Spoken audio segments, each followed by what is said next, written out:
The main character's name is Mason. He just woke up and discovered that he was on the roof of a multi-story building. His head was pounding as if after a long night spent in a nightclub. Mason was accompanied by a strong smell of rotten meat. He did not immediately understand why he was on the roof and not in his bed. The stench was clearly everywhere, and screams and moans could be heard from below the building. Mason looked down and couldn't understand why there were so many people there. People were just marking time and making strange noises. It was a little like a strike, but something was not as usual. Mason looked closely and realized that it was not a strike or even people. It was a crowd of rotting zombies. As soon as Mason realized this, he was thrown off the edge of the roof. He was scared and didn't understand what was happening because a second ago he was in the normal world. Mason started looking for his phone. He wanted to see what was happening on the internet, but his pockets were empty. There was no money, no phone, no keys to the apartment. He only had a pack of peanuts with him. Mason remembered that he had bought them at the store the day before. Mason was upset. He thought that now he would definitely die. He would gnaw the nuts and immediately go to the next world. He had never even had a girl, and he was already dying. Suddenly, a few meters away from him, a door suddenly opened. This was the incomparable Melanie, who had clearly been surviving in this world for several days. Her curves were accentuated by tight clothing that fit snugly to her body. She didn't notice Mason, but he continued to watch this fearless girl from around the corner. At first, Mason didn't understand how to act, but he couldn't help but continue to watch her. Her graceful, alluring gait. Melanie walked up to the barrel and pierced it with a knife. Water sprayed out of her and began to flow down her body. Melanie slowly unbuttoned her latex top to let the water wash over her ample breasts. She washed the dried blood and dirt from her long legs and firm buttocks. Mason watched her, and saliva flowed from his mouth. He had never seen such a sexy girl. Mason couldn't stay on one leg, and a stone flew out from under his boot. Melanie heard this immediately, because surviving in this world taught her to be sensitive and always ready for battle. Without having time to button up her clothes, she immediately rushed to Mason. Having reached the corner, she saw a confused Mason lying on the ground, who only managed to greet her, and immediately received a good right-side blow to the face. Melanie took out her pistol and put it to Mason's forehead, ordering him not to rock the boat, and Mason began to beg her for mercy. He didn't want anything bad. Melanie, without removing the pistol from his face, immediately asked who he was and what he was doing here. Mason didn't even think about his life. His gaze was drawn to Melanie's feet, which were so close and so far from him at the same time. Melanie looked closely at Mason and realized that he was looking at her buttocks and not at her face. For this, Mason again receives a good blow to the face. He started to piss her off, and Melanie is ready to cut him into small pieces and feed him to those rotten zombies who have gathered below. But the powerful, huge zombie behind her simply did not allow her to finish what she started. She heard him approaching and ready to attack. Melanie managed to jump away in time. This was not a surprise for her, but Mason clearly did not expect to see this, and only had time to think that before his death, he had at least had time to look at the beauty enough. The thug monster immediately started with the defenseless Mason.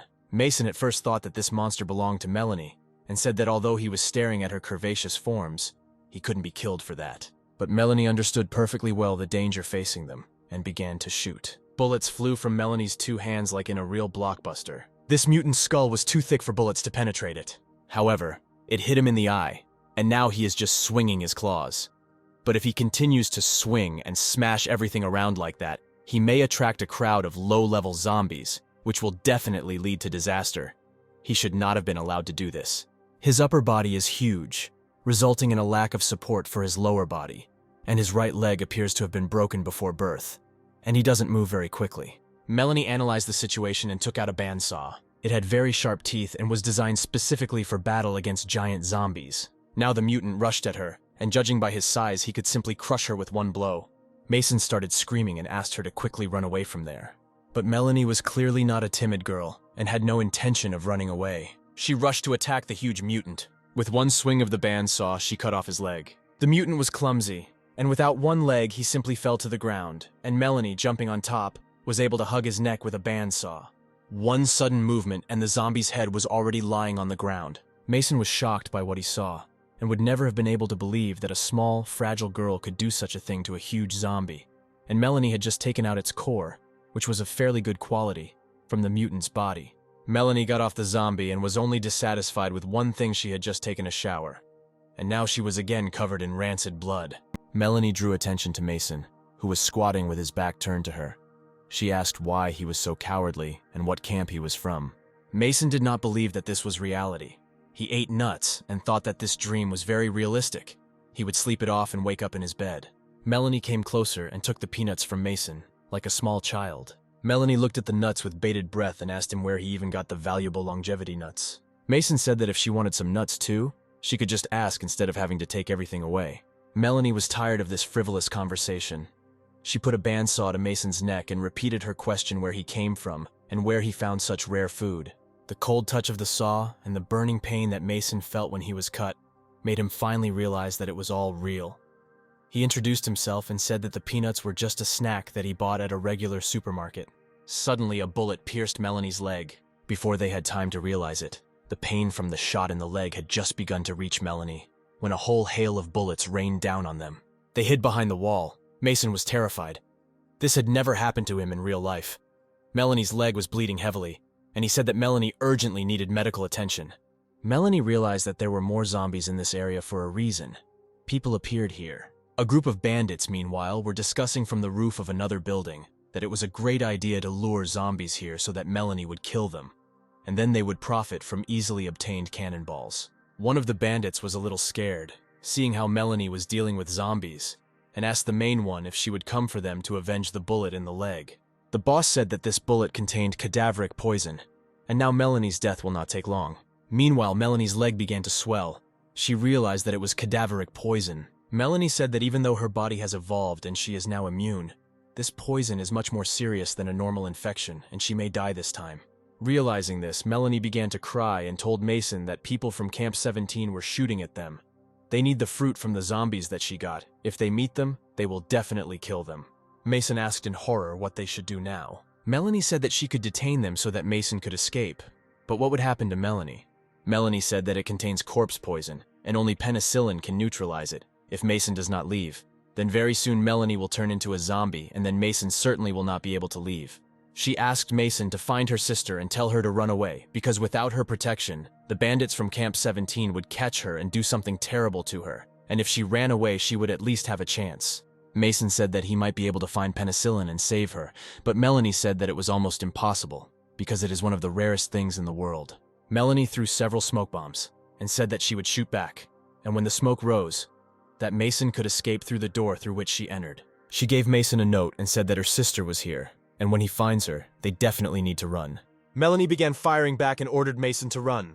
Mason rushed to the exit, but he only thought that he couldn't just leave Melanie, because she saved his life, and he was obliged to repay her in kind.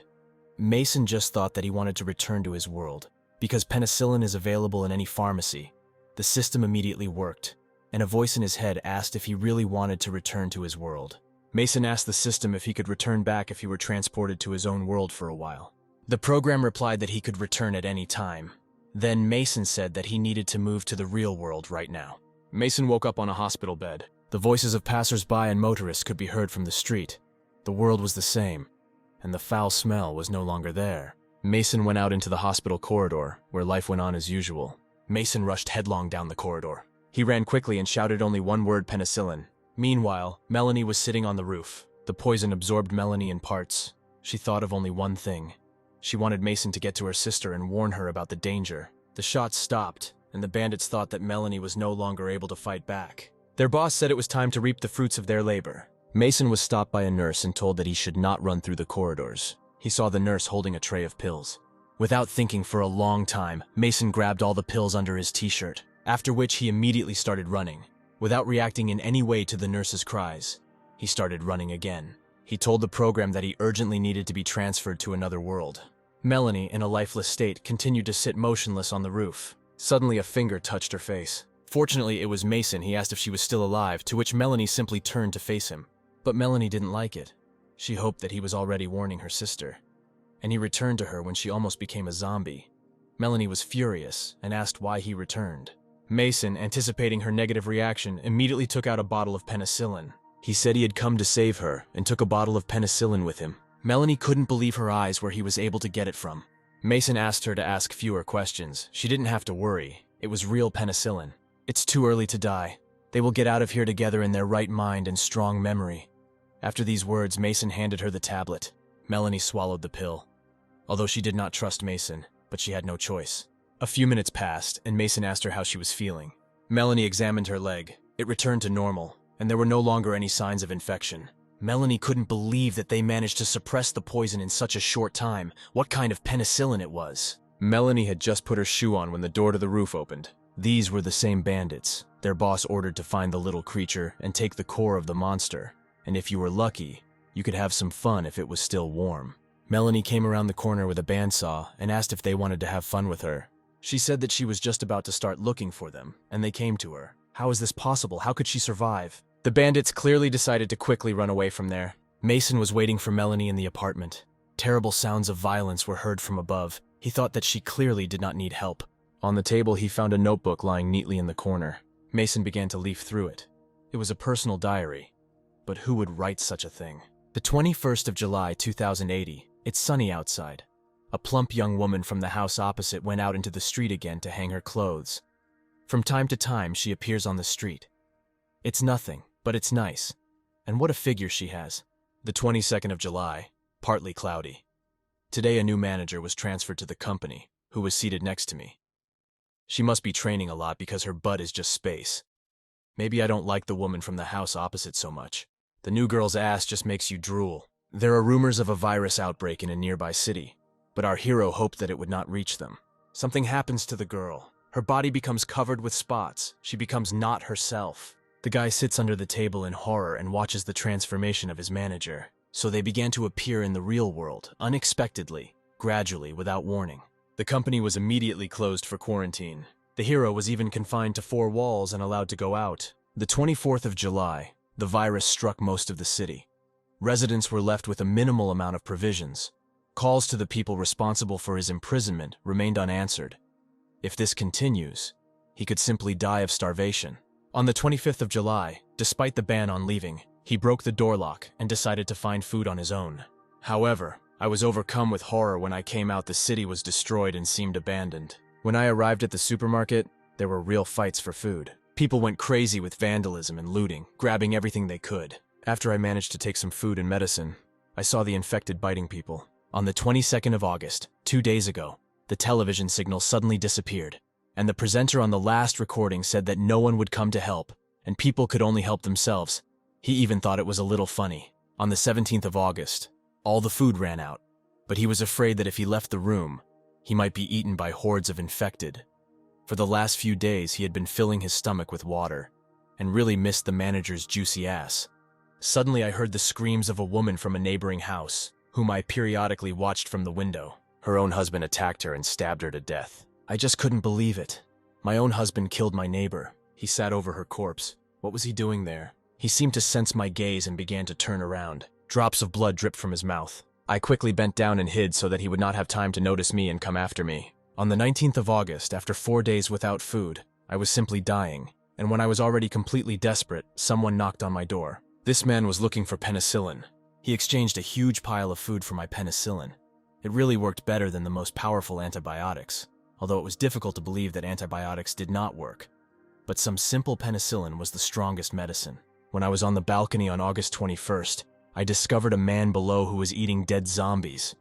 How can he even do that? He took out a clot from their head, which he ate, without immediately leaving the zombie. Was it really edible? On August 30th, I discovered that all my penicillin had been stolen. This was my only hope for salvation. On the 1st of September, I decided to leave this cage-like house. Even if the world around is full of infected people, I am not going to die of hunger in my room. So I came face to face with zombies for the first time. I took out a kitchen knife and there were only 2 options. Either the zombie would eat me, or I would eat it. This was the last entry in the diary. It seems the author of this diary never survived his first encounter with a zombie. In any case, the diary gave Mason an understanding of what is happening in this world. People infected with the virus turn into zombies that eat people. And judging by the current situation with food shortages, most people are already infected. And the most important thing here is, by the way, he is my favorite and wonderful YouTube viewer. And what would you do first? If you knew that in 3 weeks the world would face a zombie apocalypse, think and write in the comments your most important 5 points. I personally would be the first. I would actually buy 100 bottles of Coca-Cola, because I can't live a day without it. Penicillin is more valuable than gold in this world. And the most important thing is that Mason could buy it in his world without any problems. And this meant only one thing. Suddenly, Mason again felt a gun at his head. It was the boss of the bandits. He now understood how Melanie was able to survive. After all, they have a jar of penicillin. A moment later, Mason was already on his knees, and the boss was looking at the jar of penicillin. It was full. He couldn't believe his eyes, because if he gave it to his leaders, he would be promoted as much as 3 steps ahead. But Mason was not so lucky, because he could go to hell. He immediately realized that he was on the verge of death, and said that he had more. Suddenly, Melanie entered the apartment. The boss took Mason hostage and warned Melanie that if she took one more step, Mason would be gone. Melanie said that if he shoots, then her reaction will not be long in coming. She demanded that Mason be released, and then she would leave him alive, especially if she listened to the sounds outside. The noise of the gunfire and the smell of fresh human blood attracted a large group of zombies, and if they do not go their separate ways right now, they will all die together at the hands of the rotting dead. The boss of the bandits was called Logan, and he knew very well that the meeting with a group of zombies could be the last. But at the same time, he did not want to let go of such a golden guy like Mason. Logan was thinking about what the right thing to do was, and Melanie continued to demand that Mason be released. She killed so many of Logan's brothers, he promised revenge. Logan pushed Mason into Melanie, and he released the harpoon and caught on a nearby building. He began to climb on a chain to a nearby building using automatic traction, and promised that the next time they met, she would cut Melanie into pieces and feed her to the zombies. Mason, meanwhile, was already calm and pressed his face to Melanie's chest. Melanie asked Mason if he could unhook himself or if he needed a little help.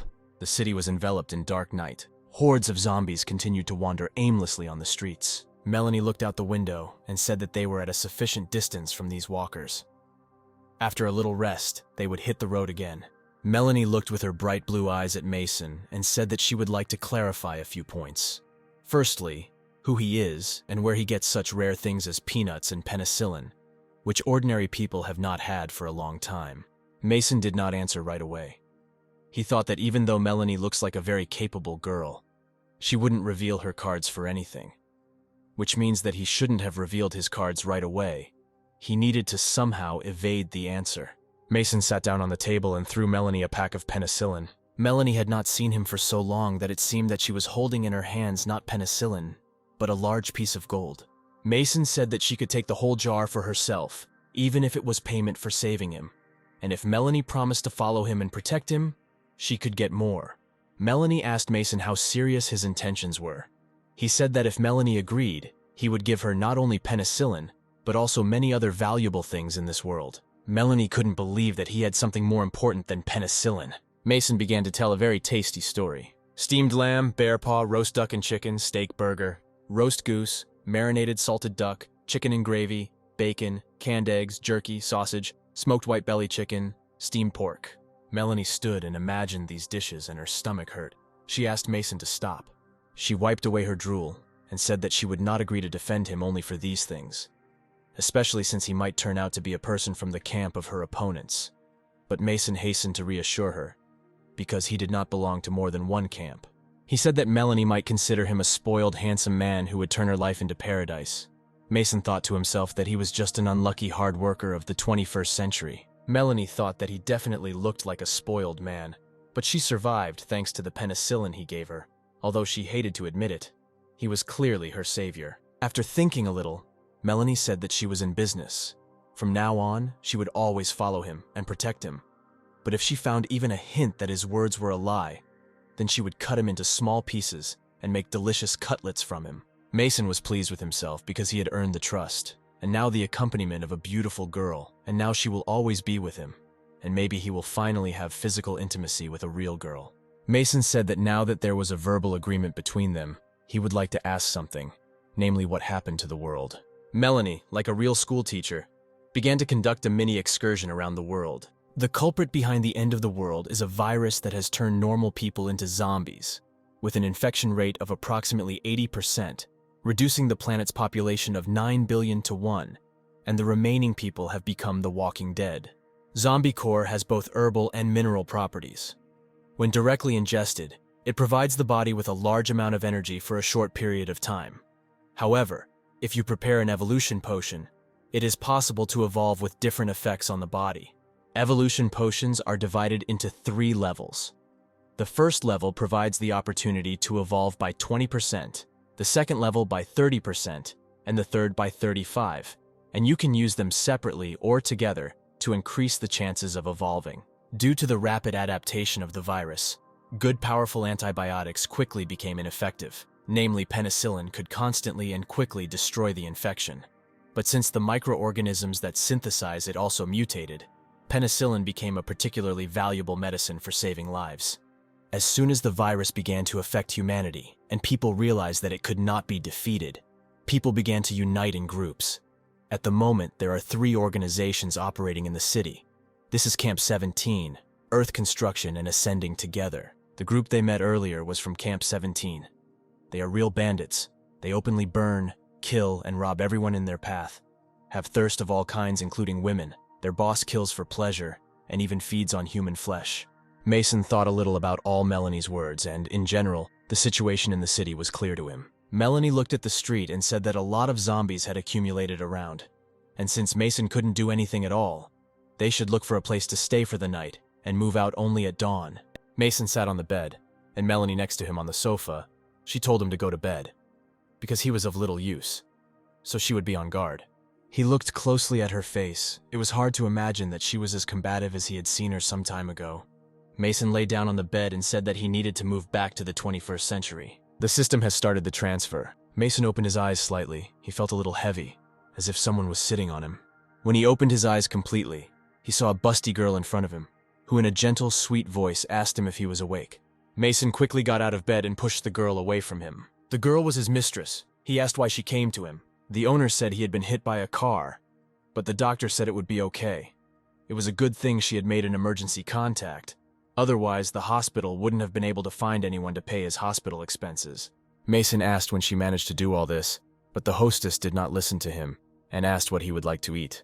Mason felt embarrassed that they were showing so much care to him. The hostess laughed playfully. She even felt embarrassed that Mason was so embarrassed. She got out of bed and said that she would go and buy him everything he needed. Mason really needed some things that he could take to the parallel world, and he agreed. While no one was there, he needed to figure out the system. He realized that if he accessed the system, a kind of menu would appear on his hand. There were only 3 icons: memory, transfer, and charging. He immediately had a logical question how to charge it and how much charge was left. Literally 10 minutes passed, and the girl had already returned, all out of breath from the weight of 2 large bags. Mason quickly got out of bed and wanted to help, but the girl said that he shouldn't overexert himself. He just needed to rest. The girl's name was Emma. She was very rich and constantly showed attention to Mason. He understood this perfectly well, but due to the fact that he had no money at all, he believed that he was not worthy of her and did not reciprocate her feelings. But suddenly a brilliant idea came to his mind. If he has such a unique system, then with the help of trade between worlds, he can get rich here and there. Suddenly the door to the room suddenly opened. It was Emma's uncle, and she angrily asked what he was doing here. Her uncle said he came to pick her up and take her to Liam's for dinner. Emma got angry and said that she would not go to dinner with him because she had her own plans. Her uncle did not listen to her and simply pushed her out of the room because it was a direct order from her father. Her uncle closed the door of the room in front of her and told her to wait downstairs.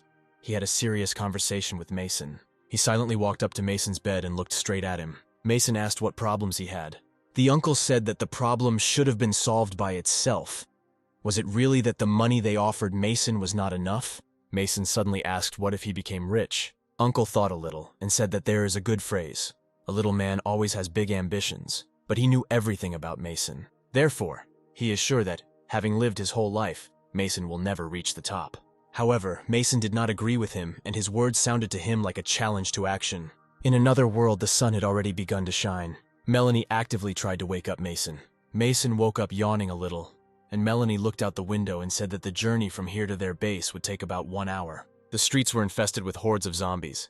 Melanie boldly walked along the steep roof of the former shops, and Mason followed her in horror, holding onto the wall. After an hour of travel, they stopped at the edge of one of the roofs. Melanie threw a pebble at a nearby building, and from this building the suspension bridge began to descend, after which they entered the base via this bridge. Mason said the base was very well hidden from the outside. He would never have known there was anything there. Melanie boldly moved along the corridors of the base, and Mason silently followed her. She entered the room where a completely bandaged girl lay. Apparently she was bitten, and she was all covered in spots.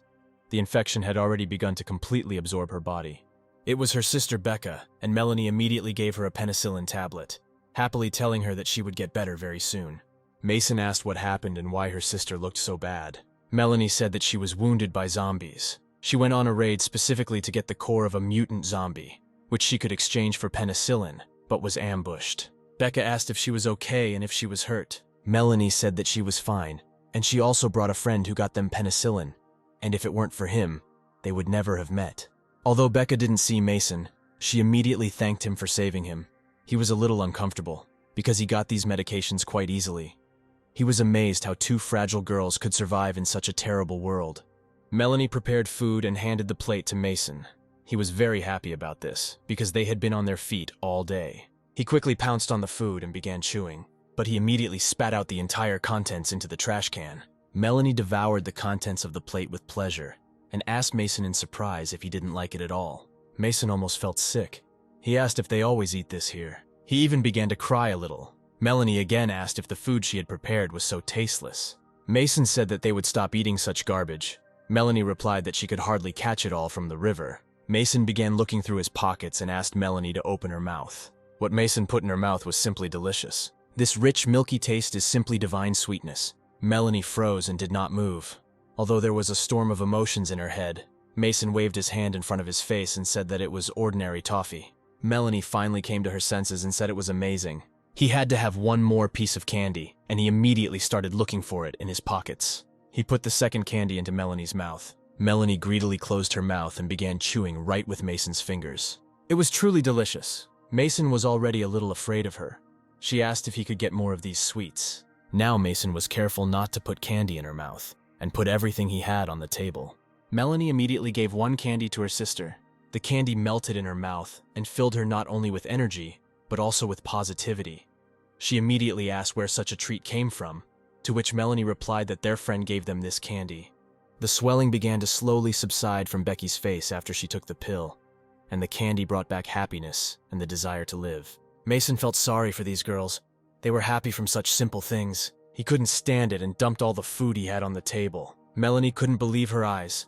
These were the delicacies that she had read about so often in books. "Is this really all for the two of them?" Melanie asked, to which Mason replied that they don't have to worry, because he still has many of them. She thought for a while and decided to thank him. She took out a filled bag and handed it to Mason. He asked what was in it. Melanie said that these are all the cores that she managed to collect, and now they belong to him. As soon as she handed him the cores, the seal on her left hand began to burn, where they somehow connected. Mason agreed to take them, but asked if she was sure that she wanted to give them all away at once, apparently. It was a very valuable thing. The penicillin he gave them saved their lives, and the same food costs much more. But in the future, she will collect more cores and pay off the entire debt. Mason took the bag of kernels and asked if they had a toilet. Melanie said that it was around the corner. He went into the toilet, which was just a hole in the floor, which was clearly very deep. But there was nothing else to expect, so Mason began to implement the plan. While he is alone, it is time to study how the nuclei in the program interact in his body. He brought one core to his hand and it began to be sucked inside. A second later, it completely disappeared. A voice in my head said that the charge was replenished. The transfer possibilities were +2. The total number of transfer possibilities was 3. Mason decided that he needed to recharge himself some more. While he was replenishing the charge over and over again, the nuclei began to spill out of the bag into the toilet. The charge has already been replenished to 9 transfer possibilities. Mason decided that 9 were enough for now, but what about the remaining cores? He looked closely at the bag and was surprised where the rest of the kernels were. Mason looked into the toilet and realized that they had all spilled into the toilet, from which a terrible stench emanated. His face simply turned pale. Mason came out of the toilet so upset that he looked like a ghost. Melanie immediately asked what happened to him, to which he replied that he simply had problems with digestion. Melanie again put the porridge she had prepared on the table, and said that Mason needed to eat to regain his strength. Mason didn't understand why they had to eat this again, because he gave them a lot of delicious food. But Melanie said that it was impossible to eat such valuable food every day, especially since she tried very hard and caught the ingredients from the river. It was impossible for the good to go to waste. Mason stopped Melanie and said that there was nothing to save. If necessary, he would bring more. She devoured her porridge and said that he had given them all the food he had. She didn't know that he had supplies in the system storage, and if she could get more food right now, it would be very strange. But his supplies clearly wouldn't last the 3 of them for several days, so she had to go back and grab more. Mason came up with a story. He said that he is a trader, and supplies are constantly brought to him for trading, so there will always be enough food. But why didn't he immediately say about it? Mason said that he didn't trust Melanie right away, but tomorrow he would go get the goods and bring more food. A new day has come. Mason said he would go get the goods, but Melanie stopped him. She put the revolver in his hand. But why is this revolver so small? Melanie replied that it doesn't matter at all. The main thing is that it is suitable for secret killings. Mason thanked her and said that he would be back very soon. Immediately after the door slammed, Becca stood up from the bed. Melanie was pleasantly surprised. She said that the pills that the guy brought worked very well. Becca took off her bandages and asked Melanie to follow him to see where he was going.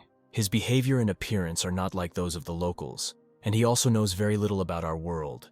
The words that he is a merchant are most likely just a lie, to distract attention. Although he is extremely generous to them, it is too early to trust him.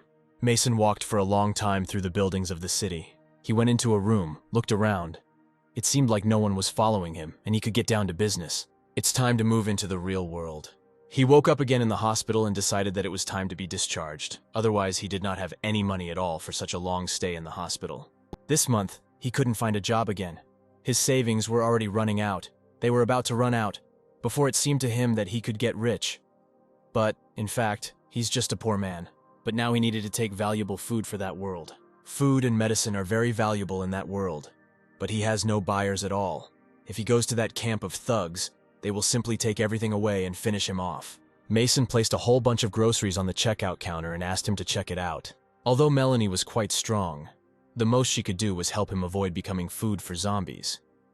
But she said that there were peaceful camps, and perhaps it was worth starting to trade with them. The total came out to $1,000. Mason came to his home with full packages. There was still enough space in the system storage. He needed to grab another change of clothes. Half a core was needed for one move. He needed to try to save them. He remembered that toilet with regret, in fact. He should not have saved so much if all the kernels had not been poured into it. Melanie peered into the distance and tried to figure out where Mason had gone, but he just seemed to disappear. Was she really so bad at surveillance? She stood on the roof of the building and believed that here she had an excellent place to observe. Here she could understand where he was going. Mason moved back, more prepared. He decided to put some of his things in his backpack so that they wouldn't suspect anything. Last time there were much fewer zombies here. It was better to get around them somehow.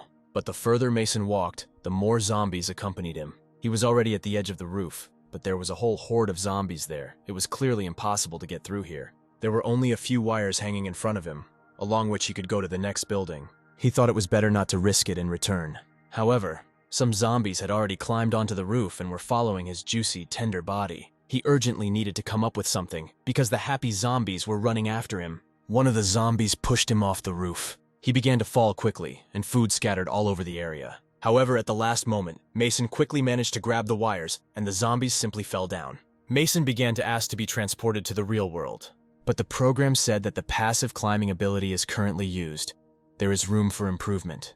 Mason held on with his last strength. The program said that he had 7 skill points. The cost of improvement was 1 skill point, and re-upgrade cost 2 points. Mason didn't listen to the program at all and shouted twice to improve it. Passive climbing ability improved by 2 levels, 3 skill points spent. It was cool. Now Mason could hold onto the wire with one hand, some kind of miracles. He could also walk on a wire just like on the ground. Maybe now he is the real Spider-Man. He crawled along the wire, parodying Spider-Man, and Melanie quietly watched him. She thought that Mason was an ordinary sissy, but in fact he's very clever after all. Becca was right. He is not as simple as it might seem at first glance. Mason finally jumped onto the roof of another building. That road was filled with zombies. He decided to climb higher to find another way to the base. He looked around and decided to climb onto another building. Immediately, Mason began to climb the building's vertical lines. He was wondering if there were any other skills in this system. He wanted to try them as soon as possible. On one of the floors, Mason stopped and looked out the window. The building was swarming with the walking office dead. They saw Mason in the window and immediately rushed to attack, but the glass prevented them from doing so. He did not climb higher and decided to look at them up close, confident that the glass would not allow them to reach him. However, the office zombie crowd didn't think so. Under the weight of their bodies, the glass cracked. And that's when Mason realized that not everything was as wonderful as he thought. The glass broke and he fell. He was able to grab the edge of the floor and began to fight off the zombies with his second hand. With one wave of his hand, he cut off the zombie's head. His arms became so strong that he could easily take off a zombie's head with one blow. Second zombie, and immediately a second blow. The head came off, just like the first zombie. However, Mason realized that even if he were Edward with scissor hands, he simply could not cope with such a crowd of zombies. It's time to get out of there quickly. It was a rather dangerous game, because if they pierced even a piece of skin, you could say goodbye to life in this world. It was clearly not worth showing off. By the way, it seemed or suddenly became easier for Mason to move around. Where did the backpack with food go? The backpack fell along with all its contents. Mason even began to cry. Why does this always happen? He didn't bring anything at all during this trip. All the precious things were lost, but he spent all his hard-earned fortune on them. He was going to save this money for his funeral, and couldn't just say goodbye to it. He simply had to return it at any cost. He crawled up to the window again, and lured the zombies with his fresh, tender, fleshy hand. Zombies, like animals, began to jump out of the window in the hope of feasting on his hand. The office zombies finally decided to fly a little. It seems that all the zombies were already in flight. Mason's hand even got a little numb from such a large number. But it looks like the zombies are over. Mason climbed into the building and took his backpack. He thought that you shouldn't be afraid of them. You just need to cheat correctly. But something was clearly moving quickly behind him. He definitely saw a red shadow, or maybe he just imagined it. It was not just a shadow. It was not even just a zombie. It was a mutant. Moreover, he was very fast and dexterous, who also wanted to taste Mason. The mutant hovered over Mason, and he had absolutely no idea what to do. Drops of blood from his mouth began to drip onto Mason's face, and after a second of waiting, the mutant rushed to attack. With one blow, Mason flew out of the office space. However, realizing the danger of the situation, he immediately ran away. However, this mutant was not so simple. His speed was enormous, and Mason for him was just another living toy that he could easily dine on. He ran as fast as he could, but the mutant was so fast that Mason didn't even see him coming. If he was transported to the real world, he would be here again when he returned, so it was just a waste of cores. The mutant was already very close, and Mason said that he wanted to spend all his remaining points on improvements. All points are spent, climbing speed is improved to level 6, special skills, courage and discretion, and a firm step are also obtained. At the same moment, Mason managed to dodge the rushing mutant. Now he saw all his movements and still managed to dodge attacks. The mutant was still chasing Mason. He spent all his points, and this only equalized them in speed. But he still could not escape from him. Mason hoped that after pumping up his abilities like this, he would be able to pin him down and destroy him. But he wouldn't be able to run at such a speed for long. His strength was quickly leaving him. If you slow down for even 1 second, he will catch up with him and grab his neck to bite. But something had to be done, and Mason came up with a plan. He stopped abruptly, and the mutant was just waiting for this. He could finally feast on fresh flesh. Mason immediately managed to grab a piece of the stick. With his strong grip, he instantly aimed it at the flying mutant. Due to the mutant's enormous speed, the stick entered his body and slid like a knife through butter. She pierced the mutant, screaming in pain right through. Mason crawled into the soft skull of the mutant in search of its core. And fortunately, he was able to get it. It was shining in his hands, because it was his first well-deserved core. He was exhausted from the fatigue of running, but at the same time glad that all this was not in vain. A few minutes later, Mason left the building with a backpack on his shoulder, and Melanie watched him from the roof. She knew very well that this building was simply infested with zombies, and could not believe that he managed to get out. Mason didn't notice her, and thought that at the moment he was about the same level of strength as Melanie. Following Melanie's example, he threw a pebble, and the entrance to their shelter opened. Mason immediately began calling the girls so that they could look at the new things that he had been able to bring to them with such difficulty. On the threshold, he was met by Becca, who had changed greatly since their last meeting. She was a young girl, dressed in short shorts and a t-shirt that hugged her huge breasts. Mason didn't even immediately understand who was standing in front of him, because when she was all bandaged, he didn't even see her face. The girl winked at him and introduced herself. Did he really not recognize her? She came close to him and began to touch his body, asking where there was blood on his clothes, how he was feeling, and whether he was injured. Becca pressed her breasts against him and began to rub herself against his body. She said that she would rather examine him completely. Mason couldn't even imagine this. Could it be that his dreams were starting to come true? Such a cute girl wanted to fully examine him and even rub herself with her big breasts. He had already begun to think that this world wasn't so bad. She visually examined Mason and said that she found no bites, which means he was really fine. Took his hand and asked him to go wash with her because he was so dirty. Mason didn't immediately understand what Becca wanted. He asked again if she was really inviting him to take a shower together. Becca said that there are very few water sources now, winked again and said that they need to save money. Warm water was already pouring over Becky's body. She was the first to enter the shower completely naked, water flowing down her huge breasts, and she was simply luring Mason to join her. He was a virgin, and he could never even dream of something like this. Becca called Mason to her again and again. He asked her if her sister would be against this, but Becca hastened to reassure him, because she and Melanie often swim together. Mason kept standing in front of the entrance and could not decide to enter. He quickly took off his clothes and said that if you didn't enter, it would be a clear sign of disrespect, so you shouldn't refuse. He had already approached Becca from behind and wanted to make himself more comfortable. Looking at her tender, young, wet body, drool rolled out of his mouth, but someone grabbed him by the hair from behind. It was Melanie, who was clearly not happy with his behavior. She rudely asked what else he was doing and pulled his head towards her. Mason said that he didn't really have time to see anything. Since he had -8 vision since childhood, he couldn't even see anything in front of him.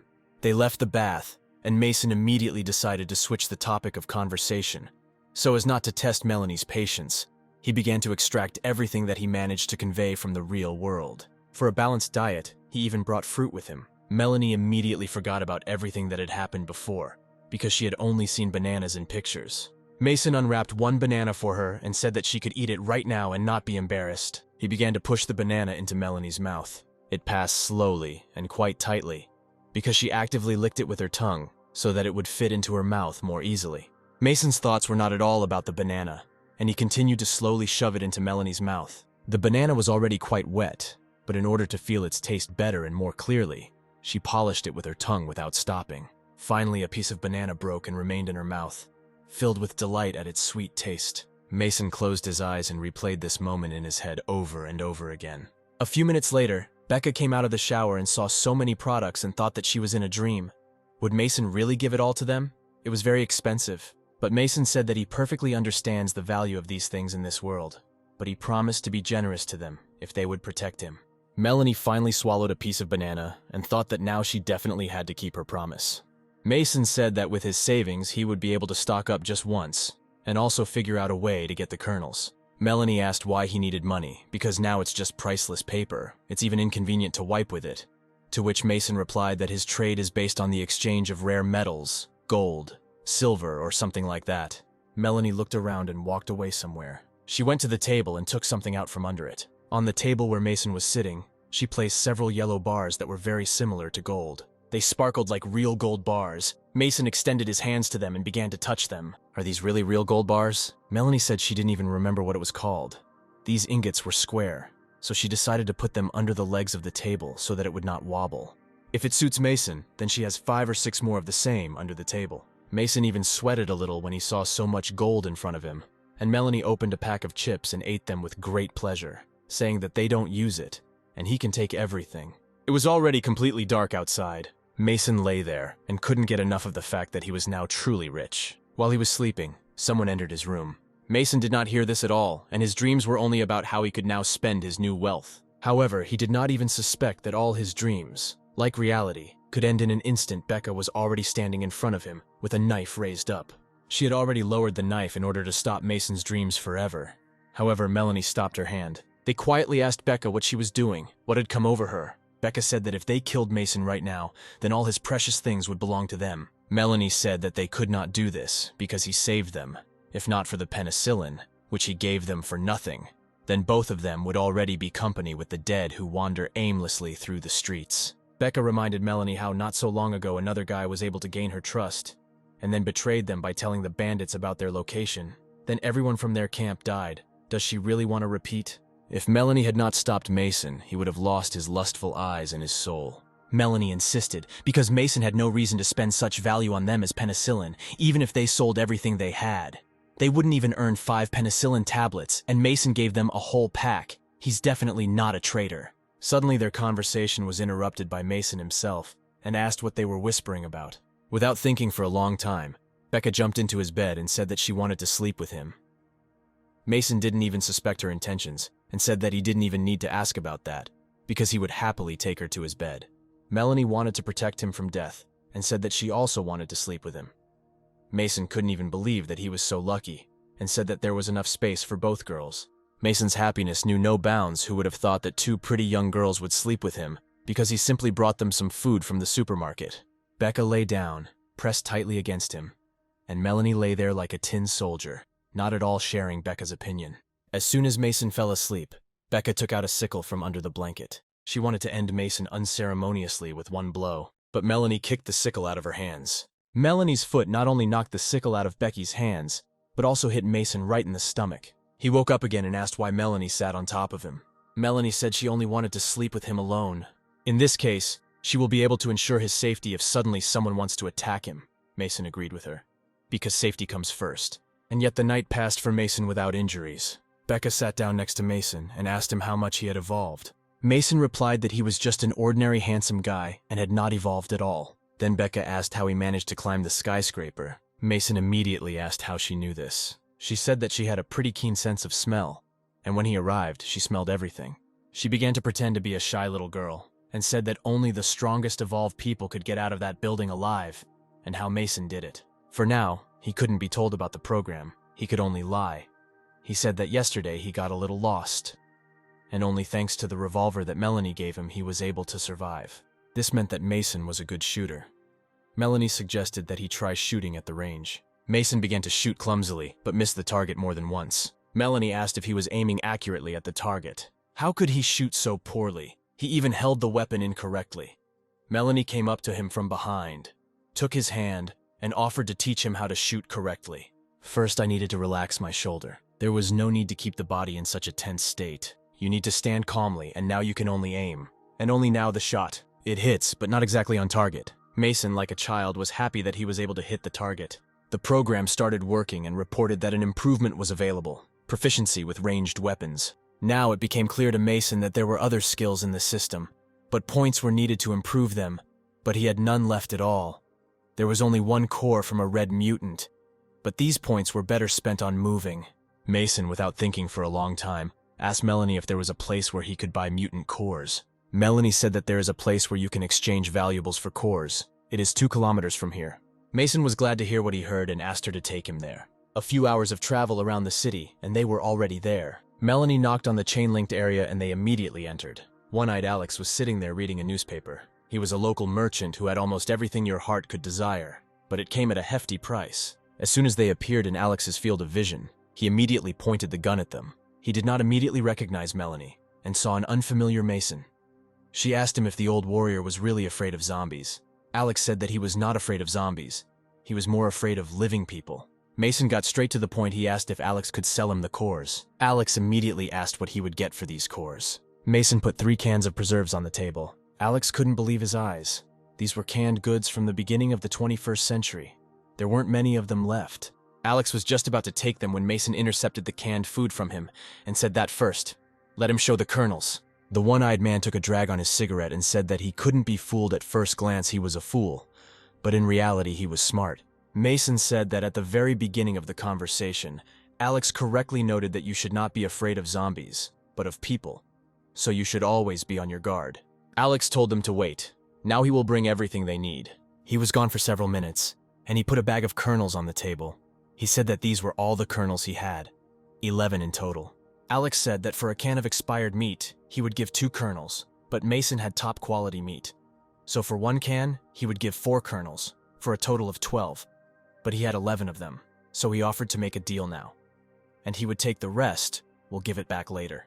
Mason said that he didn't need to return anything, and he would also give Alex a 4th jar on top, but he will have one request. Mason took out the ingot and asked Alex what kind of metal it was. The old man examined the ingot and said that his eyesight was not the best, but it looked like gold. Great. Mason took the ingot back and said that the old man's eyesight was fine. An additional can of stew is a commission, because Alex probably knows a lot of people, and asked to warn everyone so that they look for gold for him, and in return, he will give them stew. Alex said that such a trading plan sounded quite profitable, but he could not understand why he needed gold, because it had long ceased to be profitable. Mason told Alex not to worry about this. The more gold, the better. Finally, Mason was able to replenish the charge, and he got 24 skill points. He immediately improved his ranged weapon ability by 4 levels, and he had only 9 skill points left, and gained a new ability, Fatal Bullet. Mason decided to test his newly acquired skill. Now he confidently shot at the target. Each of his shots was right on target, and there was not even a hint of any miss. This is the real level of a skilled shooter. Mason asked the program what this new Fatal Bullet ability was. The program replied that the skill could only be used for free once a day. Mason agreed and asked how he could use this skill. The program said that first you need to utter a cry, a fatal bullet, and then shoot. Mason asked what these stupid rules are. Why using this skill he must scream, he is not a superhero. The program said that people like to use the name of a technique before performing it. This method has been used for centuries according to human habits. Mason looked around so that no one was watching him. Like a real karateka, he began performing the technique, first standing in a stance. Now the gun is up. He shouted out the words loudly, the fatal bullet. After which he immediately fired his legendary and well-aimed shot. Both sisters watched Mason's pirouettes, and they didn't quite understand what kind of training he had. Mason looked into the distance. The bullet hit a nearby building. He looked for several minutes at the place where the bullet hit, but nothing happened, and what the difference was then was unclear. When Mason walked inside the shelter, he thought that he should study his skills better. He immediately noticed how the girls were tidying up and clearing the room for him. He immediately noticed that Melanie was carrying 4 huge boxes herself, and said that he was ready to help because they were incredibly heavy. Melanie said that she did not need help, because for those who had evolved, such weight was not a problem at all. Mason immediately asked if all the evolved ones were so incredibly strong. Almost everyone, Melanie answered. In any case, they are much stronger than ordinary survivors, but those who were able to evolve are very few. Mason was fired up by this idea and asked what was needed for this. How to become evolved. Melanie thought for a moment and said that there are 3 ways to do this. The first way is to survive the infection that entered the blood after a bite, but there were many such cases during the outbreak of the virus. But now, you won't see anything like this. The second way was that you can swallow the core, and if you are not torn apart, then with a 10% chance you will become evolved. The third method requires evolution potions. She heard that large organizations have such potions. Here it is. Mason was happy, because he could exchange a lot of food for such potions. Melanie said that she could take him to try his luck at the unification of the buildings of the mainland. They are not like those in the 17th camp. They need benefits, so they might be able to exchange such potions. Mason completely agreed with her, and said that they were moving out tomorrow. A new sunny day has arrived. They were already leaving, and Mason asked why Becca didn't go with them, and lately he began to feel like she was looking at him strangely. But Melanie reassured him, saying that she was looking at him like that because poor vision. They walked down the street, and Mason noticed that there were more and more zombies near the base. Melanie said she would have to find time to clear the area of them. Meanwhile, Becca was shooting at a target. She was angry that Melanie did not allow her to kill Mason. At some point, the neighboring building began to collapse. She looked at this spectacle with surprise, but it was not clear why it fell apart like a house of cards on its own. They moved further and further along the city streets. There were a huge number of zombies there. It was necessary to act quietly so as not to attract the attention of mutants and the rest of the horde. At some point, they came to the garage. Mason had not been here before. Melanie opened the garage, in which there was a good armored car. She said that she had organized another supply point in this garage just in case. Then they would go by car. In about 2 hours, they would arrive at the camp of the Great Land Builders Association. They were driving fast along the highway, and some zombies were trying to keep up with them. Mason warned Melanie that several zombies were chasing them, but Melanie didn't care. She was sure that they would definitely be able to break away from them. Melanie asked if Mason was confident in his decision, because even if he used the highest level potion, there was a chance that he would die. Mason said that he is not sure, but the main purpose of their trip is to exchange goods. First, they need to see what they have for exchange. Judging by Melanie's words, this camp was also some kind of trading organization. But there is no guarantee that they would not be killed and all the goods would not be taken away. So first you need to trade small things, and then look at their reaction. While Mason was filled with thoughts about trading, a zombie appeared right in front of his face. It was a whole group of red zombies that were quickly catching up with their car. Melanie told him to quickly take out his gun and shoot. With their powerful, sharp hands, the zombies pierced the car like a sieve. Mason shot non-stop, but couldn't hit more than one zombie. He didn't understand what the problem was. He was a skilled shooter. Melanie said that these were super fast red zombies that were able to dodge bullets. Melanie told Mason to get behind the wheel and drive as fast as possible. They quickly changed and Melanie was already on the roof of the car. The zombie rushed at her, and she at the zombie, but at the same time she had her saw in her hands. After the meeting, the zombie simply fell in half. However, there were many mutants, and this clearly would not be an easy walk. Melanie jumped from the car, cutting another mutant in half. She fell onto the asphalt after traveling several meters on her back. However, the mutants were just waiting for this. It was incredibly difficult to withstand such a number of powerful mutants. Melanie began to realize that her chances were 0, and before the final attack, she simply closed her eyes. But as soon as she opened them, she saw Mason in front of her. He stood with a pistol in his hands, and all the red mutants lay around them. It was, of course, very dangerous. Just one more moment, and I wouldn't have made it, Mason said. He immediately saw that Melanie had fallen from the roof of the car, and the creatures rushed at her. Mason immediately stopped the car and rushed to help. He had a well-developed climbing skill, which gave him the opportunity to develop enormous speed. And if these zombies could easily dodge bullets, what could they do if a gun was in their face? This was the only way to kill several zombies at once. Melanie realized that Mason was strong. He managed to kill several red zombies at once, and his strength was equal to the first level of an evolved one. At this time, Mason, like a child, began to collect cores from mutants, saying that now he would be able to improve his abilities. He looked for the cores, but could not find them. Melanie stopped him. She asked him to look around. Thousands of zombies were moving towards them from all sides. But where did so many of them come from? They were probably attracted by the shots they clearly needed to leave there as quickly as possible. They both quickly ran to the car, firing back at the approaching zombies. Mason fired without stopping, but Melanie asked him to save the bullets. They still wouldn't be enough to kill everyone. However, now they couldn't drive either. The car was simply mired in a huge horde of dead, stinking zombies, ready to die for a piece of fresh human meat. The entire car was surrounded by an incredible number of zombies who wanted only one thing: to get the flesh inside the people inside. Mason asked Melanie how many bullets she had left, to which she replied that not as many as she wanted. The guy took out the magazines from the pistol, and after looking, it turned out that he only had 10 bullets left. This crowd cannot be killed with so many bullets. A guy in such conditions can only use a fatal bullet. Previously, the system said that the free fatal bullet could only be used once a day. The guy was alarmed, because he didn't know for sure whether he would be able to get this fatal bullet. As it turned out, when I first bought the fatal bullet, its cost was 1 skill point for each shot, after which I didn't think twice about buying 7 shots. The gun sparkled with purple rays, which meant that the guy had acquired bullets. Mason decided that he would leave the remaining 2 skill points for transfer if 8 shots did not help in any way. Then he would move to his own time. Well, after a split second, he remembered that he was the only one in the car. Next to him was Melanie, and one thing she definitely couldn't get out of this hell. After all, she would simply die here, purely physically. She would not be able to cope with this crowd of zombies alone. At this time, the girl reported that the car was strong. For some time, they would definitely not be able to penetrate. The girl was furious because she said to save bullets. But in the end, the guy spent all the bullets, and the zombies didn't decrease much, but the guy at that moment simply laughed at the girl's words.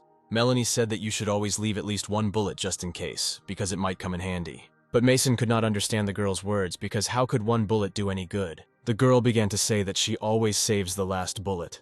I wouldn't want to let these creatures bite me and then turn into a zombie. I need to save the last bullet for myself. In this world, death is at every step. The girl has long been ready to die at any moment.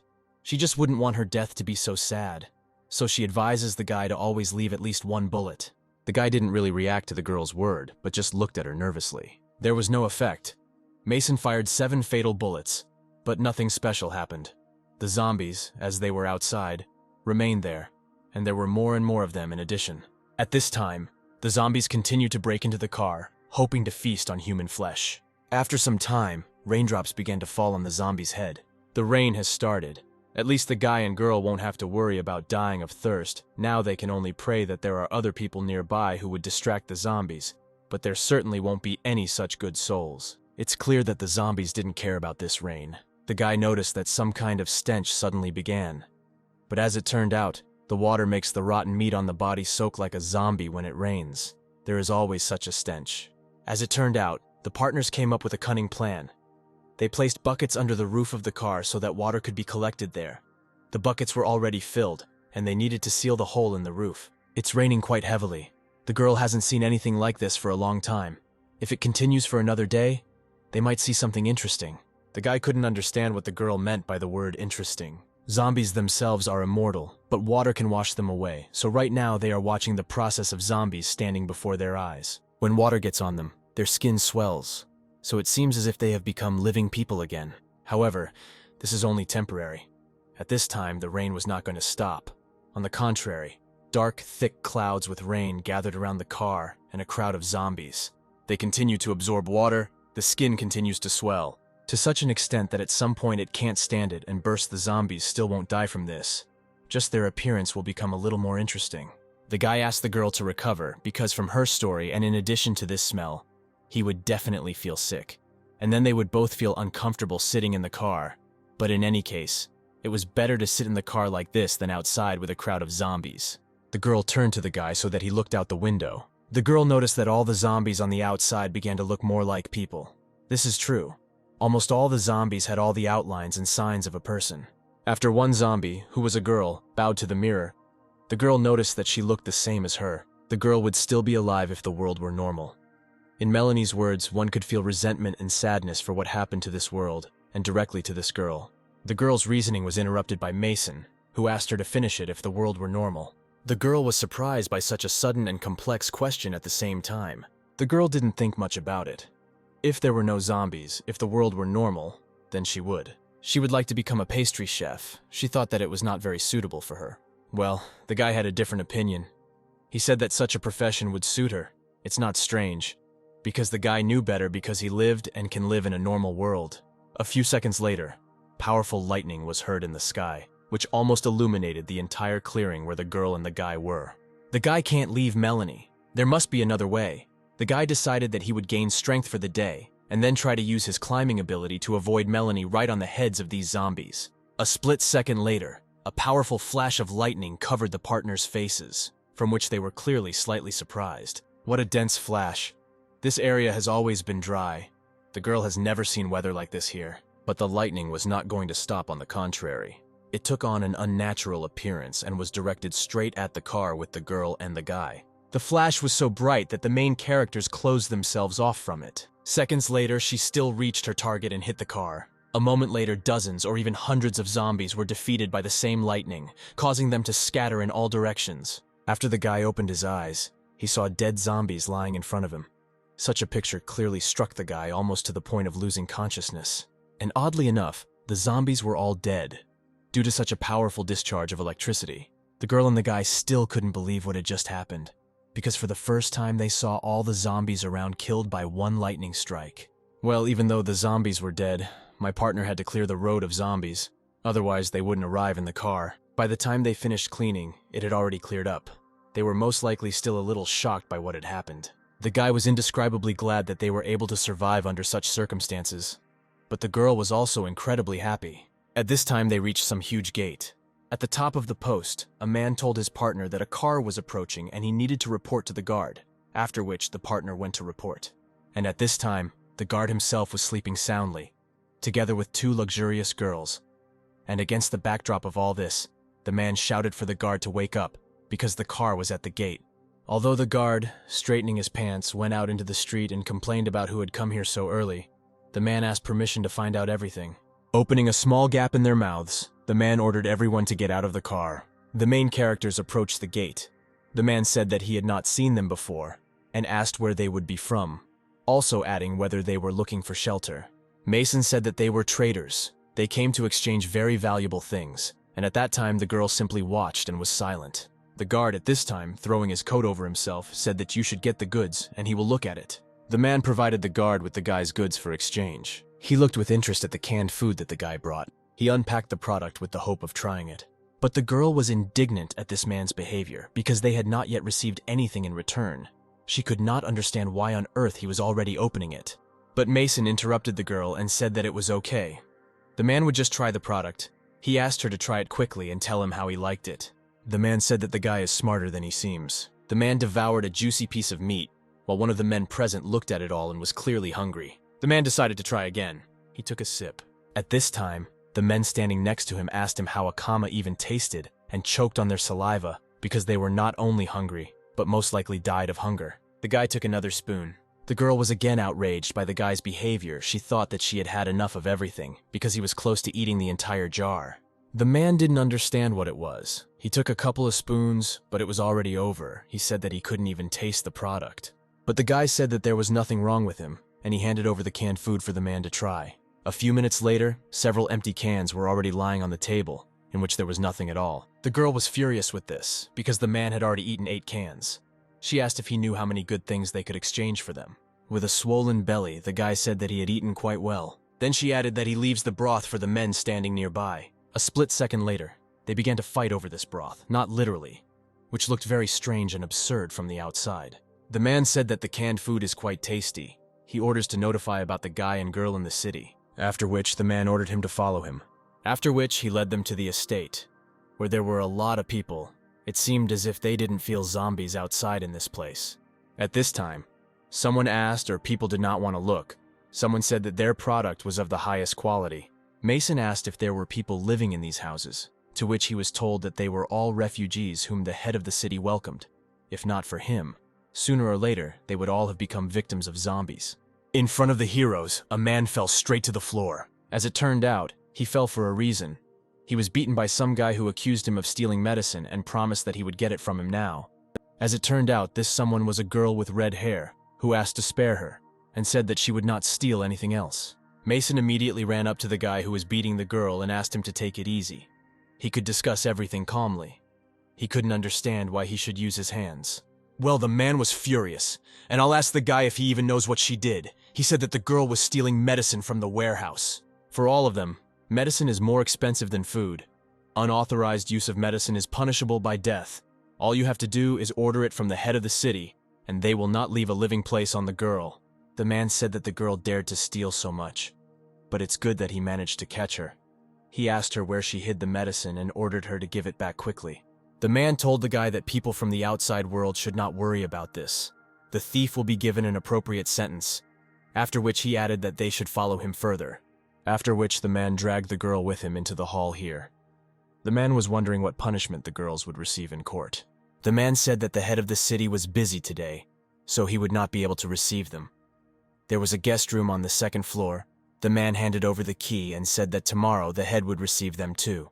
The next day, an elderly woman walked around the estate and asked whether people had not seen her granddaughter. After the grandmother asked the man again whether he definitely hadn't seen her, he aggressively told her to get out, and also added that he was late for mining work. After which the grandmother approached some stranger and began to report that her granddaughter had red hair, a small pigtail, and also added that she had been missing since yesterday evening. Mason noticed that the girl who was not seen yesterday was probably her granddaughter, but the man said that the guy should not worry about telling her everything. But Mason decided to wait for me and went up to my grandmother, after which he told her that her granddaughter stole the medicine. So now she's in the building here, and advised me to ask around there. From the expression on the man's face, it was clear that he was slightly dissatisfied with this. The grandmother began to blame herself, arguing that the girl was stealing medicine to cure her illness. If anyone needed to be taken into custody, it was her. She believed that since she was taking these medicines, she should be judged. But the guy's dialogue was interrupted by a man who said that they needed to go. Otherwise, they would be late for the meeting with the head of the city. The man entered the building and reported in his head that the merchant named Mason had arrived. At this time, the head was eating and told him to come in. Entering the room, the guy saw in front of him 5 guards, the head of the city, and 2 women sitting near the head. And at that time, he was eating. The guy said that he was exactly that merchant. The man said that his principle of trading is that he only exchanges with people he knows. But according to the canned food security, what the guy brought was very good. The head asked whether it was really true. Mason said that he also had fresh canned meat, and everyone who hadn't tried it liked it. He added that the head could also try it. A few seconds later, canned food was brought on a tray. He opened the can, after which he threw in all the canned food at once. And not as the man at the post did, who ate it in small pieces with a spoon. The head began to chew. Well, let's make a strange movement. He instantly grabbed all the canned goods at once, which could not but surprise everyone present. After which he squeezed the canned food and began to eat them, to be honest, like some kind of pig. After the man lived, he said that this was simply delicious. This meat is tens of thousands of times better than what he usually eats. He asked how many more cans the guy had. He takes everything, and gives in exchange everything he wants.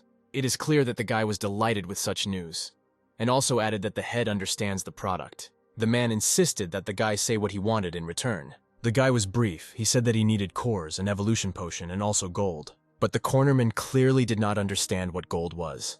After which a subordinate ran up to him and began to explain what gold actually is. A few seconds later, the man with a smile on his face said that of course he would have gold, because in this world it is one of the most unnecessary things. The head ordered the man to go with the guy to the warehouse, pick up the goods and collect for him what they give in return. But the guy interrupted the head and said that he had one more request. It's clear that the head didn't understand what request the guy was talking about. Mason began to say that yesterday a girl stole medicine from his warehouse.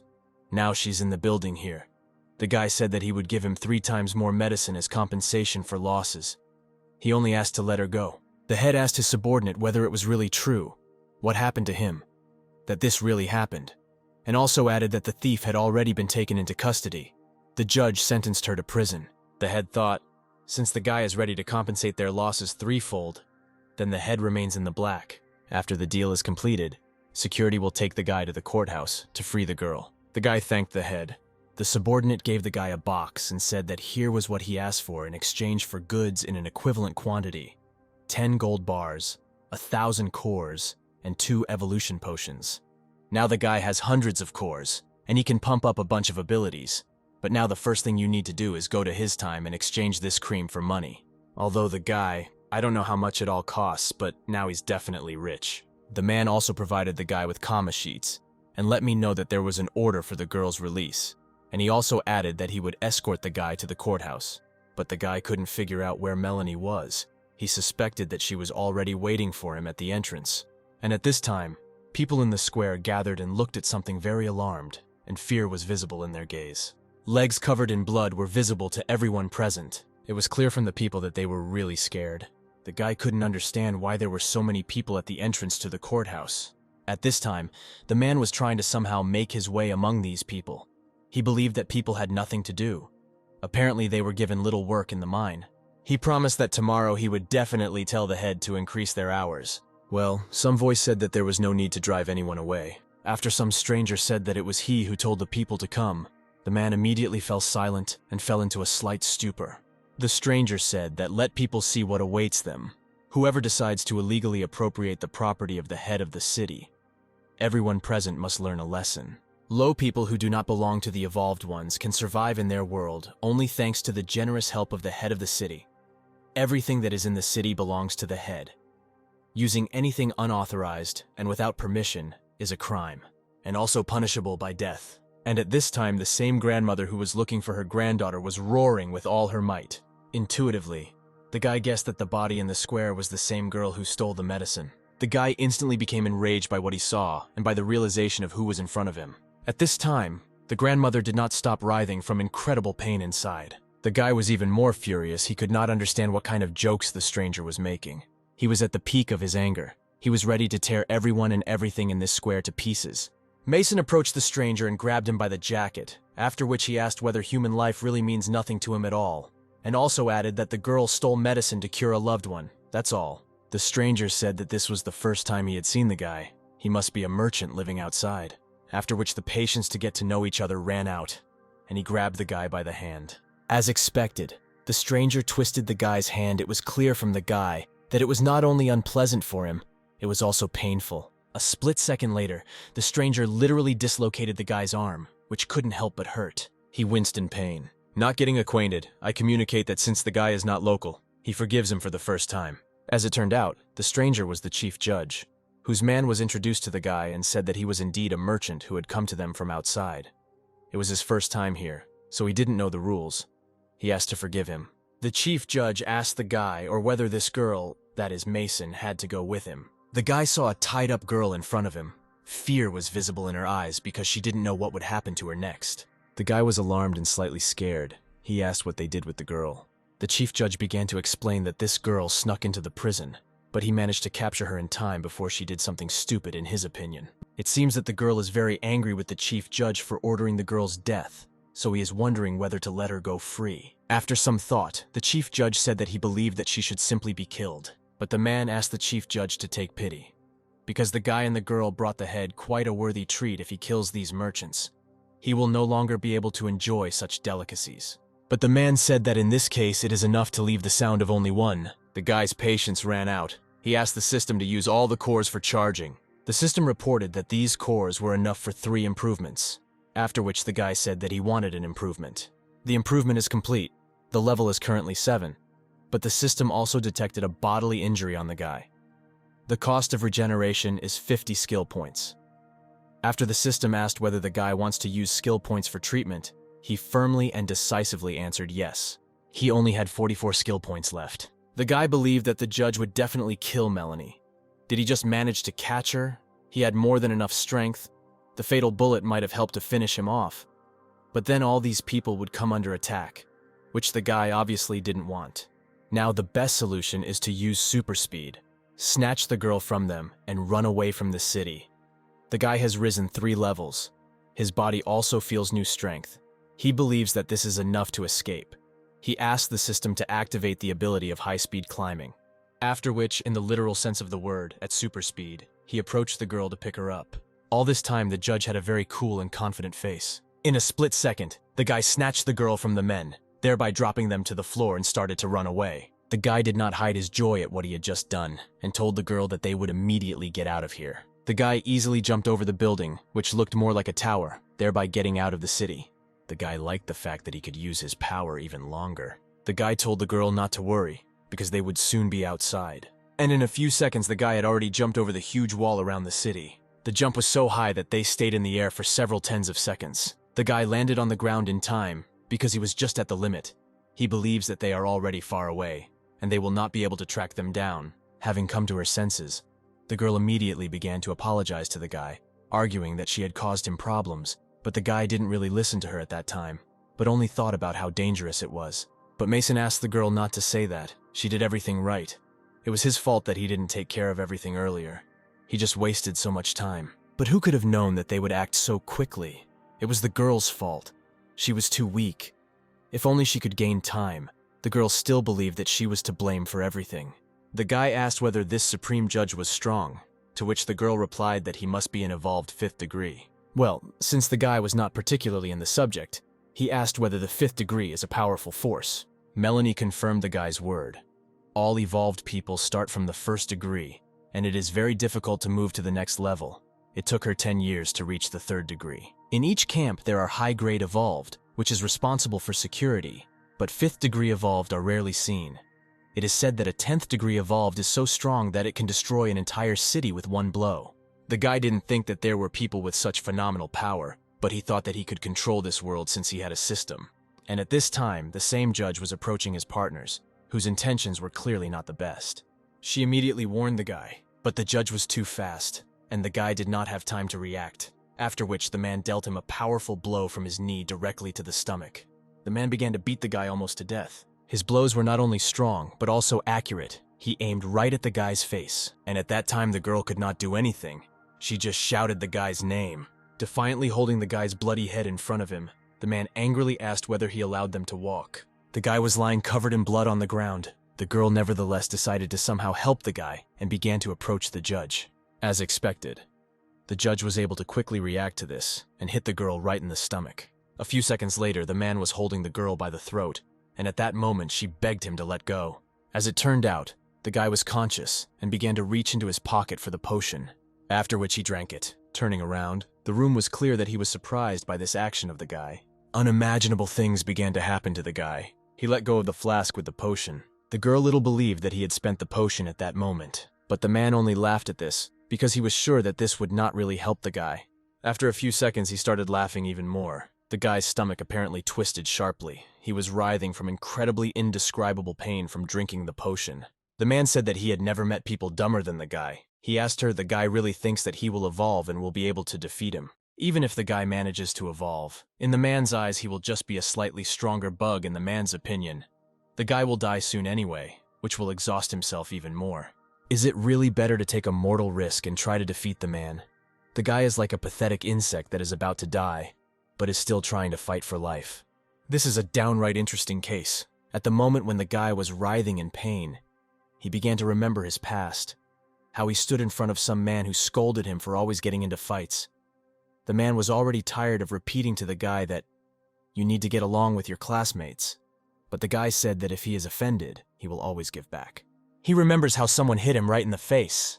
Most likely it was his dad, who was furious because he told him to stop fighting at school. He ordered his son to stop embarrassing him. The guy explained that he was teased for not having a mother. At this time, the man simply remained silent, as if he had not heard anything. He also recalled how his boss once told him that starting tomorrow he might not come to work. But the guy couldn't understand what was going on and what he had done wrong. But he told the director that there was nothing strange in the boss inviting an employee for a cup of coffee. He couldn't understand why the guy got into their business. It was better for the guy to learn properly. The guy remembered the same way as when he walked along a dark street with his things. At this time, he saw how some hooligans on the street were pestering his then not yet friend Emma.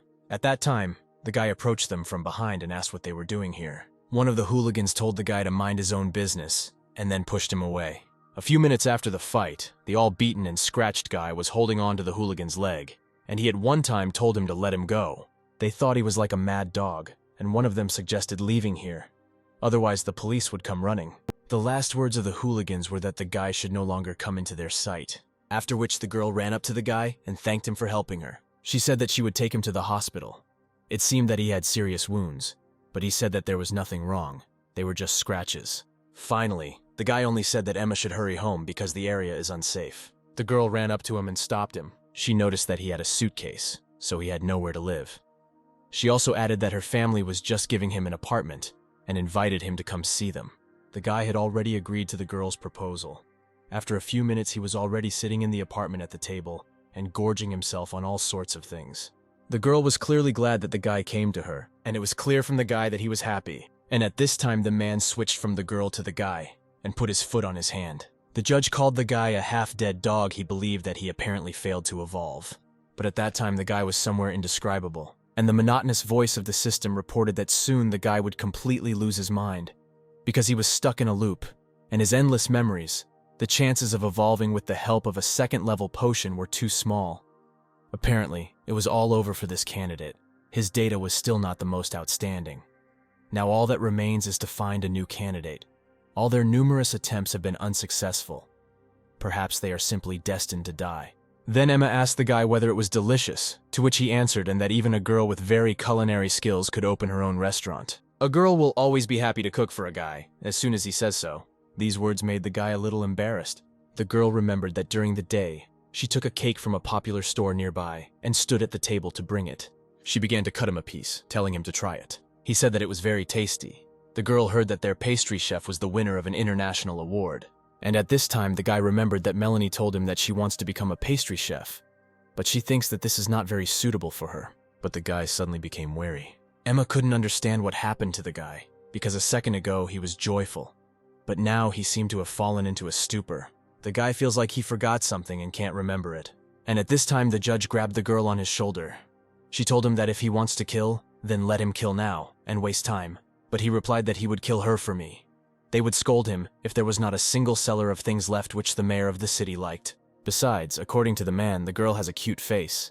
You can cut off her limbs and give her to the head to have fun. Such words are clearly not something that surprised the girl, but she was simply at a loss. At this time, the man was grabbed by the leg by a guy who was still able to evolve. The guy was more alive than anyone else. He exuded very strong energy. The man clearly did not expect this. The guy told the man to stand, after which he grabbed him by the coat, and with the help of it began to seem to rise towards the man. A split second later, the guy delivered a powerful blow to the man right in the jaw. The blow was indescribably powerful, and on top of that, it is very accurate. The guy's strength was so strong that the man literally pierced the ground with his face. The girl was clearly glad that the guy did not die, but was also able to save her. The man lay unconscious and covered in blood in the rubble, and at that time the guy with bloody fists was kneeling over the man, and Melanie was calling the guy. The guy still managed to evolve, as I said earlier. He wiped the blood from his face with his hand, with a joyful expression on her face. The girl said that she already thought that the guy was dead, but he just laughed at this and added that it was not so easy to kill him. But the joy did not last long. The lying man literally stuck his hand into the guy, thereby piercing him right through. Girl, you guy yourself clearly didn't expect this. From her look, it was clear that she was very scared because of the guy, and she was not only alarmed, but scared. After the man was able to get up, he moved the guy in front of him while continuing to hold his hand in his chest. Mocking the guy, he congratulated him on his successful evolution, and the man, in principle as always, had a cool and confident look. Let the guy succeed. He is only at the first stage of evolution, he asked. Or the guy really thinks that this is enough to defeat him. The guy clenched his teeth in anger. One could understand that the guy was preparing for something indescribably powerful. What exactly happened was that after a few seconds the guy began to glow with a yellow light. The man could not understand what had just happened to the guy. It was clear from his gaze that for the first time he was truly scared. The shining guy literally began to levitate in the air. The man was still perplexed by what he saw. The man could not believe it because it was impossible. This is the energy of the golden core. It is impossible. Only those who have evolved at the 10th stage can do this. The man realized that things wouldn't go that way, and he definitely wouldn't be able to defeat the guy if he really had evolved at the 10th stage, and he was going to rush out of here as fast as he could. Which he did just in a split second. He really ran as fast as he could because he didn't want to be killed at the hands of a guy whom he had recently considered the simplest of people. The guy had just evolved. The man couldn't understand how he managed to use the energy of the golden core. But this one, without a doubt, looks just like that time. At this time, the guy was already completely covered in this yellow glow and pointed his hand directly in the direction of the moving man.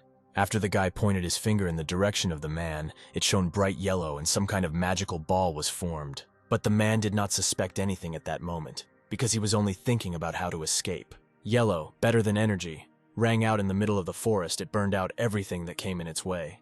It is clear that after a few seconds, the beam reached the man himself. He literally began to disappear from the face of the earth. It was better to put a huge crater after yourself.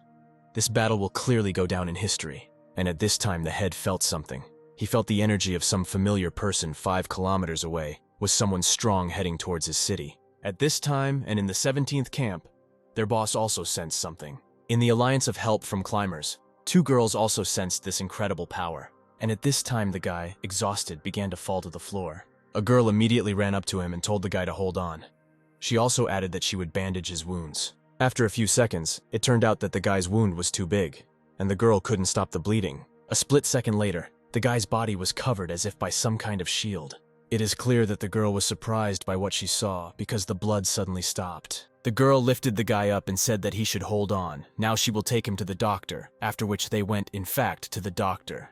And at this time, the head rushed to the scene of the incident where he felt the energy. Well, when he arrived at the place, oddly enough, he didn't see anything, and the energy disappeared abruptly. The head could not understand why such a strong evolved one suddenly entered into battle near his city. He hopes he did not come after his soul.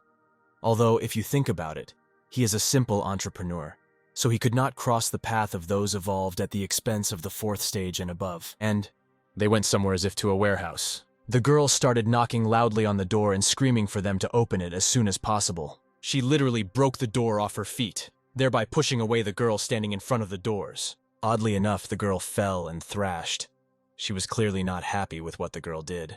The girl said that Melanie would not pay for the new door herself, but the girl didn't have time to chat, and she told the girl to help her cure the guy as quickly as possible. It was clear from Melanie that she was very worried. How strange. Melanie asked the girl what was wrong with the guy, and answered something that his vital signs were very strange. She couldn't say that everything was bad, but she couldn't tell you the opposite either, in any case. First, you need to bandage his wounds well. X-rays showed that in the places where his organs were stored, some kind of gold film was covering him. One could say that this metal saved his life. It was a miracle that the girl had never seen such a method of treating wounds. The girl asked if everything was okay with the guy, to which she was told that the doctor couldn't say for sure. It was still very strange. Let the guy stay here for a couple of days. She would watch him. At this time, somewhere in an alley, 3 men stood and listened to some 4th man asking them to hit him a couple of times. As it turned out, I was their boss. They couldn't understand what he was saying, because after all, he was their boss. As it turned out, it was Logan. He asked his subordinates if they really wanted to hit him once, because they always get it from him. He said not to be afraid of you. He won't remind them of this. They can calmly beat him. After which he thought for a while, 3 subordinates began to literally beat their boss almost to death. Logan was clearly unhappy with this because they didn't even doubt it for a minute, even though he promised them not to remember this. But he had something completely different in his plans. At this time, the guy knocked on the door. As it turned out, Logan was knocking on the door of that same doctor. Now it's clear why he asked to be beaten. He came to the doctor and said that he was injured again, and asked her to cure him as soon as possible. The girl was surprised because this was the 3rd time in a month the guy began to get wounded too often, to which he replied that in their profession there was no other way. I heard some sounds outside. Melanie came out to see who had come. She instantly remembered how Logan presented a gun to Mason's head, and at that time he told the girl how much she had killed his brothers. Logan promised that the next time they met, he would chop her into pieces and feed her to zombies to avenge his brothers. The girl could not understand what he was doing here, because Camp 17 should have its own infirmary. If Logan finds out that they are here, he will definitely call his people and surround her. He needs to leave before he lets the camp know about them. When Logan practically entered the room with a girl and a guy, the doctor stopped him and said that there was already a patient in this room, and told him to find her, and she would treat him early. Entering Masonite's room, the doctor was very surprised by what the girl was doing. She said that the guy could not move now, and ordered her to quickly put him back. But the girl did not listen to her and said that they needed to leave here. Melanie heard someone open the door to the room. Oddly enough, it was Logan himself who looked ominously at the girl. He immediately took out his and was ready to shoot. He pointed the gun at the girl and guy. At this time, the doctor attacked him with words about what he was doing, and Melanie grabbed the guy on his back and began to run away. Taxon told the doctor that these two killed a dozen of his guys. He promised them that he would kill them. Logan said that he had already notified the camp, keeping them nearby. They definitely couldn't escape. And he also added that he would skin them. But the doctor interrupted him and said that there would be no murders in her infirmary, because he was her patient. If the guy even touches them with a finger, he may be, and she has the treatment. The girl was serious. She would not allow anyone to touch her patients. Lowering his head, the guy said that he would not touch her patients, but also asked whether it was possible to touch non-patients. The angry guy said that they can live here for a couple of days. He orders his people to surround the building. He promises them that as soon as they leave the infirmary, they will no longer be dead. At this time, the guy's mind was transported somewhere in the system. He was congratulated on his successful transition to the first stage of evolution. He was surprised because he thought that he had died. The system reported that he spent 3 years of his life to concentrate power and defeat the evolving 5th degree. It is clear that the guy could not understand what 3 years of life the system was talking about. The system reported that during the loss of consciousness, the guy relied on his gift of concentration and was able to defeat the enemy. But even during this, there were years of his life. Who would have thought that he could evolve with the help of his own willpower? And he was not underestimated. The guy could not understand who says this all the time. The guy asked to answer his question, who they were and why they gave him this system. They hoped that the guy would be able to go to the end. When he reached the finish line, they would definitely meet. The doctor was surprised, because in just 1 day all his wounds healed. Even if we take into account the ability of the evolved generation, she had not yet observed such a rapid recovery. But the little one couldn't understand why the guy wouldn't wake up.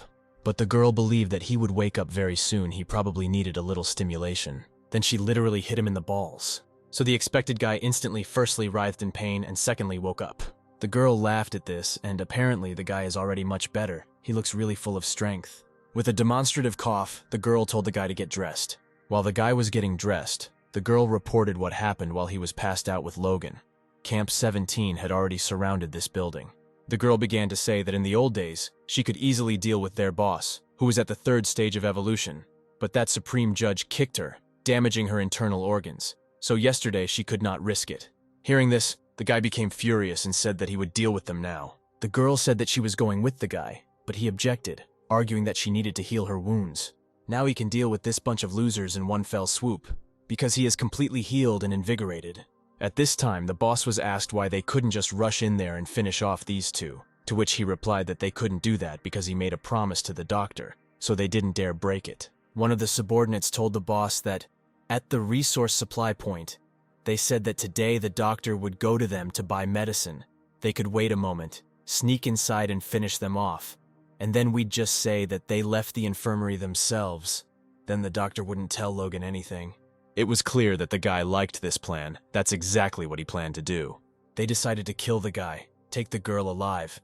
One of the subordinates asked the boss either he wasn't after the doctor, or he decided to have fun with another girl. So the guy just laughed and said that the most important thing is that the doctor doesn't find out about anything. A few seconds later, a crowd of people saw the silhouette of a man in front of them. The guy was surprised at who was standing in front of them. Oddly enough, it was Madison himself who came in with the words, "Not to waste your energy walking," because he himself came to them. Logan immediately ordered his boyfriend to kill Mason. The guy again shone with some kind of yellow glow. The guy was determined. He wanted to end them once and for all. The digital panel was activated. A crowd of people headed towards the guy, with the hope that they could easily finish him off. In principle, this entire crowd of people consisted of evolved people of the initial 1st degree. Some of them had a speed of 6 and a strength of 4. Someone had a speed of 3 and a strength of 6. Someone had a speed of 5 and a strength of 6. But Logan was an initial 3rd degree evolved, who had speed as much as 11 and strength as much as 50. At the moment, a guy who had evolved completely to the 1st degree, whose speed was 7 and his strength was 20, he activated the ability of high-speed climbing, which increased the probability of victory to 90%. A split second later, the guy began to torment his opponents with indescribable speed. It's clear that he forgot about Logan. Literally a few seconds later, this entire crowd of people lay on the floor, immobilized and most likely dead. He only left Logan alive, but even he could not understand how this was even possible. After all, the last time he seemed to him like an ordinary person of lower rank. He could not understand how the guy could become so strong in such a short time. Mason said that if he had also used weapons, they would all have been dead. But given that yesterday he still didn't touch them, the guy would give them another chance to survive. He set Logan's conditions under which he would let them go.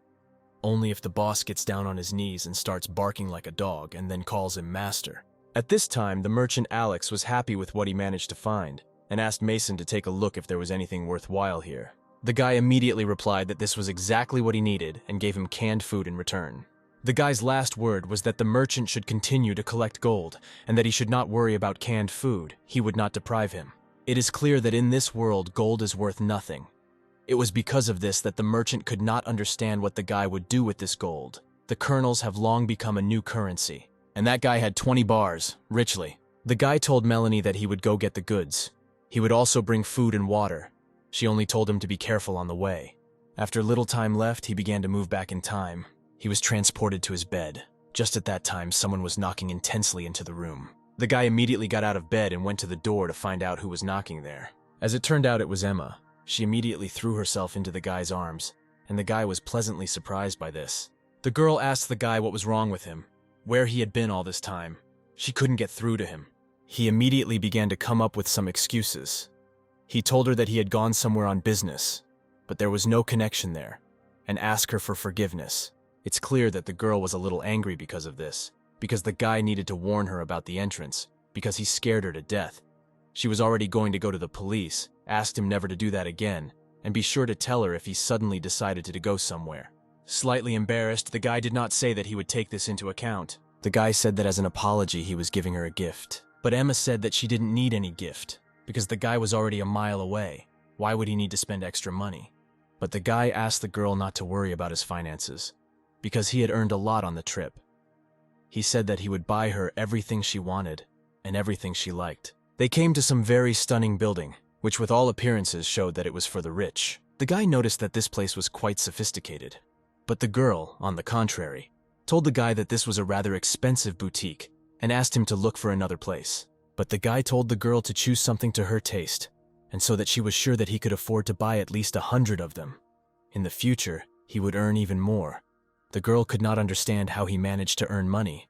The guy turned to the assistant and asked her to show the best jewelry they had, and asked us to wait for it just a second, after which she brought an exquisite piece of jewelry, which the guy immediately hung on the girl's neck. The girl had a very strange reaction. She kissed the guy on the lip as a sign of gratitude. It is clear that both were embarrassed by this. She said that she really liked it, and most importantly, that it was his gift. The guy told the assistant that they were taking him and asked him to pack him. The guy asked the girl to wait for him here. He was going to take something to the bank. He promised to return soon. He went to the bank. Approaching the assistant, he asked whether the bank accepted gold. The girl asked how many bars the guy would like to exchange. Then he opened his backpack, from which a mountain of gold literally shone. After the director himself found out who came to their bank, he hurried to see this man. At this time, the guy was sitting on the sofa. When the man came running, he immediately began to apologize for the long wait. But the guy said that there was no problem with this. The director asked my catfish if he could look at his gold bars, to which he replied that they were in his backpack and he could take a look. After which the director had exactly the same reaction as the bank staff. The guy said that the director himself could check the samples. There were 12 ingots. He asked approximately how much he could get for them. A few minutes later, the guy was already signing papers on the exchange of bullion. Even the assistant asked the director how much money the guy received for so many bars. In total, he had 12 bars, the percentage of gold in each being 99.6, amounting to $6,600,000. Returning to the jewelry store, the guy was slightly surprised by what he saw in front of him. He saw Emma and some stranger quarreling over something incomprehensible. As it turned out, they were arguing over the necklace. She ordered the girl to take it off. But the girl argued that she had taken the necklace by the fact that Emma had not yet paid. And if she had not paid, it was not hers. After the guy asked what happened here, Emma replied that this girl took her necklace. It was clear from the girl that she was very angry with the stranger. The girl handed the seller the money and said what kind of necklace it was, and even said that she didn't need change. But the guy interrupted the girl's conversation and said that he would pay in gold. After he took out this gold bar, It was clear to everyone present that they were very surprised by this. He said that this piece was enough to make 10 more such necklaces. But the girl did not want to accept the fact that she was about to lose the common necklace and began to invent that anyone could see that it was a fake, and repeated over and over again that she paid first. Eat her. The seller apologized to the girl and said that there was already a reservation for this necklace. Even if she paid first, this does not give her the right to appropriate it for herself. A few seconds later, the saleswoman packed the necklace and gave it to Emma, while the girl was furious. The stranger promised that the guy and girl would still pay for it. Here we see how beautiful the bank is from the inside. Emma suggested that the guy first go to the market for groceries and then go home, to which he politely agreed. The guy's conversation was interrupted by a can that flew straight into his head. In front of him stood 5 hooligans. Apparently their leader spat at that moment. As it turned out, the same girl who was arguing with Emma was standing next to him. The man threatened the couple and asked how they even dared to take the necklace from his woman. After which, as expected, they began to beat them. It is clear that Mason immediately stood in front of the girl. It was clear from his gaze that he was not scared at all, and in principle, could easily cope with them. And at that time the girl was very scared and suggested that the guy just run away from here.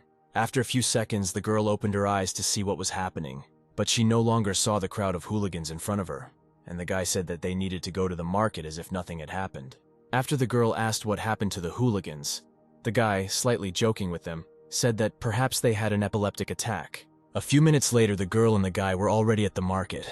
The saleswoman said that they charged $5.50. At this time, a man approached the girl from behind. She was very surprised to see him.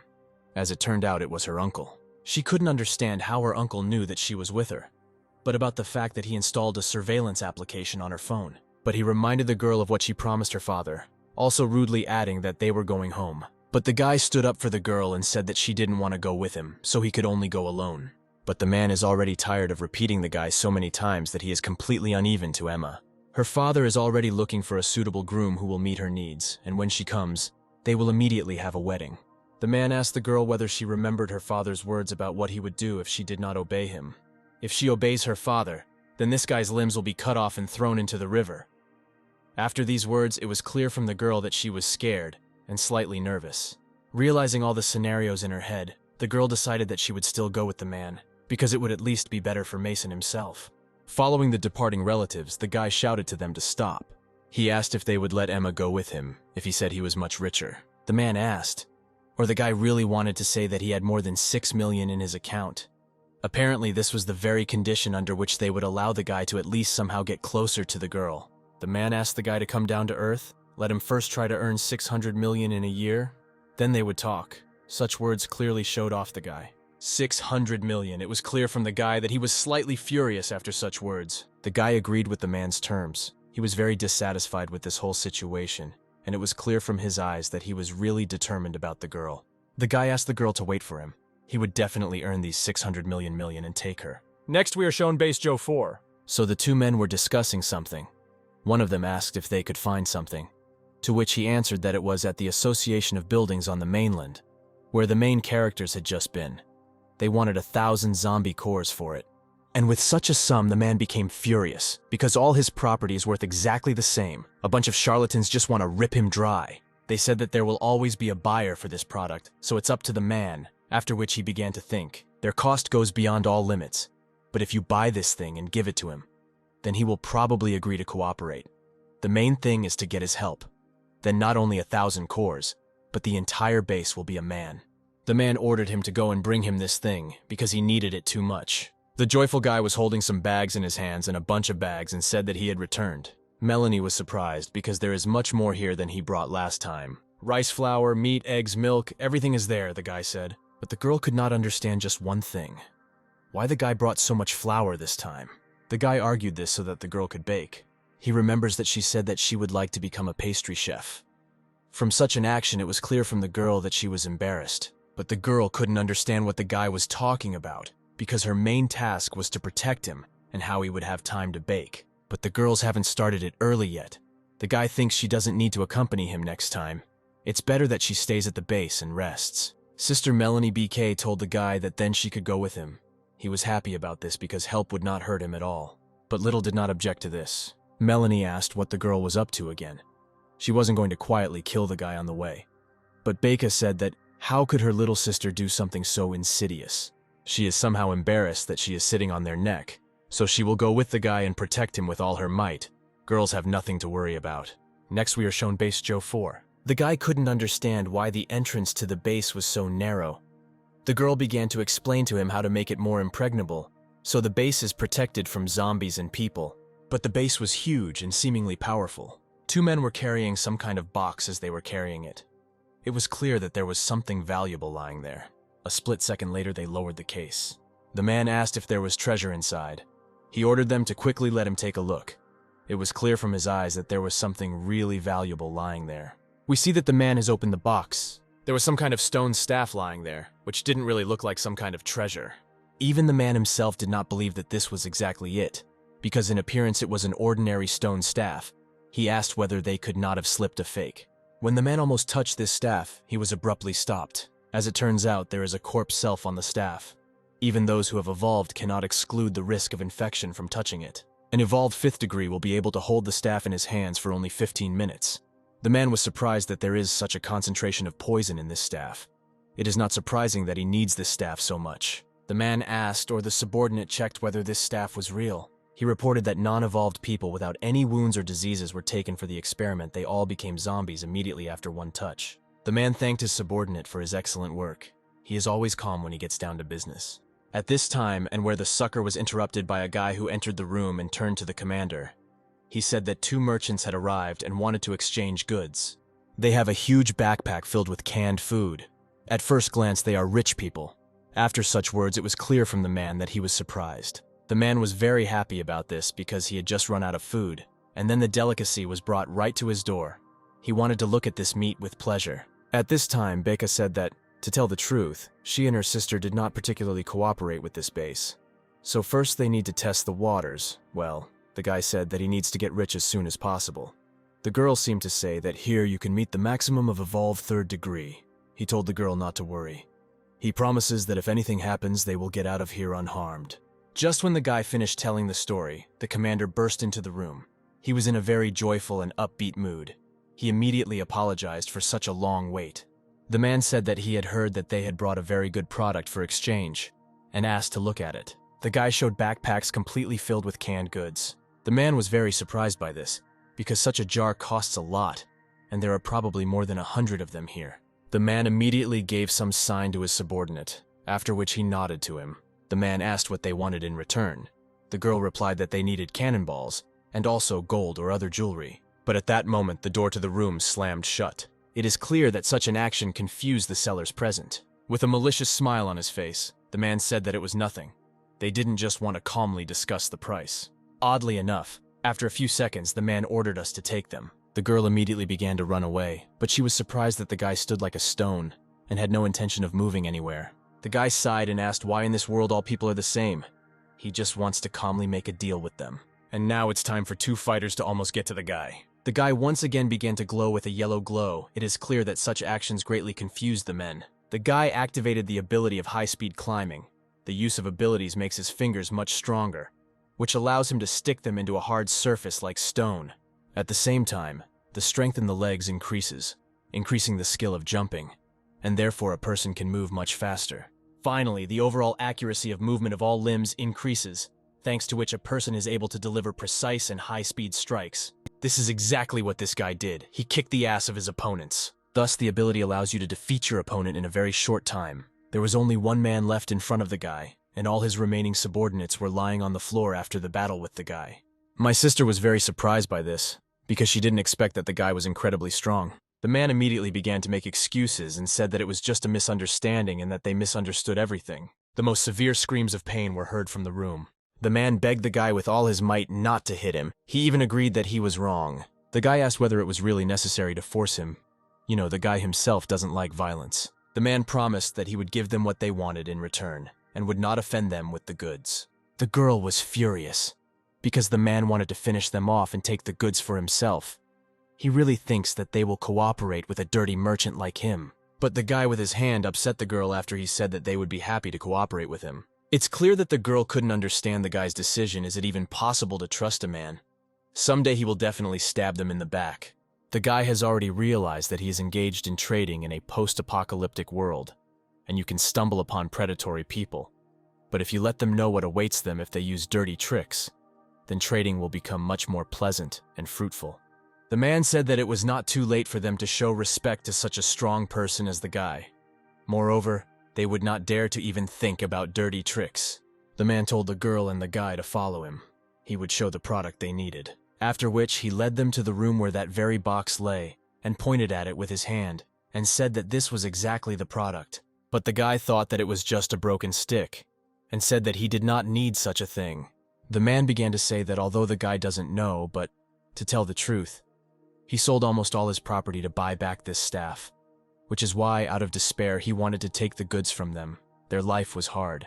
And this is far from a broken stick. It is a very rare and valuable weapon, but it increases the damage you inflict. They say with this staff, you can defeat even someone who is higher than you on the evolutionary stage. If the guy doesn't believe, he can try it himself. It is clear that the guy was surprised by such information. He did not expect that this stick, according to him, was so cool. It's clear that the man provoked all this, and now the guy only needs to hold it in his hands for about 5 seconds, and the corpse poison will turn him into a zombie. According to the man, the guy was finished. The guy suddenly changed his mind and said that the man should try it better. The man began to make excuses that weapons are such a thing. It's better to try it yourself. But the guy doesn't want to.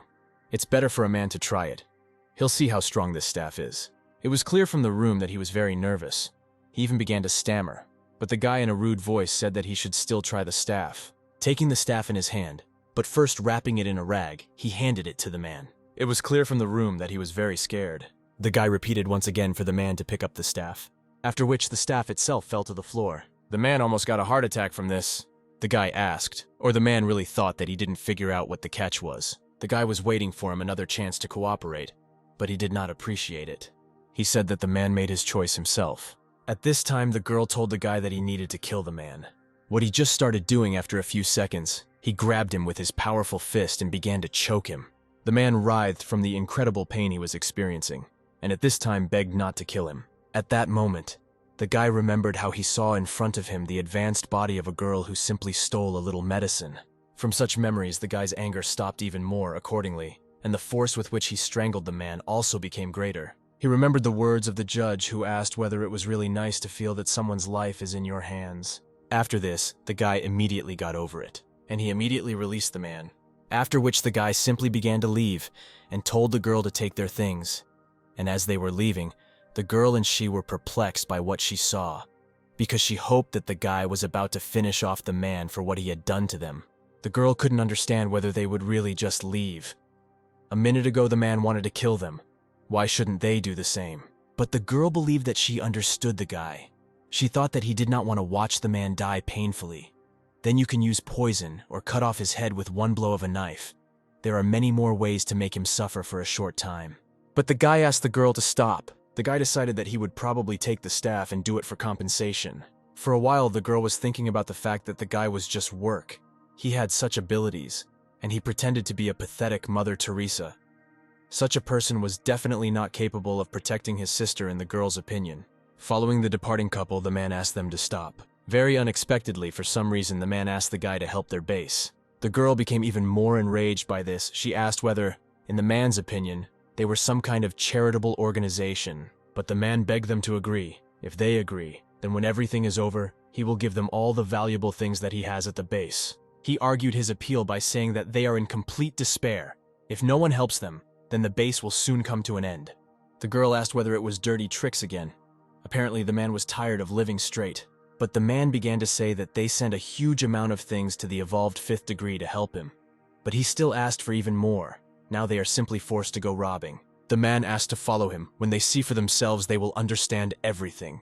He asked them to look at the pit below. He asked whether corpses can see you. To be honest, it's hard not to see them even from afar.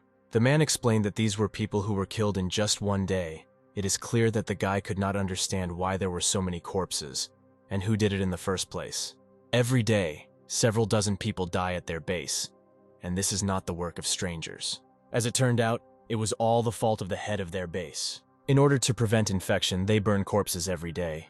Approaching their base, anyone will smell that sickening smell of burning meat. The girl couldn't understand or whether their leader had really gone crazy. If he continued to kill so many people every day, very soon there would be no one left at their base. The man said that the girl was right, which is why he decided to overthrow the head and lock him in prison. The guy asked if this was the reason why he sold everything to get the help of the evolving 5th stage, to which the man replied that the guy was right. But one such evolving will not be enough. You need at least 3 strong fighters because their leader, 7th degree evolved. At this time, the man remembered how he literally hit the head of some man with 1 movement and 2 fingers, and of course he died from this. And at this time, some stranger was running nearby. A split second later, the stranger was already lying on the floor, bloodied, and oddly enough, killed. And the head kept repeating that they all must die. At this time, a big man and a slightly shorter guy with glasses stood and looked at the man with a seemingly condemning look. The man approached them and was happy because he had finally found them. The big man began to slightly rudely inform the man that even though they agreed to help him, but let him not forget about their conditions, they will only begin to act if at least 5th degree evolved people gather together. Well, the man doesn't feel that there is that 3rd fighter among all those present. The man asked, or the commander was trying to deceive them. The man began to explain everything. Among them, there is no evolving 5th degree, but he found someone who knows how to increase his degree. It is clear that the man could not understand what the commander was talking about. The man immediately asked his subordinate whether it was him. He felt that he had the 4th degree. He asked him how he could raise it and defeat him, but his subordinate said that the man was mistaken, it was not him at all. A few seconds later, Mason appeared behind the man. The commander introduced him and said that this was the one he was talking about, also adding that the guy had outstanding strength. The man was slightly surprised by the guy. The man said that the guy, apparently evolved of the 1st degree, he asked whether the guy could increase the degree to defeat the evolving one of the 5th degree. The guy said that this would not give him any difficulty, because he had already won once. After these words, the man began to laugh loudly almost throughout the entire base, also adding that the guy was definitely mistaken. The man also told the commander that the guy was deceiving him. The man began to say that there is no one in the world who would be able to step over 3 degrees at once, and the guy says that he can step over as many as 4, but it just sounds funny. The guy said that the man was right, because last time he was very lucky. That's why he was able to defeat the evolving one of the 5th degree, so he himself doesn't know how much his strength can increase. That's why he decided to wait for them. He offered to fight and compare their strengths. The guy also added that if he loses in this battle, he will leave. He also gives it to them with canned food as compensation. Anti-toxic gloves, made of a special material, protect the skin from the penetration of poison. The man began to dismantle them, arguing that they would not resort to force, and there was no need to check who was stronger. The man said that if the guy proves that he can rise to 4 degrees, then he leaves to defeat the evolving 7th degree. They need to understand the situation well. He is not going to charge his life into the hands of who knows. The guy agreed with the commander. This is just sparring. No one should get hurt. The man asked the guy to calm down, also adding that he was not going to kill anyone. A man and a guy stood in the middle of the square preparing for sparring. At this time, whoever waved a red flag, which meant the start of sparring. The man immediately began to attack, but the guy managed to react and fought off the blow with his staff. The guy was clearly lucky that he had this staff in sparring with such a strong opponent. The man's blow sent vibrations through the staff. Even the guy himself was surprised at how much strength there was in one blow. His hands began to tremble. He also noticed that the man was too fast. From the very beginning of the battle, he had to act at the limit of his capabilities. The man was surprised that the guy was able to dodge all his blows, but still agreed that the guy could still do something. But the man believed that the guy did not have enough strength to jump through as many as 4 degrees. The guy was very surprised after the man broke through the stone with one blow. All 5th degree evolved are so fierce. The guy began to run away. It is clear that the man could not understand where he ran. What was the point of always dodging? But the guy said that he would refuse otherwise to go straight to heaven. All he could do was run. Well, the guy was still able to catch up with the man. The guy had the perfect plan. In his opinion, he was going to pierce the man's chest with this staff. After which, the guy stopped abruptly and struck the man directly below the groin, and the blow was so strong that it is difficult to describe in words. It's very strange, but the man's expression did not change at all. The guy believed that the man could not say a word because of the pain. He said that this was his crowning blow in the abortion technique. The guy still hasn't just removed it from the man's genitals. The commander noticed that the guy hit the bull's eye, after which he slightly jokingly asked the guy standing next to him, or whether his friend had managed to get a wife. But the guy said that there was nothing to worry about. His special ability to make the body harden, he could easily cope with such a minor attack. But the man said that she used the staff, and asked whether his friend could resist its effect. At this time, the man began to glow in blue, and then he threw the guy several meters away from him, so much so that the staff flew out of his hands. The guy, to put it mildly, rolled across the ground. After which, without stopping, the man began to attack the guy, and he delivered a powerful blow to almost the guy's head. The blow was so strong that the stone lying nearby split. After which a man stood over the guy and said that the guy had lost. The man said that the guy is really strong, only at the first stage, but already has such high speed and accuracy. He believes the guy could easily cope with evolved people of the 3rd degree, or weaklings of the 4th degree. But in battle he relies only on his strength without any strategy. It is better for him to return home and train properly. He said that they were leaving. The commander asked whether they would return, but the man told the commander not to worry. They won't work out everything he paid them. When the commander finds a worthy 5th degree evolver, they won't come again. This guy is not strong enough. He has no chance against their crazy leader. He will be killed immediately. At this time, some zombie said that this was true. Coming out of the shadows, he said that this guy was no good, and also added that he would be much better suited for this role. But the guy was only surprised that his staff and gloves were in the hands of a stranger. The stranger apologized for stealing, but he also said that the guy was using the staff incorrectly. But the guy was most confused by the fact that zombies can talk. It is clear that such words do not acquaint the mother. He said that he was a man. The guy immediately apologized, but the stranger crawled out so suddenly that it seemed to him that it was a corpse. But the commander, on the contrary, was delighted with the stranger. He asked whether he had finally agreed to help them. But then he said that he had not come for them, for the sake of the staff. He had been looking for it for so long, and now they finally met. But the guy was indignant and said that the commander gave this staff to him. The stranger asked the commander whether this guy was really telling the truth. The commander said that this staff was originally intended for a man. He gave a lot to get it. He only asked to help them, and he would give him the staff as a gift. The man laughed at this. He defiantly covered his mouth with his hand and laughed. I asked the guy for help, don't be angry, because I had a choice. He offered to stay with them. Then when it's all over, he'll give them an even cooler weapon. The guy told the man that he agreed to help them, but he had one condition. When this is all over, they will exchange things only with him. He will become their only supplier. It is clear that the man was slightly surprised by this condition. He asked the guy whether he had enough products, because they mainly take medicine and food, to which he replied that his sources allow him, and his prices are quite low.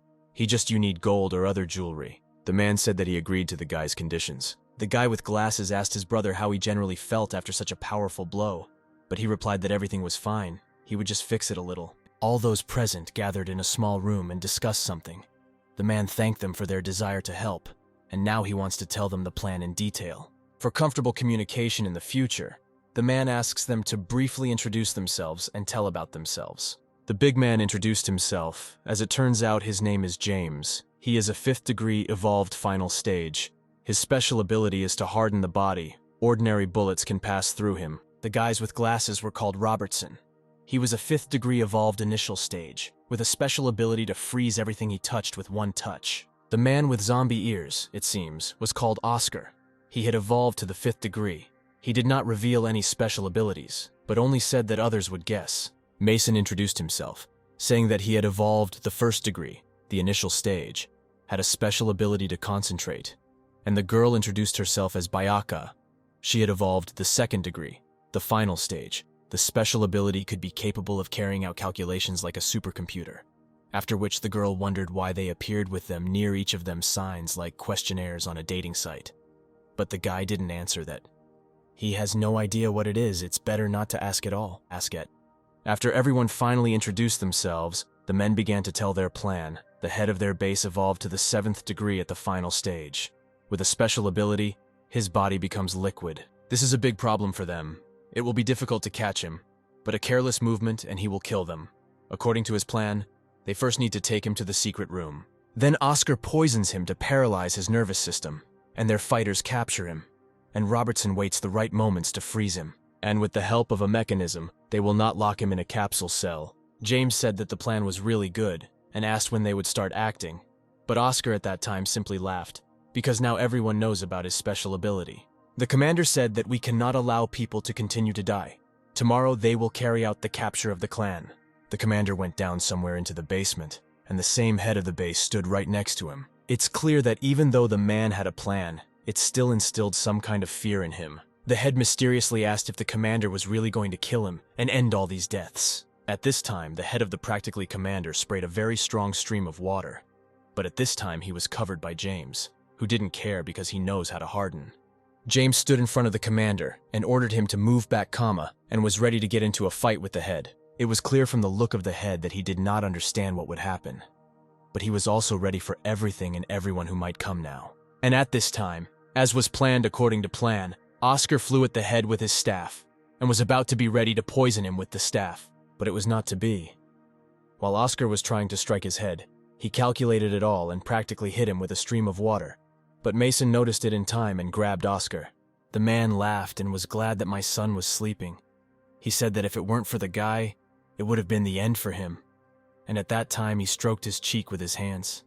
Well, James didn't have time for any jokes. He was serious about winning. Well, as it turned out, in the fight, somehow out of character, the head was able to inflict scratches, small ones. But still, these are scratches on a person who has the ability to freeze. In a split second, he completely hit him right in the ribs. It's clear that the man was surprised by this. I couldn't understand how the head could pierce his hard body. But the man said that liquid with high pressure and high rotation speed is capable of breaking through, and something was confirmed. And at this time, Robertson came running to help his brother. He started to freeze the water. This, after all, helped, and the head even took a step back. It was clear from him that he was dissatisfied with all this. And it was also clear from the guy that he was a little hesitant about what he should do now. But again, once again, Mason manages to be taken away from the head of his ally in time. And at this time, while his head was focused on how Mason was taking away his ally, during the day, James was ready to deal him the final powerful blow, which is exactly what he did in a split second. The man shouted to the entire room that he had violated the shape of his head, and this meant that now Roberts was coming out, who should freeze him. Basically, Robertson began performing his task within seconds. Well, something apparently didn't go according to plan, and this collection of water turned into some kind of hurricane. And it was because of this that Roberts was thrown back. After my son asked or his head died, he was told that he had dissipated so that the guy could not freeze him. The commander was ordered to guard all openings at the entrances and exits. He could not be allowed to escape. And at this time, the head began to take on the image of a person. Well, now the image of the man was slightly strange, because the water was not blue as we are all used to seeing it, but dark black. Even Roberts could not understand what the head was trying to do, and the commander said that things were bad, and he was going to use the same technique. After which the commander ordered everyone to take out their shields and stand behind the barrier with their abacus. And the head apparently has already begun to use some kind of technique. After 2 seconds, he began to thrust a stream of water into everyone's chest before piercing it with this one. He even managed to stab the commander. The head even tried to impale James, but was unsuccessful. He told them that everyone should stand behind him. As it turned out, the head increased the number of water jets, so their strength became less. Now his body can handle it quite well, and the head apparently had no intention of stopping. The commander shouted that he was still there, and let everyone attack now. After this technique, he becomes weaker for some time. Within 10 seconds, the water will again be in the state it was in at the very beginning. He ordered Oscar to freeze him as soon as possible, after which you asked Mason to push him. They were already practically in this water balloon, so to speak. Well, the man didn't see or hear anything at that time. The guy must be able to completely freeze it in those 10 seconds, which can be an incredibly difficult action for someone. The man still didn't feel anything, but it was already clear that ice stones were floating around his face, so to speak. It felt like the guy was about to finish. Mason shouted that everything worked out. Well, apparently Roberts himself didn't think so. It was clear from his look that he was nervous. Although this dome of water was indeed already covered in ice, Robertson reported that things were bad. The man accelerated the circulation of water, so the freezing slowed down. Poa Robertson was at a loss what to do now. Oscar told him not to worry, and he would help. He couldn't escape. After which, the man began to direct some of his energy into the icy ball. The liquid disperses quickly, so his poison cannot spread throughout his body, and now the situation is ideal. This self does not make him fall asleep forever, and without its antidote, no one can save him. After a few seconds, the man had already finished instilling poison into the man. He sighed at the commander, clearly glad that they were finally able to defeat the barbarian. And now no one will threaten their city or anything around it. All those present decided to gather and celebrate this great victory. The commanders began to thank everyone taking part in this for their help. As a thank you, they prepared these delicious dishes for them. Mine clearly didn't like them. And of course, what would a dinner party be without a group of girls? After which the commander told the girls to come in. All the men looked at the girls with caution at first. The girls were truly all incredibly beautiful. In a split second, the man literally swam from these girls, and they were already arguing about who would be who. Robertson and Oscar immediately began flirting with the girls. A stranger asked my son if he was an extra hero. She also called him young, and the guy was a little embarrassed. And Becca at this time was clearly unhappy with all this. As expected, men are simply disgusting. After some certain amount of time, all the men were practically unconscious, which is why the commander decided that the girls should be taken to their rooms. My wife was taken into the room by two girls. One of the girls was surprised at how cute the guy was. He drank everything and was already drunk. And the other girl said that he was her type. They noticed that it was probably unpleasant to sleep so sweaty. They needed to wipe it off. For some time, Robert also flirted with two girls. And in a split second, their things scattered across the room. And Oscar told the girls that they were very pretty. Just his type. But the girls, on the contrary, were afraid of him. But he asked them not to be afraid because he would not do anything bad. And at this time, two girls were thrown out the door. As it turned out, it was James, who thanked them for seeing them off, but asked them to return to their place. To be honest, it was expected that James would not play even dirty games, because it is clear from him that he is a very serious and focused person. Then he slammed the door right in the girls' faces. And at that time, the girls were really squeezing the floor out of the guy. They believed that he would sleep until the morning. The commander told them to provide him with a good rest. But he sleeps heavily, so they will not be able to take care of him. They concluded that they would just wipe it off and move on. One of the girls didn't think it was possible to sleep so restlessly. It seems they won't return to their place today. After some time, my dignitaries loaded the bream right in the face. It's clear that he immediately deteriorated from such, firstly more and secondly shock. He immediately asked who did it. As it turned out, it was Becca who was unhappy. She asked whether he had a lot of fun that night, so tired that he slept until noon. She also asked how long he was going to hang around in this place. He called the guy a pervert. She started pulling his ears and told him to get up alive. The guy couldn't understand why she suddenly became so angry. At first, she called him Brother Mason. Meanwhile, James and Robertson were walking around the morning base. Zhenya asked his partner whether everything was okay with them, because he was walking all the time and holding his back, and ended up slightly in pain. Raising his finger up, he said that everything was fine. The commander asked everyone if they were leaving so quickly, and also invited them to stay for a couple of days. James said that they couldn't, and they still had a lot of other things to do. They needed to return to their organization as soon as possible and report on the work done. Mason wrote down all the goods needed at their base, so now he needs to go get them. In about 3 days, he will send them everything. Oscar informed my messages that I was engaged in trading. He was simply wasting his talent. He invited him to join me. He sees that he has potential. If he goes with him, he will teach him a quick way to evolve further. His family has a secret technique that will help him make a breakthrough quickly. But Robertson said that my son should not believe him. If he really had such a technique, would he still be at such a low rank? As it turned out, the man had already taken a young guy to his place, and no one had yet knows where he is now. Despite this conversation, James tossed the guy a walkie-talkie. Well, for some reason, even though Mason was from normal time, he still asked what it was. James said that this is a walkie-talkie with which he can contact him at any time. Their organization needs people like him. If the guy decides to join them, just let him contact him and he will tell them their location.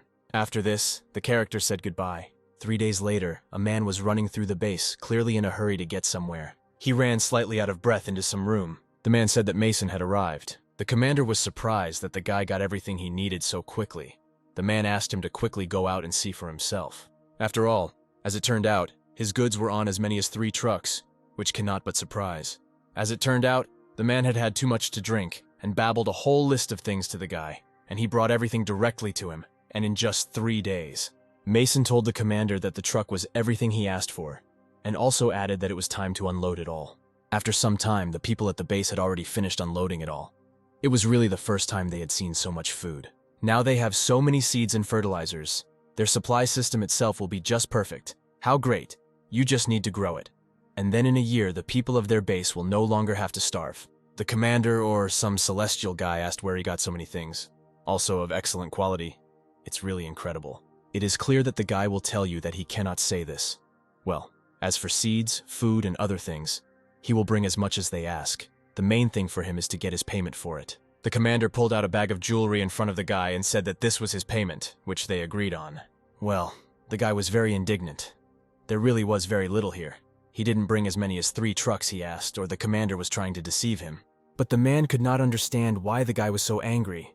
"Because this is a whole bag of crystals," he asked. Or the guy had not heard of such a thing. "It is several times more expensive than the cores that he initially promised him." As it turned out, one crystal contains 1,000 skill points. The guy was surprised that such a tiny feeder had 100 skill points. It was 50 times more expensive than the core, and it was just an amazing thing. But then the man remembered what he promised the guy, and asked him to follow him. In truth, they weren't able to find much gold at the base. They turned over the entire storeroom, and finally found something. The man pulled the guy out with a whole box of gold bars. He said that this is all they have, beautiful enough for this. The guy's eyes lit up at what he saw. He said that this was more than enough, and thanked the man. The guy told the girls that he needed to go away on business. He would return in a couple of days.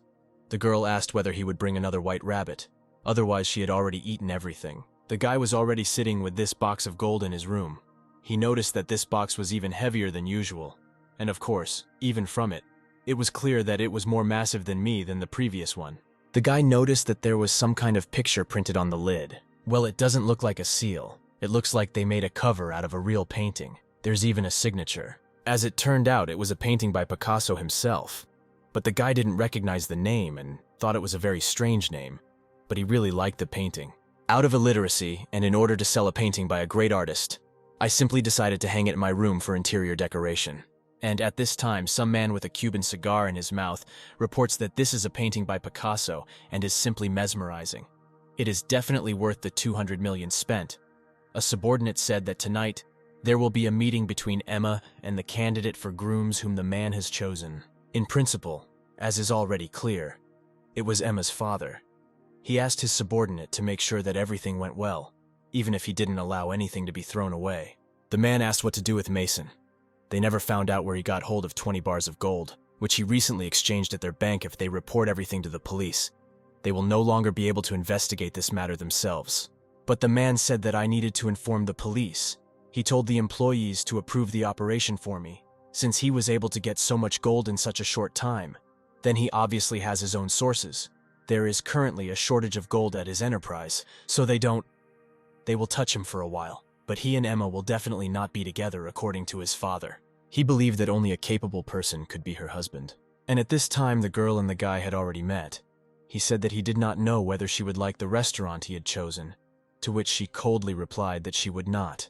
The guy said that he was informed that the girl had been constantly sitting at home lately, and asked if she wanted to go to Ostrovok with their family for a couple of days. It was very beautiful there, but she again refused the guy and said that she was not interested. But the guy continued to insist. He asked where she would like to go. He often goes on business trips and will make meetings for me, so I know my way around abroad quite well. But again, she told him that she would not want to go anywhere. But the girl could no longer stand it and decided to tell it like it is. It was her father who told her to meet the guy. She doesn't plan to continue communicating with the guy in the future. Moreover, there are rumors that the guy likes to play and throw, so he doesn't need to build a gentleman at his place, since they have already had dinner. She suggests not wasting any more time. After which I said goodbye to the guy. He gave her disapproving glances and called her ungrateful. After some time, the girl came into the house. The father said that he knew how their dinner went. She was instantly surprised by her father's presence in her home. The man said that they had not seen each other for a long time, and asked whether she would not even call him dad. The girl ordered her father to leave if he had nothing to say. This is her apartment. If next time he also comes without warning, she will call the police. The father said that if the girl continues to resist him, then all the candidates he carefully selected will simply understand in horror, and her dad will have a hard time. The girl was furious. Her father treats her like a thing that can be exchanged for something valuable, because he knows perfectly well that she likes someone else. And you said that my son is not at all outstanding. He will not make her happy. He will not dare to transfer his business to him.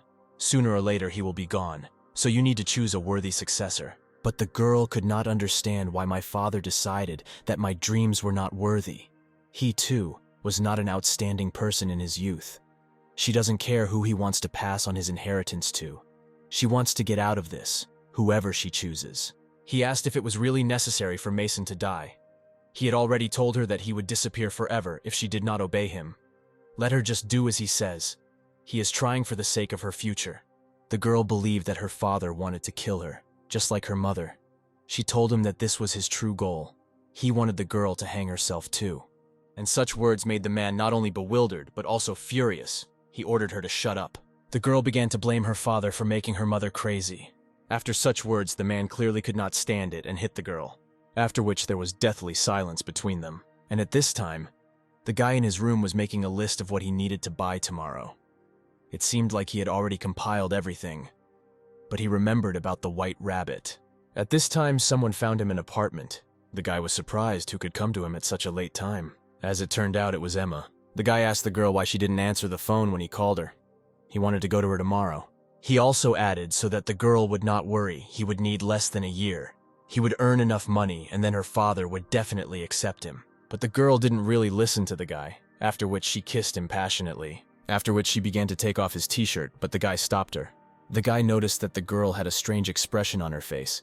He asked whether something had happened to her, or whether it was connected with her father. But the girl asked not to discuss this. Just let the guy keep his eyes on her today. The girl said that although they had not seen each other for only a couple of days, she missed the guy so much, she asked him to hug her tightly. It's clear that everything went towards sex. The girl said that she wanted to remember the guy's smell. The guy couldn't believe that today would come the day when he would say goodbye to his status as a virgin, and in addition, this would happen to his loved one.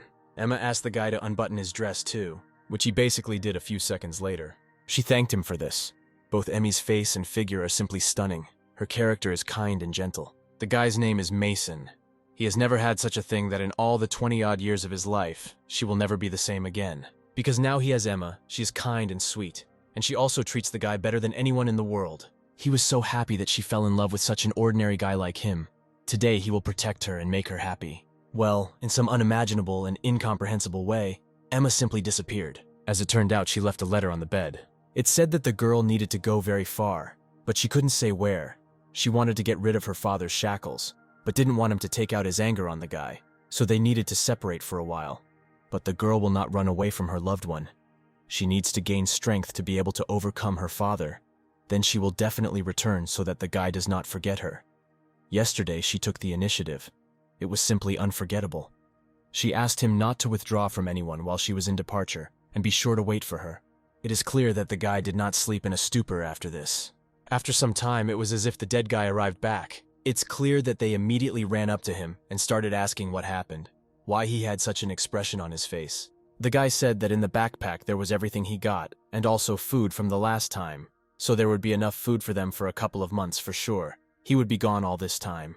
He asked to protect himself. The girl asked if the guy shouldn't go and exchange it all. He wanted to exchange it all for gold or something like that.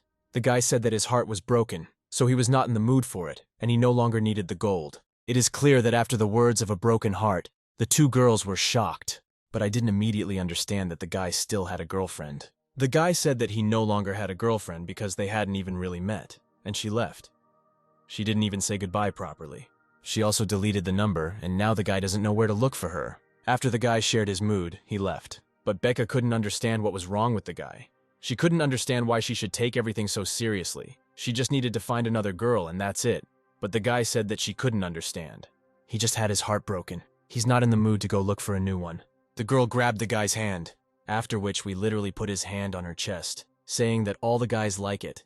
Let the guy think it's gratitude for the fact that he accepted her white rabbit. The guy had strange sensations. His face is typical of Becca, but her form is impressive. The girl said that her husband's time was up. The guy was surprised why so quickly. The girl was embarrassed by the guy's words, because a whole minute had passed. The guy made a face, and let me tell you that his mood did not improve at all. Then Melanie decided to act. She asked what the guy's idea was about one more minute from her, although she was a smaller size. He clarified or he can choose another place. After which the girl asked which place he was talking about. He pointed to the girl's butt. After which he began to touch the girl's intimate part. The girl just asked the guy to hit him easier. The subordinate asked the commander whether he is sure that this is what needs to be done. After all, melting this huge ice ball in order to extract the core can be dangerous. If during the defrosting process it suddenly wakes up, the consequences will be terrible. But the commander said that the nearest base did not touch them, because the notoriety frightened everyone around. But now they know that he is locked up. If they do not extract the source of his power for their own good, their base will simply be torn apart, like and many others. The commander ordered to find Mason and tell him that he had already prepared everything, after which the subordinate began to carry out the order. The commander didn't even know what his head had to go through to become such a psycho, but he went crazy just in time. For so many years, he was against the expansion of territory, content with what he had. But with this power, he could lead the entire base surrounding them. He is indecisive, and therefore is not suitable for the role of a pro driver. So now he should give his power as a commander. With the help of force, he will lead all these lands and set them on fire for himself. At this time, the girl said that time was up, and the guy heard some sounds coming from his backpack. The girls could not understand what kind of sound was coming from the backpack. The guy began to examine the backpack. As it turned out, it was the walkie-talkie that James gave the guy. But for some reason, Becca revived very angrily and punished the guy not to answer the call. After all, if he answers, they can intercept the signal and find out their location. But the guy decided that he would pick up the phone, just move away and answer. A split second later, the creature sped away at the speed of light. He ran a certain number of kilometers and reached the top of some building in his opinion. This distance was enough. After the guy did not answer James, he apologized because he had not yet properly thought through their offer to join the organization. The man said that this is not why he is calling him. He needs his help, of course. For it, he will receive an appropriate reward. Something happened here, and therefore his immediate help was required. A huge heap of zombies surrounded their food supply, and indeed it was true that the streets were swarming with hundreds or thousands of zombies. There were an incredible number of them. The man said that the guy came quickly. Also added that they were at the intersection of streets X and Y. The guy quickly figured out where he needed to go. At this time, a group of people were surrounded by zombies. They were already running out of ammunition. Then one of them told the others not to worry. Everyone from the base reported that they had already requested help, and everything would be fine. And the guy at that time accelerated so much that he could barely brake on the fallen bridge. Arriving at the place, the guy could not understand why there was not a soul here, because it should be here. A split second later, he was pinned to the ground with a powerful blow. The blow was so strong that the guy literally stuck into the ground. Some muscular woman said that the boy whom James called had simply zero reaction, but Robertson asked her not to look at the fact that he was a newcomer. At the decisive moment, he would show his strength, because they saw everything with their own eyes. The woman said that they would find out whether the guy was a donkey or a thoroughbred horse. The driver told the commander that today they had a big catch. Who would have thought that they would only find medicine? The head of the city would definitely be happy about this. Since the Kitsch died, the position of the chief judge has been empty. The driver believed that it was possible that when they returned, the commander could become the supreme judge. But he said that he was just doing his job, and he would have the rest. As long as they were driving and having a conversation, they didn't crash into some car. The impact was really strong, because the partners almost flew out of the car. The driver said that things were bad, because they were surrounded by red zombies. They immediately got out with the car and opened fire on the zombies. But it was quite difficult to hit them. They dodged all the bullets. After which the driver, in some unimaginable way, stretched his arm so that he could completely clasp two zombies. He said that now they were not going anywhere, and ordered everyone to shoot at them. They were able to kill them. They were lucky that the commanders were with them. But as it turned out, these zombies made a hole in the tank of the car. The commander said that there was nothing wrong with this.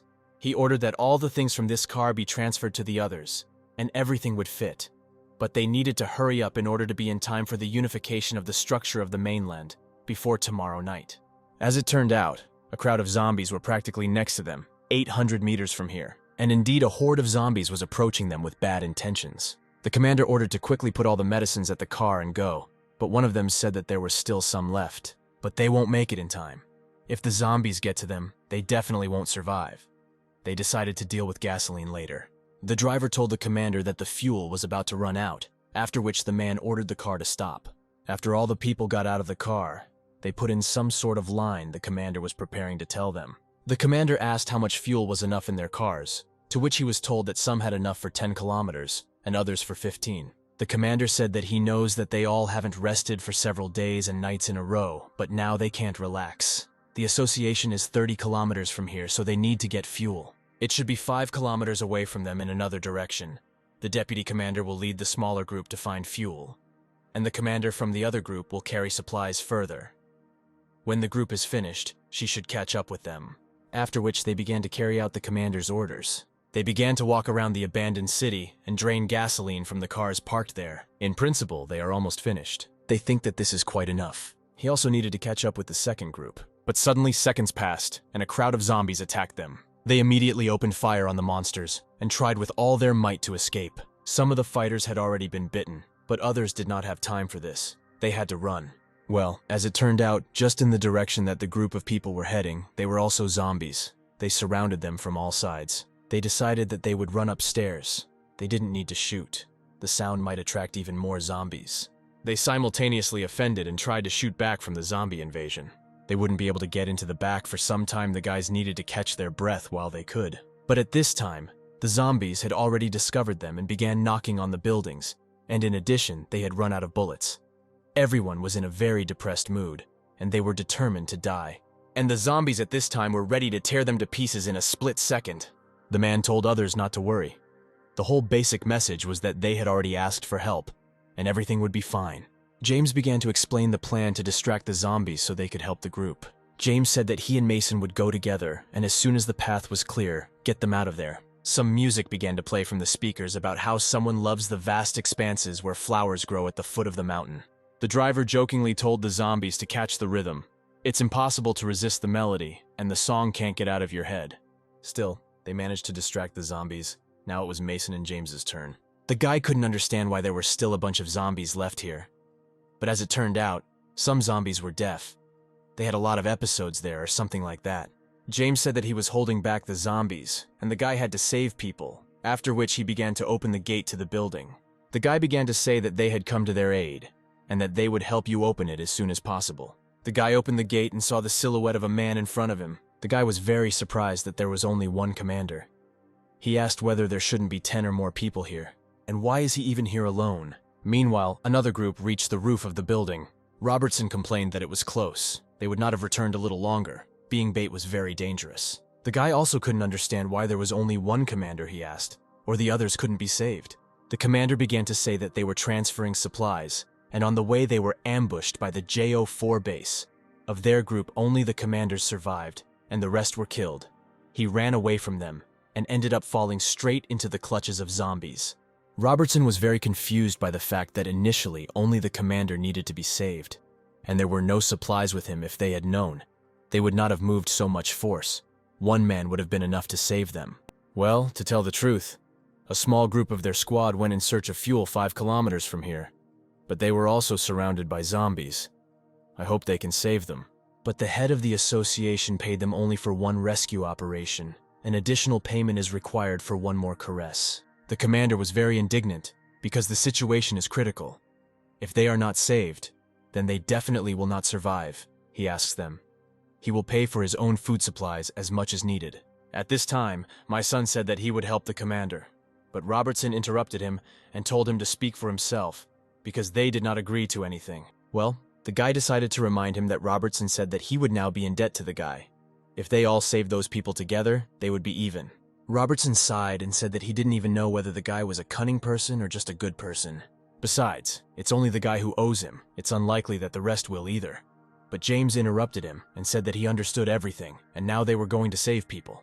The guy couldn't understand why James suddenly agreed, because every such operation is a huge risk. He asked whether the man understood what danger they would face. Well, this entire dialogue was interrupted by zombies who landed on the edge of the building. Robertson noticed him immediately. At least 2 zombies stood and looked at the group of people, and were clearly ready to attack them.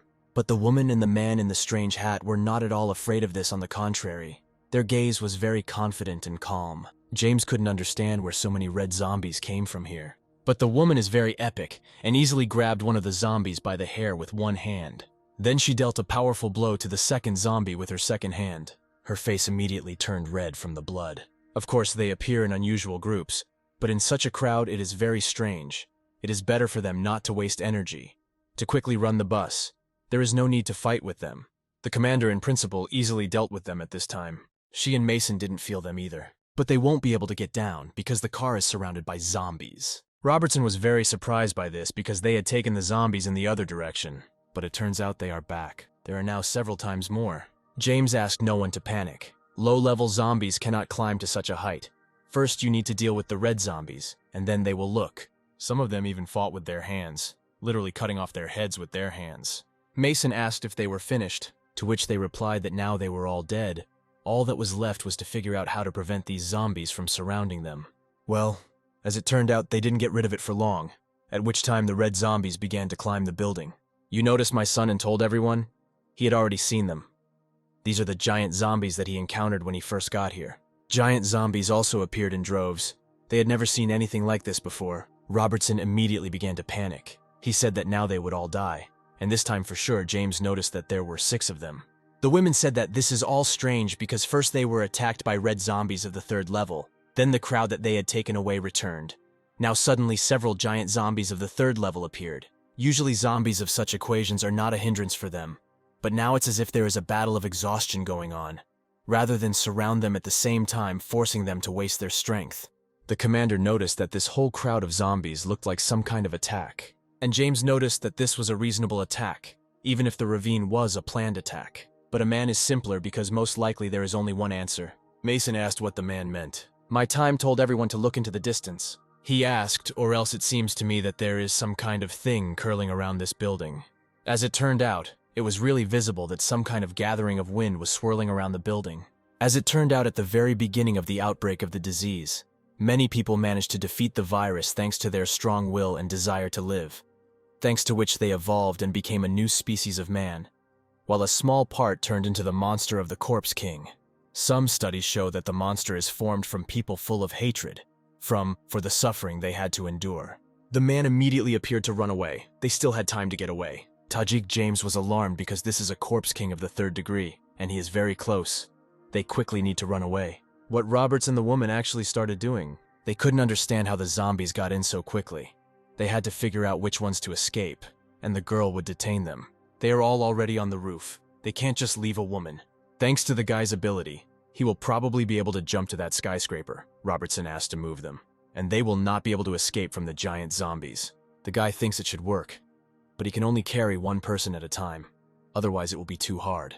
He told the commander that they were counting on him, and he would be the first. And at this time, the Corpse King was getting closer and closer to the building. The guy asked the commander to hold on tight. The roof was getting closer and closer every second. The guy got ready to jump. But my king was so stupid he began to emit some powerful sound waves. These sound waves instantly knocked my son and commander off their feet. As it turned out, the guy couldn't even use the ability. And at this time, the woman will come to the ground. It was a similar situation with Robertson and the man in the hat. The guy noticed that no one could use the ability. It was bad. They needed to come up with something. The guy instantly realized about the fatal bullet and asked the system to use the fatal bullet. Well, as it turned out, since the distance is too great, the bullet will only hit the surrounding area. This means there is only one way left. The guy asked the system to spend all the crystals and cores on improvement. The guy didn't have much time to chat, so he asked the system to start improving faster. At this time, Robertson was thrown from side to side as if he were playing with some kind of toy, and my son improved very quickly and significantly during this time. The woman was angry with James, who was holding her back. She asked with all her might to let her come to them.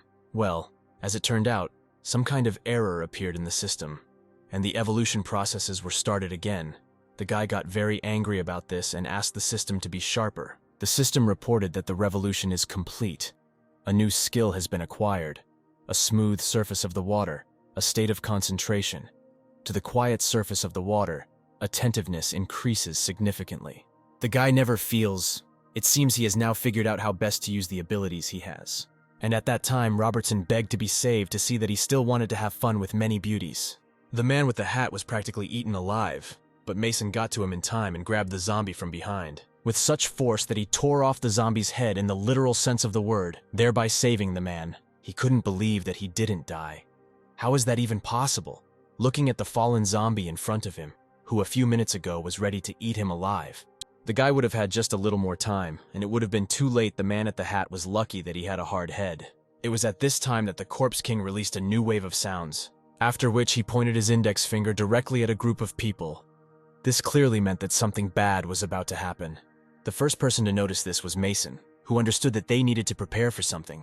Suddenly, something incomprehensible happened to all the zombies around. They began to either writhe in pain, or simply writhe from something incomprehensible. Even on the callback, some new types of zombies appeared, with wings just like bats. These same zombies began to take off and fly toward the building, but the ground zombies continued to try to climb the building. The guy couldn't understand why zombies usually learn to jump so high. Their speed became higher. Well, as it turned out, the Corpse King's ability number 3, Madness, the ability makes ordinary zombies insane. In a short time, their physical strength increases, then they explode and die. Zombies with wings began to approach very quickly. The woman told everyone to be careful because they need to prepare to fight back. A few seconds later, zombies had already filled the space on the roof, but Robertson was slightly surprised by their movement. And so the zombies simply didn't care about them. After all, they were all heading straight to Mason, who at that time was standing in the middle of what could be called a desert and looking at the monsters in front of him. Well, it was clear from the guy that we weren't going to scare him at all, on the contrary. My gaze was confident and calm. After some time, several dozen zombies attacked mine, thereby forming a kind of dome of themselves. But after a split second, a bright yellow light began to glow around this dome, which was about to break through them. Just like that happened in a split second, my son scattered his forces and thereby killed the zombies that were near him and on him. The guy thought he was gonna die. These zombies moved towards him in such a crowd that you were scared. He only used the ability at the last moment. And all this time, those present were surprised that the guy finished them off with one blow. They could not understand when he managed to upgrade because he had just blown them all up, and his ability was super speed. It seems that James has now noticed whether he asked the guy or the guy at the 4th stage of evolution. To which the guy gave him a positive answer. And by the way, his ability is not super speed at all. It's just a skill that the system has endowed him with, his ability to concentrate. Concentration. The energy mix is concentrated in explosions, causing enormous damage using the smooth surface of water skill. The damage can double. Robertson still couldn't understand all this, because some time ago he remembers the guy was only at the 1st stage. Had he really been hiding his true power from them all this time? Well, since they didn't have time, he said that they would discuss this later. But now they need to escape from here. He said that he would detain the difficult king. The woman asked if he could handle it alone because they could stay. The guy said that if they stayed, then on the contrary, they would interfere with him, because he would worry about their insecurity. He asked not to worry about him. He also added that she has a secret way to escape. If something happens, he definitely won't die. If he doesn't manage to defeat them at all, then he will simply return to his world using transference. And at this time, powerful and huge explosions were heard on the building. As it turned out, the guy had been fighting with them for 2 hours already. They kept climbing and climbing, but he was lucky that his endurance also increased several times. For such a long time, he was not even tired. The guy hoped that the others had already run far away, so that this gang of zombies does not get to them. But all this time he fought with them exhaustively, wasting his strength. Now to get down to business in earnest. The guy pointed his index finger at the Pipe King just like he did before pointing his subordinates at them. He asked him, or the 3rd degree, he believed all these low-level zombies would attack him. He asked, or he couldn't stand him. He asked to call his friends as much as he wanted. They still couldn't kill him. He himself had to join the fight. As expected in principle, the Corpse King really began to approach the guy at the speed of light. Basically, as a guy, I thought this thing heard and understood him. Now he's pissed him off. In addition, he also destroyed the building with one blow. If you don't dodge at least once, all the fun will definitely end. As it turned out, he also had tremendous speed. I fell, I appeared, I was evicted, and I just ran away. If such a zombie is only at the 3rd stage, and if it evolves further, you won't even be able to deal with it. You need to quickly finish off the transfer of the Big King. He began to remember that when he fought with the psychotic leader, he concentrated water at one point to create a kind of blade out of water. Perhaps if the guy also used his smooth water skill, he would succeed.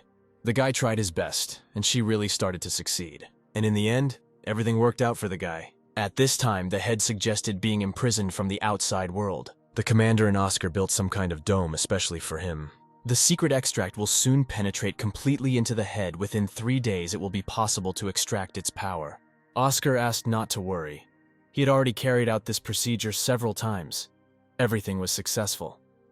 Of course, this is the first time he is doing this with someone who has evolved to such a high degree. 3 days will be enough.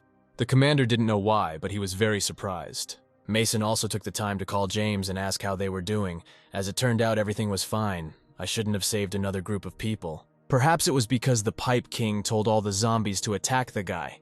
But when they arrived as a group, there were practically no zombies in the area. The guy was already scared that something had happened to them, and that's why they weren't answering. He didn't think that they would cope so quickly. Robertson asked their guards not to worry. He called him a really rich guy. He relaxed them with so many medications. There was practically no cadaveric poison left in their bodies. Zhenya said that they would handle it, but here he was. He asked how the situation was generally there, but Robertson thought logically, since there is time to chat with him, about anything, of course. He had already finished the matter a long time ago. and the guy himself confirmed that everything here is already normal for him. Then they need to meet. The guy was holding in his hands the core of the Corpse King, which had 10,000 skill points in it. He just wanted to use new cores, but he had already run out of everything. Who could have known that inside this monster, there would be as many as 10,000 skill points? Lucky so lucky. After some time, the guy began to cough and his vision began to darken. A split second later, the guy fell to the floor. The system reported that the body was exhausted and a coma ensued. For some time, the woman who was traveling with the commander was either offended by something or dissatisfied with something. She couldn't understand where the man was taking them, because the unification of the buildings of the mainland was on the other side. To which the man replied that they use this road to transport food. It is longer, and there are few zombies here, so it is safe. As it turned out, at that time, right above you were passing next to me, and below the car, there was some kind of psycho with an RPG in his hands. As was expected in principle, a split second later he fired a projectile directly at the car, and after some time he fired a second shell. It's clear that the car couldn't stand it. The woman's body was hung from the car, directly above the burning fire below. But as it turned out, the commander was able to get his people out of the car, although he coughed slightly, which in principle is not strange. As it turned out, the fire did not harm him, but fragments still came from it, and they would have blown him up a little more. As it's not difficult to guess, this group of people was with him. They immediately began to apologize, but they simply had no choice. Still, these four are so difficult to catch. If you boil them all at once, you can avoid a fight with them. In any case, the commander thanked them. It was possible thanks to them. He ordered them to return to Camp 17, and all this time the guy continued to lie on the rocks. After some time, two people approached him. As it turned out, it was two girls. One of them was very surprised that he killed the Corpse King of the 3rd degree. It's dangerous to sleep in such a place. The guy needs to be taken away from here too. A very angry guy woke up with words about letting the man sleep, and he couldn't understand why they suddenly burst into anger. The two children were really scared of the guy and started running away from him. It's clear that the guy was perplexed and couldn't understand where he ended up. As it turned out, the guy slept for 10 whole days. The girl said that this was a union for helping rock climbers, and she was his head, Alex. She said that they confiscated it gladly, because communications cannot be used at the base. But he insistently asked for the radio to be returned to him, and also added that he would contact them after he left their base. The girl said that it was painful, such an attitude towards those who saved his life. The guy couldn't understand how he could forget about it, of course. He was obliged to thank them for saving him. He asked what things they needed. He would get anything in any quantity. He asked maybe they needed a truckload of food. The girl thanked the guy for such generosity. But now what they need most is something else. They need a strong warrior like the guy, so their union would like to ask him something. He said that if they need anything, let them contact him. But first he needs to make sure that his friends are not in danger because he is worried. The girl said that he orders him to be escorted outside. Then they will give him a walkie-talkie so he can contact his friends. When the guy was taken outside, he noticed that no one was answering. The girl standing next to him suggested that they could change the radio or were simply not nearby. In general, they need to return to the Union. The head is waiting for them. And the guy silently thought to himself that if this continues, he will never leave here. As it turned out, all this time they were standing near the legendary Eiffel Tower in Paris. Well, the guy couldn't understand where the girl was taking him. Shouldn't they have gone to the clubhouse? The girl wanted to say, or the guy doesn't want to clean himself up a little before going to the head. After all, the guy hasn't washed for 10 days, and the smell from him is terrible. She asked to take a shower first. The girl said that when the guy is raised to the left, he will see the bathhouse. She will wait for him here. The guy went in search of a shower. After the guy smelled his head on his t-shirt, he asked himself whether the smell was just that terrible, and why he didn't feel it then. In the shower, he saw a girl in front of him who began to undress. It's clear that the guy was surprised to see in front of him. He immediately began to apologize and said that he was in the wrong room. After which he went into what he thought was a men's shower and began to take it. So much had happened in these few days that he didn't even remember their parting. It was probably better to keep himself busy with something. Now all his attention needs to be focused on making money. Who knows? Maybe if he helps the Climbers Union, a new buyer will open up for him. And at this time, while the guy was taking a bath, someone's female legs began to move near him. A crowd of practically naked women entered the room. It's clear that the guy was instantly embarrassed by what he saw. I couldn't understand what was happening and why there were only girls here. A girl passed by him, probably didn't notice him. I started to crawl out of the bathhouse. It seemed like no one was looking here. I needed to get out right now. But before he could get out, the girl next to him said that the water was so hot. And at this time, behind the guy, the girls began to have fun.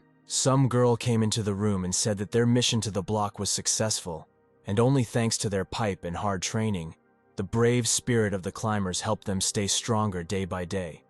She wants to take advantage of the opportunity, because they gathered in the bathhouse together, where everyone trusts. She suggests they fight naked, to see how they can take on their opponent without using any equipment. The snake and the girl said that they would not be able to escape. After all, she locked the door with a key, and in order to get out, one of them will need to win and conquer the key. Whoever holds on until the end, you will be able to get out of here. She said that they had 3 minutes to find one partner. The 2 girls immediately jumped up to the captain. It's clear that they saw a strong ally in her. The girls immediately united and began to come up with a plan to defeat everyone. One of the girls simply fell to the floor and began screaming that she had not found anyone and begging the captain not to participate in this. Well, the captain noticed that there was a girl standing there without a partner. It's clear that she pointed her finger at Mason. The captain asked him to go to them. It's clear that the guy was very confused and didn't know what to do. But when they turned around, and not in front of them, they saw some stunning girl. As it turned out, Mason was transformed in a matter of minutes. The captain was informed that this girl was not from their squad. The guy asked someone there to help them, then they had a shortage in the team. The commander reminded that during fights it would be impossible to use a special ability, and the sparring began. The girls fought better than most of the men. During fights, they didn't take out all their anger on each other. The guy herself couldn't understand why no one was fighting them. They probably didn't think that they were the weakest team, and they wanted to leave them until the very end. At this time, the girl who was with the captain was fawning over her and said that she was so strong, and she was glad to be on her team. Several girls were already defeated and were lying on the floor. 3 teams left, Deputy Captain. The captain asked which team the Deputy Captain wanted to fight. It is clear that this was expected, and she hinted with gestures that the captain would approach her. The captain took a fighting stance, and they started fighting. The captain even managed to catch the right moment and throw the deputy not only into a bend, but simply over himself. But the deputy was also skillful, and instead of falling off his feet, he stood firmly on his feet. Even the guy was surprised by this. The deputy began to attack. She even made the noise of striking the captain for the first time in a long time, after which everyone present shouted or the captain was okay. The captain accepted that she had lost. If the deputy had put full force into the last blow, she would have definitely fallen into a state of shock. The deputy was slightly exhausted by this fight and did not answer the captain. And the captain said that there were 2 people left. She just had to defeat them, and then she would be the only winner. Mason's partner said that she couldn't do it and suggested that he start first. A split second later, Mine immediately raised his hand and said that he was giving up. The partner could not understand why he did this because they didn't even try, and he was already giving up. But he argued this by saying that he does not know how to fight, because if he tries to fight with them, he will immediately reveal himself. Then my partner decided to attack alone. She had just learned a lot of good techniques lately. But without giving me one blow, the girl simply fell on the floor and began to cry, saying that the deputy captain had offended her. And at this time, the captain laid the key on the floor. The deputy captain told the girl that she still had to train and train. A split second later, the girls were finally released. After all these fights, they were all very hungry and decided to go eat. The captain said that the captain lost to her on purpose, because it was not like her usual level. The woman asked why she did that. She didn't give in to her. The captain said, patting the girl on the head, that even though she had become stronger, she still did not believe in herself, and also added that everyone respected her very much. The guy decided that now they would leave, and then he himself would come out. At this time, the girl noticed that a thread was sticking out of the guy's towel. It's clear that after she pulled this thread, the towel fell off him, and she saw who he really was. The guy immediately covered himself with his hands, but this did not completely save the situation. The girl saw the shadow of the guy's genitals on herself. The girl immediately began to call the captain into the room, but as soon as the 2 women turned their heads back, Mason instantly grabbed the girl and ran somewhere with her, and the captain actually heard that someone was calling her, but the deputy captain said that it was not important. They needed to go eat. I covered the girl's mouth with my hand. He asked her not to shout and let him explain. He didn't come to them on purpose. The girl didn't care and continued to jerk her legs, but the guy said that the girls had better calm down and listen to him. Nevertheless, in the end the girl was able to calm down, and now the guy asked to listen to her. He told me that in fact he was some kind of pervert and began to tell me how it all happened. A week before, Becca asked Melanie if they were going somewhere, and she replied that she would look for Mason, because there had been no news from him for 3 days. Becca said that if she doesn't go look for him alone, then nothing will come of it, and she will go with her. Joe Base 4. Becca said that the base might know where Mason is now, because since he spoke on the radio and left, he never returned. and James, who gave him this radio, and the others helped the base. So even if this base doesn't know where he is, they can't ask them how to contact James. The commander heard that they were looking for Mason from the girl, but he honestly doesn't know where he is now. Well, it will be bad if something happens to him. He is an important supplier of food for their base. He immediately orders to organize a detachment that will go with the girls to search for him. She did not thank the commander for such help, and in a split second they began to leave the coffee. "Baby, it's beautiful. What's wrong with Becca?" Because she has a strange expression on her face. But she doesn't even know. She just doesn't like all this. The commander is not the same as he seemed to her last time. The energy fluctuations around him are very strong. His look is also different. In general, they need to find out how to contact James and immediately leave. Meanwhile, someone's handcuffed hands were holding the cell rail. As it turned out, all 4 people were locked up. The woman said that apparently this commander had been keeping them here for a week. They were only fed and nothing was explained, and maybe he would finally say what he needed. A man with a lollipop in his mouth said that the woman was just as hot-tempered. "How many times should I tell her, if there is a problem, you can always calmly discuss it?" With these words, everyone present was a little in a stupor, because what he was doing was not discussing it calmly, but simply locked them in a cell. As it turned out, their own boss stood up in front of them. Meanwhile, Malo and her sister escaped from the base. While she said that the watchmen were turning around, he quickly needed to run. At this time, Oscar asked whether the commander would just let them leave. If they forced them to stay, it would only raise more suspicions. Besides, he really hopes that my son is not in danger, since he can get so much food in a short time. Then he definitely has many abundant sources, as long as he supplies them products. They will not depend on the unification of the buildings of the mainland. Moreover, the commander has already ordered their people to follow the girls. If something interesting happens, they will be informed about it.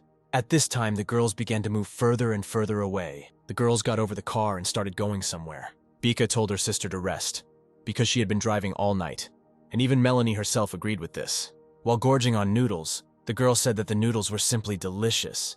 If it weren't for my son, Melanie wouldn't even know that there are so many delicious things. How sharply out of nowhere the girl asked whether his sister still felt something for him, or whether she liked him. But she herself doesn't know.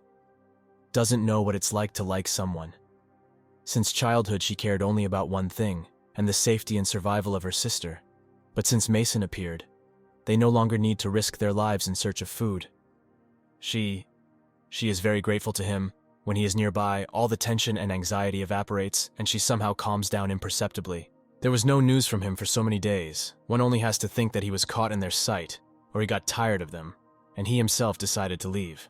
Be that as it may, the girl wants to see him again. The girl asked her sister why her attitude towards the guy suddenly changed. Because at first she actually wanted to kill him.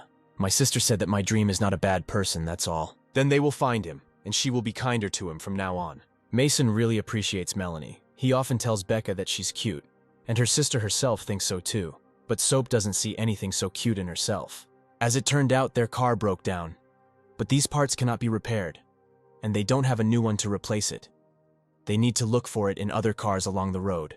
It's only 10 kilometers to the camp, and the rest, this car always breaks down at the wrong time. But she wasn't happy with it yet because it's her favorite car. They began to walk through the rows and look for parts, but there were none nearby. And on top of that, it was hot. Melanie suggested it was better to go on foot. But Becca didn't hear her at that time because she had found some high-quality part and decided to take it. After the girls saw that some kind of car was approaching them, she immediately grabbed the gun in her hands. Getting out of the car told the girls not to be afraid, and he attacks me on the girls. On the contrary, he asked where they wanted to go. Well, as it turned out, it was the same boss who locked up the 4 fighters. But despite this, he still found out that they needed James. But he also said that he was not in the camp now. He was just on his way to pick him up and the others. And 2 girls are really violent on the trailer in the car. The girl said that it was not good to get into a car with a stranger like that. But the girl argued this topic that he had a photo together with James. She probably saw the others too, this is true. But still, one cannot say for sure that the man is a good person. But they decided that if it turned out that he had dialed and not just kill him, the girl said that this was a good idea, and the sister became smart. Camp 17, eastern part. Some blue-haired guy was yelling with all his might, asking when this bastard would arrive, because they had already waited half a day. A guy ran up to him and began to report that maybe he would arrive in the evening, or maybe he wouldn't come at all, he asked. Or the guy was mocking him, because it was already evening. One of those present asked not to be nervous, because they will discuss cooperation. Patience is needed here. But the blue-haired guy said that if the guy who was reporting continues to talk nonsense, he will rip out all his hair. The man said that Camp 17 was already close, asked to wait for him here. He would pick up James and the others and then immediately go to them. He also added that if he didn't come back for them tomorrow, they might not wait for him anymore. One of the guys must know that Michael is already here. He immediately apologized for being late because he was stuck in a traffic jam for a bit. Well, the boss asked him not to apologize because they were already glad that he was able to come. He asked him to come through, and also added that he had told his people to prepare something. He invited him to discuss everything over dinner. But he asked Michael without polite phrases because he kidnapped his people to force him to come here. To be honest, he has no appetite to eat here with him. If there is something to say, then it's better to start. To take advantage of the fact that Michael still has a modicum of patience to listen to his nonsense. The man decided to say directly, he knows that the main thing for them is to pay good money. Then they will take on any business. But he wants Michael to promise him one thing. From this day on, they will not send their people on behalf of the JO Base 4, which they wouldn't offer them money for this because they intend to gobble up this base. The girl asked why they didn't stay to wait for Michael where he said, and answered something that suddenly she and James had already left, and then they wouldn't be able to find them. They don't yet know whether he really knows James or not. It would be too dangerous to stay there and wait for them. They need to hide somewhere higher. They won't definitely see them when they come out. At this time, 2 girls were in the sniper's sights. He had already taken aim and was ready to fire. But before he could fully pull the trigger, he was knocked down by someone from behind. A man appeared in front of the girls and said that they should not go further. After all, members of the 17th camp are patrolling on this hill. If they go further, he will no longer be able to help them. Becca noticed that the man was from JO Base 4. She asked if he had been following them all this time. The woman asked Michael what he was doing here, and where are you guys from Camp 17? And Robertson asked whether the man had not gone over to their side. But he said to let you out, and they will discuss everything later because 2 more girls are waiting for them outside. The girls and men noticed how Michael's car began to leave the base. This is not a tractor, but a 3-wheeled electric vehicle. Robertson was wondering when the boss managed to exchange something for this tractor. But James said that the car was left to him from his wife. He would not exchange it with anyone. At this time, Little ran out right in front of the car. They met James. He picked up the walkie-talkie and told him that no one was answering. And then Melanie began to wonder whether Mason was really in trouble. But the guy didn't believe it, because the strength he had to protect himself was a piece of cake. And besides, before they were caught, they agreed with Mason that he would definitely find them. James said that he and his brother would stay and help them with the search. First, they need to go to where the Corpse King appeared. They might be able to find it. From here to that area, it's 2 or 3 days' journey. They better hurry up. 3 days later, they finally got to this place. The guy said that the pipes had been laid out. It was probably my son who killed them 10 days ago. The proof is before your eyes, but it's still hard to believe. Mason single-handedly dealt with the 3rd-degree Corpse King. But Becca couldn't believe that they were talking about Mason alone, because he could barely cope with level 3 zombies. But James said that Melanie is no longer the one they knew. He is evolving at incredible speed, just some kind of monster. And the man with the base at this time was thinking about something and concentrating. But Robertson noticed that there were traces of Mason here. Before they were about to leave, Becca asked her to look around. There is Mason's imprint on the bloodstain he fell here. 2 people came. Judging by the size of the footprint and the force of trampling the ground, they were girls or children. The soles were special. These were shoes for rock climbing. The tracks stretch along the ground, which means they were dragging the guy. Now the girl understood everything, with a 70% probability. 10 days ago he was taken by the Union with the help of a rock climber. With her help, the climber means that then he is probably in no danger. They would not kill an innocent person. And no one answers on the radio. One of them heard that there were only girls in the aid union. Did he really fall into their network and let himself be fooled? Now he's not answering. The man said that they had come a long way and offered to have a snack, because he was very hungry. Everyone unanimously agreed with him that he needed a break. They all made themselves some booze. The girl told her sister to wait another 50 seconds, and Robertson decided to go take a leak. As he emptied his system, a man from the base began to approach from behind him. The guy asked, or the man also came to take a leak. The guy began to say that their non-commander was an excellent person. He sent his man to protect Mason's friends. For this next time, they could give them a discount for paying for their services from 10 to 50%. Just as Robertson was practically saying that he was done, the man practically grabbed his head, and as was expected in principle, he twisted her. As it turned out, A man's special ability, silence, is the ability to deprive a person of the ability and strength of a person who is at the same stage of evolution. The man remembered how the commander told him that this time his task was to protect those two girls so that they could safely reach Robertson and the others. They easily managed to imprison the 7th degree evolver, and because Robertson's special ability helped to cope with the water flow, now he has the ability. The only one who can provide him with a threat is this guy. When the man meets them, he should not miss the opportunity and transfer him to them. Its ability does not give its owners enormous power, but perhaps it will be useful to them. At this time, Oscar stood nearby and laughed. The man grabbed the guy on his shoulder and carried him somewhere. But at this time, the guy's radio fell out of his pocket. The guy could understand why no one answered the walkie-talkie, to which the girl answered him that perhaps they changed the walkie-talkie, or she was not nearby. In general, they need to return to the Union. The head is waiting for them. And at this time, the head came into the shower and asked the girl whether she really caught Mr. Mason in the women's bathhouse. At this time, the guy was standing in the middle of the bathhouse and was tied up. The girl also added that he tried to bribe her with this precious candy so that she would not tell anyone anything. But her will could not be broken by such a thing. The deputy captain asked the captain whether this is how the guy they saved behaved, because she thought he was a decent person. She asked the coroner why they should allow such a scoundrel to stay with them. They need to throw him out in the Union. But the girl was very angry with him. She said that this was not enough. First, she would cut off something for him. The guy asked not to approach him with this thing. He said that he accidentally walked into the women's bathhouse. At first, he went into the men's room, but then he saw a girl there, so he went in to see them. It turned out that standing behind him was the same girl who caused him to confuse the bathhouse. The guy started screaming and said that it was the girl he saw in the men's bathhouse. He asked her to tell him because she was a witness. She confused the bathhouse and went into the men's room. If he had not seen her changing clothes there, he would not have gotten confused. At this time, that girl, in the guy's opinion, pulled down her pants and asked him to look there. After which, as it turned out, it was a guy. But the head began to resolve the situation with the words that everyone simply misunderstood each other. Mr. Mason did not do this on purpose, so they will not punish him. She ordered the girls to untie the guy. After the guy changed his clothes, he went into the office of the head. She asked Mason to come in and apologize for what happened. She hoped that he was not offended. The girl asked to take the guy. When he fainted, he dropped the core of the corpse king of the 3rd degree. The guy didn't even put it away, and be careful, if he had lost it, he would have lost enormous wealth. The core of the Pipe King is a very valuable thing and needs to be taken care of properly. They not only saved the guy while he was passed out, we returned the core. It turns out there are such kind people in the post-apocalyptic world. The head asked the guy to sit down. The guy said that if they now need any help, they just need to tell him. He will do everything to make his power, if he can be useful. Well, you did something in which they need help. Very dangerous. The head will tell the guy how everything is.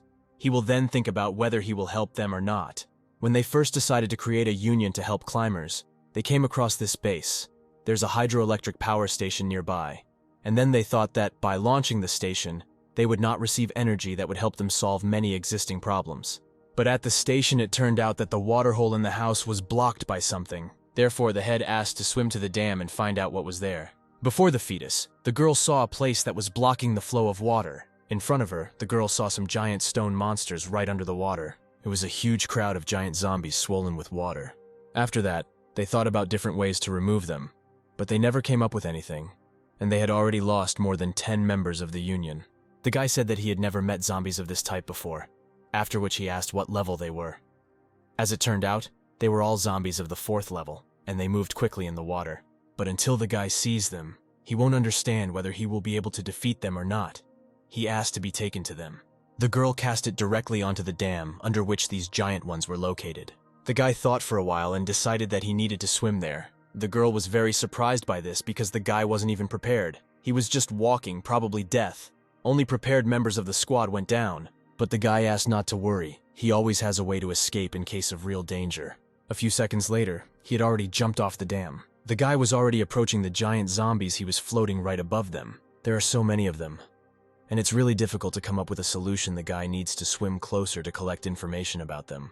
At this time, they showed no sign of the zombies and seemed to be sleeping. Zombies of the 4th level are giant zombies that live in water.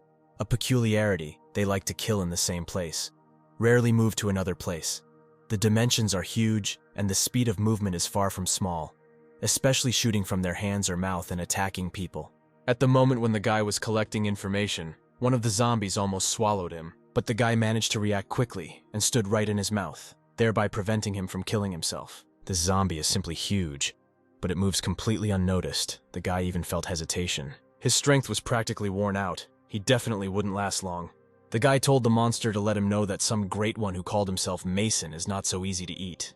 After he used the feature, he firstly broke the monster's teeth and, in addition, got out of the trap. But the guy definitely can't cope with the whole crowd. It's time to swim away from here. At this time, the girl standing above was wondering why the guy had not returned yet. She hoped that he had not been eaten. Just after the girl wondered why he was not returning for so long, he emerged from the water. The girl handed him a ladder, and he began to climb the dam. The guy was lucky that these zombies didn't really know how to swim. They only moved along the bottom, but the girl told him that it was dangerous there. And at this time, the guy began to take off his pants. Somehow forgetting that there was a girl standing next to him, he took off his straight pants and underpants, and the girl instantly became angry because of this. A few minutes later, he came to the head and reported that he had seen everything. But he assured her not to worry, because he knows what to do with them. He just needs an underwater machine gun. Everyone present was very surprised by this, but the head was most happy about it. Deputy Captain, ask the guy if he is sure that he can handle hundreds of zombies with just one machine gun. He doesn't need to try to jump over his head. But the guy said that everything was taken care of. He had already found himself in such a situation. That time, when he was surrounded by a crowd of zombies, he was able to kill 1,000 with 8 bullets for these big guys. He thinks 20 will be enough. But the commander said that there were no such weapons in the Union now. She asked again whether a depth bomb would be suitable, and they didn't somehow want to blow them all up, so they stocked up on a lot, although their effectiveness is so-so. The guy was surprised that this was the only underwater weapon. Having left the commander here, the guy asked the system whether he could combine the depth of the bomb with the fatal bullet. The system categorically replied that this was impossible, because the science of a commercial bullet can only be used with the help of an adjustable weapon that shoots an object at high speed. After such words, the guy was clearly a little surprised. The guy was at a loss because he didn't know what to do now. He had just been showing off that he could solve everything. Now he needs to come up with another way. After some time, an idea came to his mind. The guy asked the captain to make something for him. She said that he could just call her by name, followed by a message to do whatever he needed. He wanted to ask him to assemble one thing, which he would now draw and show what it roughly looks like. The captain said that the device is quite simple. Their mechanics will produce one by the evening. After some time, all the women and the guy came to the house, and he apparently held in his hands the very weapon that he asked to make. It turned out it was an adjustable crossbow. Thanks to the improvement, it can also shoot in water. Adjustable and fast-firing weapon, it just meets all the requirements of the system. What a smart guy after all.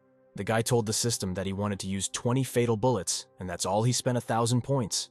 After which several arrows almost approached the monsters. The bullets are spent. The guy thinks it will work in about 12 hours. But unexpectedly, which the guy clearly did not expect, the zombies woke up and began to scream very loudly, emitting sound waves just like a corpse king. A split second later, the guy instantly flew out of the water from such sound waves. The guy could not understand how this happened because previously, it was necessary to wait half a day for the bullet to work, after which a system alert came. The moment of activation of the fatal bullet cannot be predicted. A person cannot control the process. The guy decided that he would never use this skill again. The captain at that time asked everyone to look at him. She knew that he was just showing off. That's why size doesn't matter. You always have to look at whether a person is really good in practice. And at this time, Becca had almost finished the entire Lokshina, but Melanie took the noodles from her sister because they were Robertson's. To which her sister asked her who is to blame for the fact that he takes so long to go to the toilet. The noodles are tasteless when they get wet. After which the girl herself decided to divide his noodles into 2, and at that time James decided to look for him. He began to go down the same stairs as the guy. Then I saw the top radio on the floor, and he immediately ran to the others. He said that he had picked up the walkie-talkie in his hands in a neighboring building. It was not in his nature to lose things like that. The girl said that in those few minutes that he was gone, she did not hear any strange sounds. Perhaps he himself went somewhere. And James began to think that the guy didn't make a sound, and there were no signs of a fight, which means the guy knew this man, so he weakened him convincingly, and therefore, he was easily turned off. But none of those present went anywhere the man saw it personally. He thought about the fact that it could be the boss and the others, but why didn't they warn them and just left? The girl thought that this was all very strange, and the guy was definitely in trouble. He needed to return to the boss and the others and report everything. But James promised them to find Mason. But the girl said that since he is in the Climbing Aid Union, he is in little danger. The assistant told the man not to worry, because the commander ordered him to guarantee the safety of these girls while he is nearby and nothing threatens them. There are a lot of zombies in the area, so he should be careful. At this time, the assistant came somewhere in the forest and asked the stranger why he was still here. He shouldn't linger, but rather get Robertson to the base as soon as possible. This stranger was the spitting image of the assistant, he asked the assistant. Or didn't it seem to him that since the commander met Mason and his character had changed a lot? And it was after Mason first appeared at the base that the chief went crazy. If this continues, the commander may well become the next madman. Well, the assistant said that this was just his groundless guess. From the very beginning, the commander's desire was to build a protected city in which people would live in harmony and peace, without fear of a zombie attack. Now, only the first phase of the plan is underway. There is no need to throw unnecessary problems at him. The stranger said that since he did not believe him, he would find evidence. The commander raised them. He was like a father to them. The stranger would not allow his life to be massively destroyed. And at this time, Melanie silently approached from behind and asked the assistant who he was talking to, and did not get acquainted in the moment and disappeared. But the assistant made an excuse by saying that he wasn't talking to anyone. He was simply transmitting a report to the base. Tomorrow morning they would already be in the Climbers' Aid Union. But now his time was on guard. Why the girl was not sleeping. She argued that she could not sleep when someone else was on duty. It was better for her to keep watch, and the assistant would go to sleep. At this time the guy was writhing in pain. I couldn't understand what kind of plaster it was, that it only made it hurt more.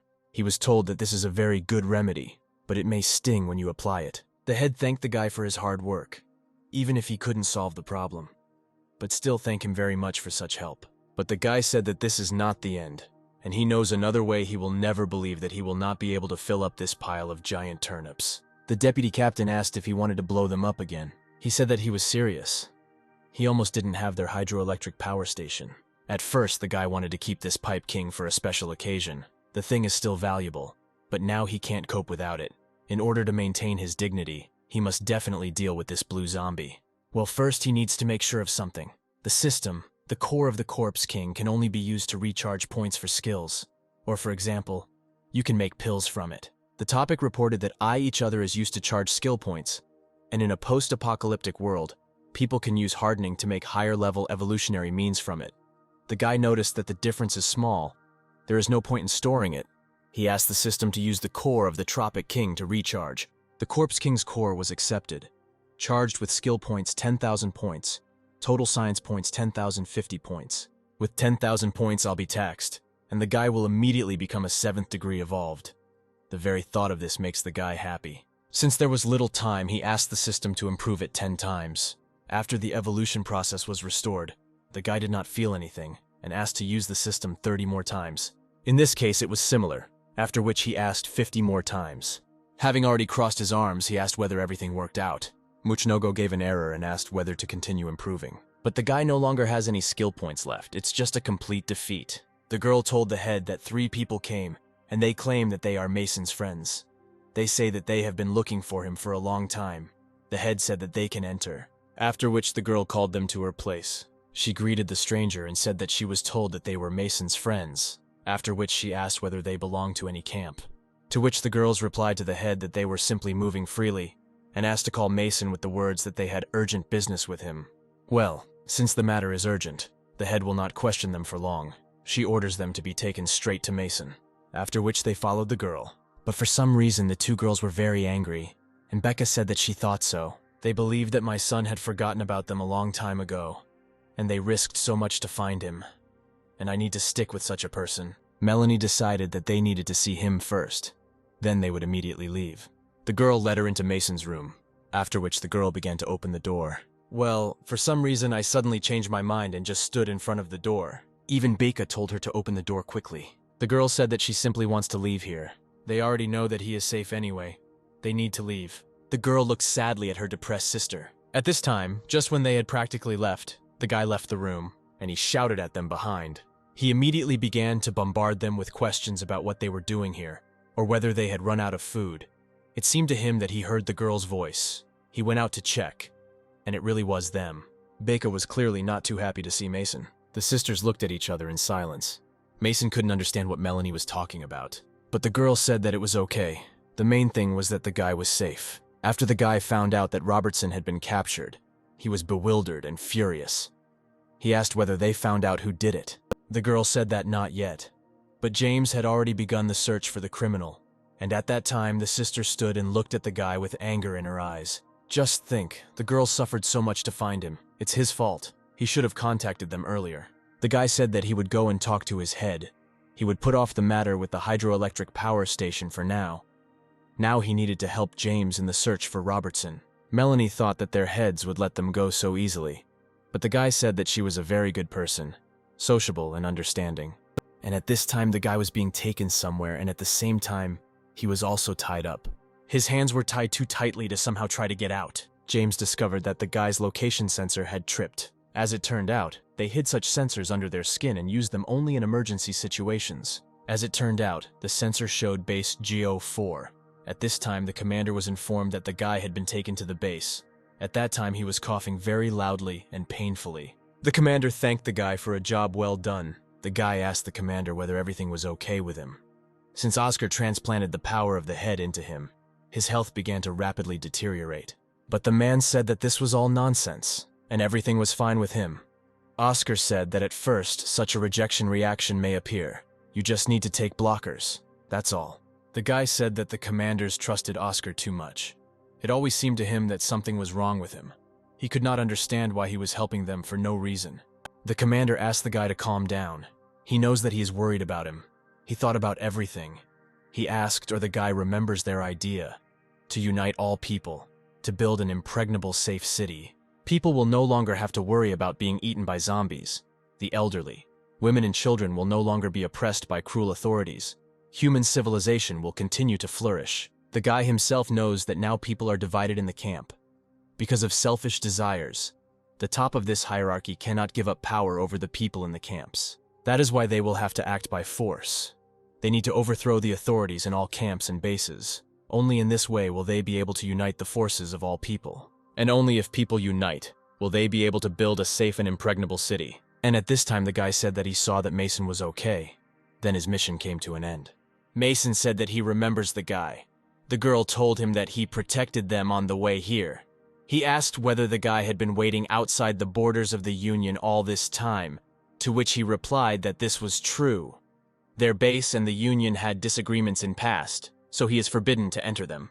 The guy said that their commander was such a loyal friend, and let the guy tell him that next time, in addition to the goods, Mason would bring a ton of rice for free. At this time, James called the guy on the radio. The guy told him not to worry about him. He was safe now.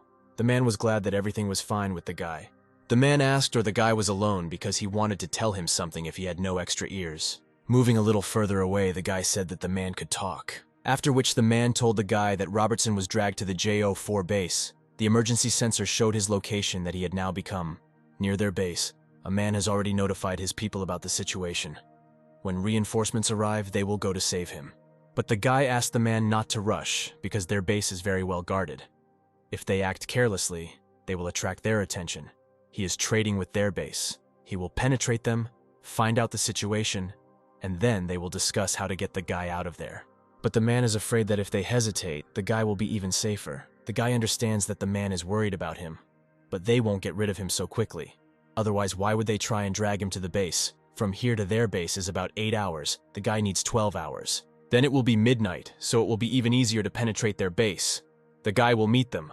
The man said that he understood everything and will wait. When they were driving in the car, the guy said that he needed to thank them properly, so he wanted to personally say thank you to the commander. The guy said that the commander just wanted to see the guy, after which Mason thanked the guy that he would take them straight to the base. Meanwhile, the commander continued to cough painfully. Even on the napkin, the man had unusual red blood, some kind of purple. Oscar said that the man just needed to take the medicine for a while. He would get better. He couldn't understand why he still felt like his strength was in an unstable state. To which Oscar replied that if you rush to make people laugh, and any business requires patience, he just recently received new strength. Does he really expect his body to adapt so quickly? Holding a flask with some kind of medicine in his hand, he said that he had prepared this medicine especially for the commander. He believed that it should help. Oscar asked if the commander was feeling better. The commander said that this medicine is very fast acting. He feels that the strength has immediately stabilized. Oscar said that if a man ever feels that the force does not obey him, he will just need to drink this medicine. After the man left the room, Oscar said that he needed to report the situation and took the tablet in his hands. He was interested to know whether some supreme witch would praise him. He was looking forward to it. He addressed some respected supreme witch. He said that they had not seen each other for so long, but she was still so incredible. He said that everything was going great. If this continues, then perhaps he will be able to create an excellent weapon. The woman said that this is a good job. If he succeeds, she will reward him well. Oscar asked if he could hug her tightly, just be sure to be very tight. The woman said that the main thing is that everything works out for him. Then she will give him everything he wants. But she had to hear that the woman ordered the body to be taken away from here. Everyone swears again and again that they will do what they promised, but in the end they simply overflow her patience. And they don't even give her anything that could please her at least a little. Holding some man by the head, she said that he really disappointed her, and after some time, it was as if she had sucked all the vital energy out of him. His face instantly turned into exactly the same as a zombie's, and a couple of minutes later he was already lying dead on the floor. The woman said that she was full. At least he managed to do something before his death. The woman ordered the body to be taken away from here, after which the woman called her subordinate to her and said that since the experiment was going well, she should go and meet with Oscar to take the results from him. It is clear that the girl obeyed the queen. When the guy had already reached the base, he was immediately met by the commander. The guy said that the commander had shown such kindness to him that he decided to come and personally thank him. The commander said that there was no need to thank him because how could he do otherwise? He would not want to lose such a good supplier like him. Oscar said that they had not seen the guy for a long time. It seemed that he had become even stronger. The guy was very surprised when he saw Oscar at the base. The commander said that he was helping them test some drugs. The guy looked thoughtfully at the two men and already began to slightly guess about something. But despite this, the guy approached the men and said that he had brought several cases of beer. He offered to relax and chat today, to which Oscar replied that he would have to tell him how he manages to become stronger in such a short time. Oscar said that the beer was very good. It was sweet, but it made you drunk quickly. He only drank 2 cans and was already staggering. The commander agreed with Oscar's words. He usually doesn't get drunk for a long time. He didn't think that after 3 cans he would no longer be able to stand firmly on his feet. But the guy pretended that he didn't think it was so strong. He said that he couldn't drink anymore and suggested calling it a day. The guy asked the girls to support him. He asked them to listen carefully. He said that Robertson was now at this base. He could not tell them earlier, because the guy from the base was always nearby. James told him about it. They must find Roberts for today before 3 o'clock in the morning. James is now outside waiting for their signal. He asked Melanie to follow the commander. And the sister should follow the guy, because he knows exactly what is happening, and he himself will go after Oscar. He always seemed strange to them. Basically, as I said, Melanie's guy followed the commander. And the guy is behind the Oscar, and the sister is behind the guy. As it turned out, Oscar went into a secret passage. How could the guy not think something was wrong here? Oscar went into the secret passage. The guy looked at him thoughtfully at that time, and thought through all the possible scenarios in his head. Then he went after him. Entering the room, he saw in front of him a lot of equipment for research, and Oscar, who was standing at some table. Oscar has little time. He decided to drink the anti-intoxication serum and continue working. The end of the research is already close. The Queen's embrace awaits him. Now the second stage of the adaptation period is underway. At the third stage, he will drink a serum that will lead to a new mutation, making him twice as strong. The previous 10+ experiments failed at this stage, but now the strength of the 7th degree evolving will maintain a stable state, so the merger should be successful. The guy couldn't understand what mutation and who Oscar was talking about. After some time, the guy turned around and saw the silhouette of a man behind the glass in front of him. He immediately realized that this was the crazy head, and he had already guessed that they were conducting experiments on people. Had Robertson been captured for the same purposes? After some time, the head opened his eyes. The guy was very surprised that the man was alive. The man asked the guy to save him. He couldn't understand whether the man was really joking. The guy didn't think that he would be kind to him if he got out. He still wanted to live. At this time, Oscar called the commander. He asked or he wanted something. In an angry voice, the man told Oscar to carry as much medicine as possible. His internal strength was again unstable. The man in his office was writhing in unbearable pain from such force inside him. And at that time, the girl stood and watched it all. She could not understand what was happening to the commander. She couldn't figure out what was on his back because it didn't look like a human body. Oscar said that he understood everything and would now come to the commander. It seems that the third stage is approaching. Everything will work out soon. Great, he's gone, now the guy can see if Robertson is here. But instead of a guy, he saw only the limbs of some animals. This clearly confused him. There was even a human embryo there, but he didn't think it was a human because it had wings. After some time, my son approached some kind of metal case. As it turned out, Robertson was lying there. The guy immediately began to wake up his friend with the hope that he would wake up. The guy was lucky that he had a pulse and was still alive. The guy needed to get his friend out of here, and then think, which is basically what he started doing. But the guy suddenly noticed the head lying in the corner of the room. He said that he saved him because it was painful to look at. The head should not forget about this when he suddenly wants to kill him. Mason began to get out of the room, but he noticed that his head was not moving at all. The guy couldn't understand why he had to carry two naked men he would rather hug a naked beauty. At this time, the man approached the security guard, who asked what he was doing here at such a late hour. Well, he didn't hear an answer as such, but on the contrary, he received a knife right in the neck, after which the man began to open the gate. Behind the execution gate that opened itself was a group of people. Their faces were not visible, but clear silhouettes were visible. As it turned out, it was the head of the 17th district. The woman was indignant at the man. She understands that the time appointed to meet Mason is about to come. But the boss told them that today they should not penetrate the base under any circumstances. James knows this. They can only rely completely on Mason. At that time, the woman heard the sound of a car. They looked out from behind the bushes and saw at least 3 cars in front of them. They immediately realized that these were people from Camp 17, and they began to act. At this time, the sniper was peering into the scope. As it turned out, he filmed one of the observers on the tower. Just before the partner turned away, a stranger climbed onto the tower. As it turned out, it was the boss of James, the woman and the others. At that time, he was pointing his fingers at something to the people standing below. The head said that all the guards at the inspection troops had been destroyed. He ordered his guys to start acting according to plan. At this time, the same man who knocked out the guard approached the guy, and for unknown reasons, he shot him right in the head. The bike was watching this incident all this time. The man told the others that the commander was now in the building opposite and asked to follow him. And at that time, the guy, as if nothing had happened, just stood up, and in some unimaginable way, the bullet came out. The girl could not understand what had just happened. She believed that the guy was immortal. She also could not understand what kind of man he was. She saw the rest. These were people from the 17th camp. The commander at this time was still dying because of the pain, and was drinking an unknown bottle of medicine. Oscar at this time asked whether he felt better, to which he replied that yes, much better. Oscar said that this is already the 3rd medicine. They must go through this stage and everything will be fine. Well, as it turned out, there was no medicine in the 3rd stage of the rejection reaction study either. Everything is going great, right according to Oscar's plan. While they were having a dialogue, the room in which they were located began to be shot in the literal sense of the word. The head of the 17th district burst through the door. The head was surprised that not a single bullet hit the commander, and that he dodged perfectly. The commander asked the man whether he was the head of the 17th camp.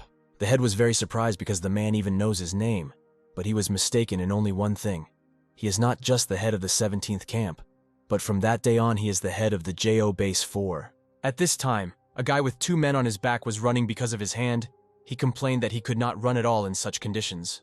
At this time, the head literally flew out of the room. He couldn't understand how this was even possible. The head asked the man or the 7th degree evolved one. Mason himself noticed this whole fight. He couldn't understand how this was possible, because he told James to act carefully. He couldn't see whether the leader was a guy from their camp. Since the situation was unclear, he decided to take advantage of the unrest to carry the men away. The guy was practically there. Outside the walls he could contact James, but their path was hindered by some stranger who presented a stick right in front of their faces. Oddly enough, it was Oscar, who had been wondering all this time who was sneaking around the corners. And as it turned out, it was Mason. Now he understood why he suddenly kindly decided to treat them to beer. Oscar, with a dashing smile on his face, asked the guy to let the 2 of them go. He said that this was a very important component of his research. Well, the guy didn't really react to Oscar's kindness and just decided to run away. But it was not to be. Oscar hit the guy right in the back with his stick. Well, the guy didn't seem to particularly feel this blow and continued to run away. But here it is unclear why, in some unimaginable way, some purple, pronounced veins appeared on his back. It's clear that the guy was in pain as it turned out. Cadaveric poison was spreading from the site of the impact. And right after the guy thought about it, Oscar launched his stick at him. But she didn't hit the guy, but rather hit the door instead. As in principle, Oscar probably intended, they started raining down on me from the wall right before leaving for the guy. Now the guy will definitely not be able to escape. Oscar once again asked to return the two men, and then he will let the guy go. Mason said that he did not want to fight with Oscar after all. They once fought side by side as comrades, but if he decided to stop him from taking them away from here, then first he will have to deal with Oscar. Oscar said that the guy likes to throw out loud phrases. He already imagined a wonderful picture of his dissected body. He would be an excellent sample for research. The guy asked the system to activate a new smooth water surface. So everyone already knew Oscar's special ability. It's poison. Oscar was wondering how much stronger the guy would have time to get up during their battle, because even James and the others would not have a single chance against him. Oscar laughed maliciously and said that just a drop of his poison is capable of analyzing a large animal, and the blow of his staff poisoned the guy, probably already making him slow. The guy agreed that the man was right, therefore. Without speaking to the end, they began to fight. The guy easily dodged Oscar's blow, after which he dealt a devastating blow to Oscar directly in the stomach area. It's clear that Oscar was already writhing in pain from such a blow. And only after that, the guy said his initial monologue, so he needs to deal with the man quickly. The guy thinks that the man is alive. He didn't hit with full force. Events shift to the battle between the head and the commander. The head clearly realized that something was wrong. This was not his special ability, he found out. The commander had some kind of useless ability. Control over water inside his body was the ability of the former head of the base. Now the head understood everything. He was wondering why suddenly the man was killed by his own people, even if he doesn't know how the commander managed it. But it is clear that he took this power from his head. A man who had evolved to the 7th degree was suddenly killed by the United Subordinates. How stupid is this in the opinion of the head? The man said that he also couldn't see so many people like him in his surroundings. After which the man sent streams of water directly into the head. These streams were so strong that they pierced the earth to such an extent that it exploded. The commander was very surprised that the head simply disappeared from sight, and after a bad second, he appeared in his hall and pointed the barrel straight to his temple. The commander began to use his newfound ability. His head simply began to turn into water, and then the head already guessed that a man can quickly turn a happy body into water. Bullets are now useless. The head realized that he needed to do something about the man's new characteristics. The head disappeared from the man's sight again and appeared on the roof of the building opposite him. The head not only moves quickly, but also its movements are quite difficult to predict. The situation is bad. It seems that they will finish off with the usual methods of the commander. As it turned out, the head of the evolved 6th degree. His special ability is movement in space. He is able to move to any point within sight. At the moment, he can move within 500 meters. They began to fight intensely, but the head easily dodged all the blows. The head agreed that the new power of the commander was difficult to deal with. It was definitely not in his plans. He needed to think carefully about how to deal with it. In the meantime, he suggested we have a good time. I'm trying to somehow catch the man. He kept disappearing. At the moment when the commander directed a stream of water into the head, it seemed to evaporate. The commander decided to see how long the chapter would last. As expected, someone who evolves to such a high degree has high endurance, which means you definitely can't take a man out of your nose. At this time, 2 men came to mind and reported that they had done everything. The head was glad that they had finally arrived. He came up behind them and asked to hear him. Their unstarted conversation was interrupted by the commander, who just at that time directed a stream of water directly at them. Well, one of these men was easily able to protect himself from this stream of water. He had some strange ability. His hands instantly became iron, and at that time the head came up from behind and shot the man right in the back of the head. Well, it's clear that this didn't have any particular effect on the man. The head shouted to one of the men to start something now, and he basically began to create some kind of tornado right around the commander. It is clear that he began to be sucked into this tornado. The head said that the man should use his strength to the maximum and rotate the commander without stopping. He cannot be allowed to escape. But the man said that he would not last that long. As it turned out, he was a 4th degree evolved. His special ability is to control the wind. He is also able to concentrate wind currents 5 meters around him and convert them into one small one with high wind speed. The head ordered them not to let him turn into water. After some time, the head punished the man with the ability to use iron to wrap the commander properly. As it turned out, he is a 5th degree evolved, and his special ability to transform into steel is also capable of turning body parts into strong steel of any shape. After a couple of seconds, he literally wrapped the man in his fist. The man asked the head where he was going right in the midst of the battle. The man said that just a little more, and the commander would be able to get out of his iron fist. The head was up to something incomprehensible, and in a split second he had already returned to the men. And he didn't just stand and watch all this. He held in his hand a huge cannon of unknown origin. As it turned out, it was a fire cannon, after which he began, so to speak, to fry the commander. The chapter presents something exciting to their attention.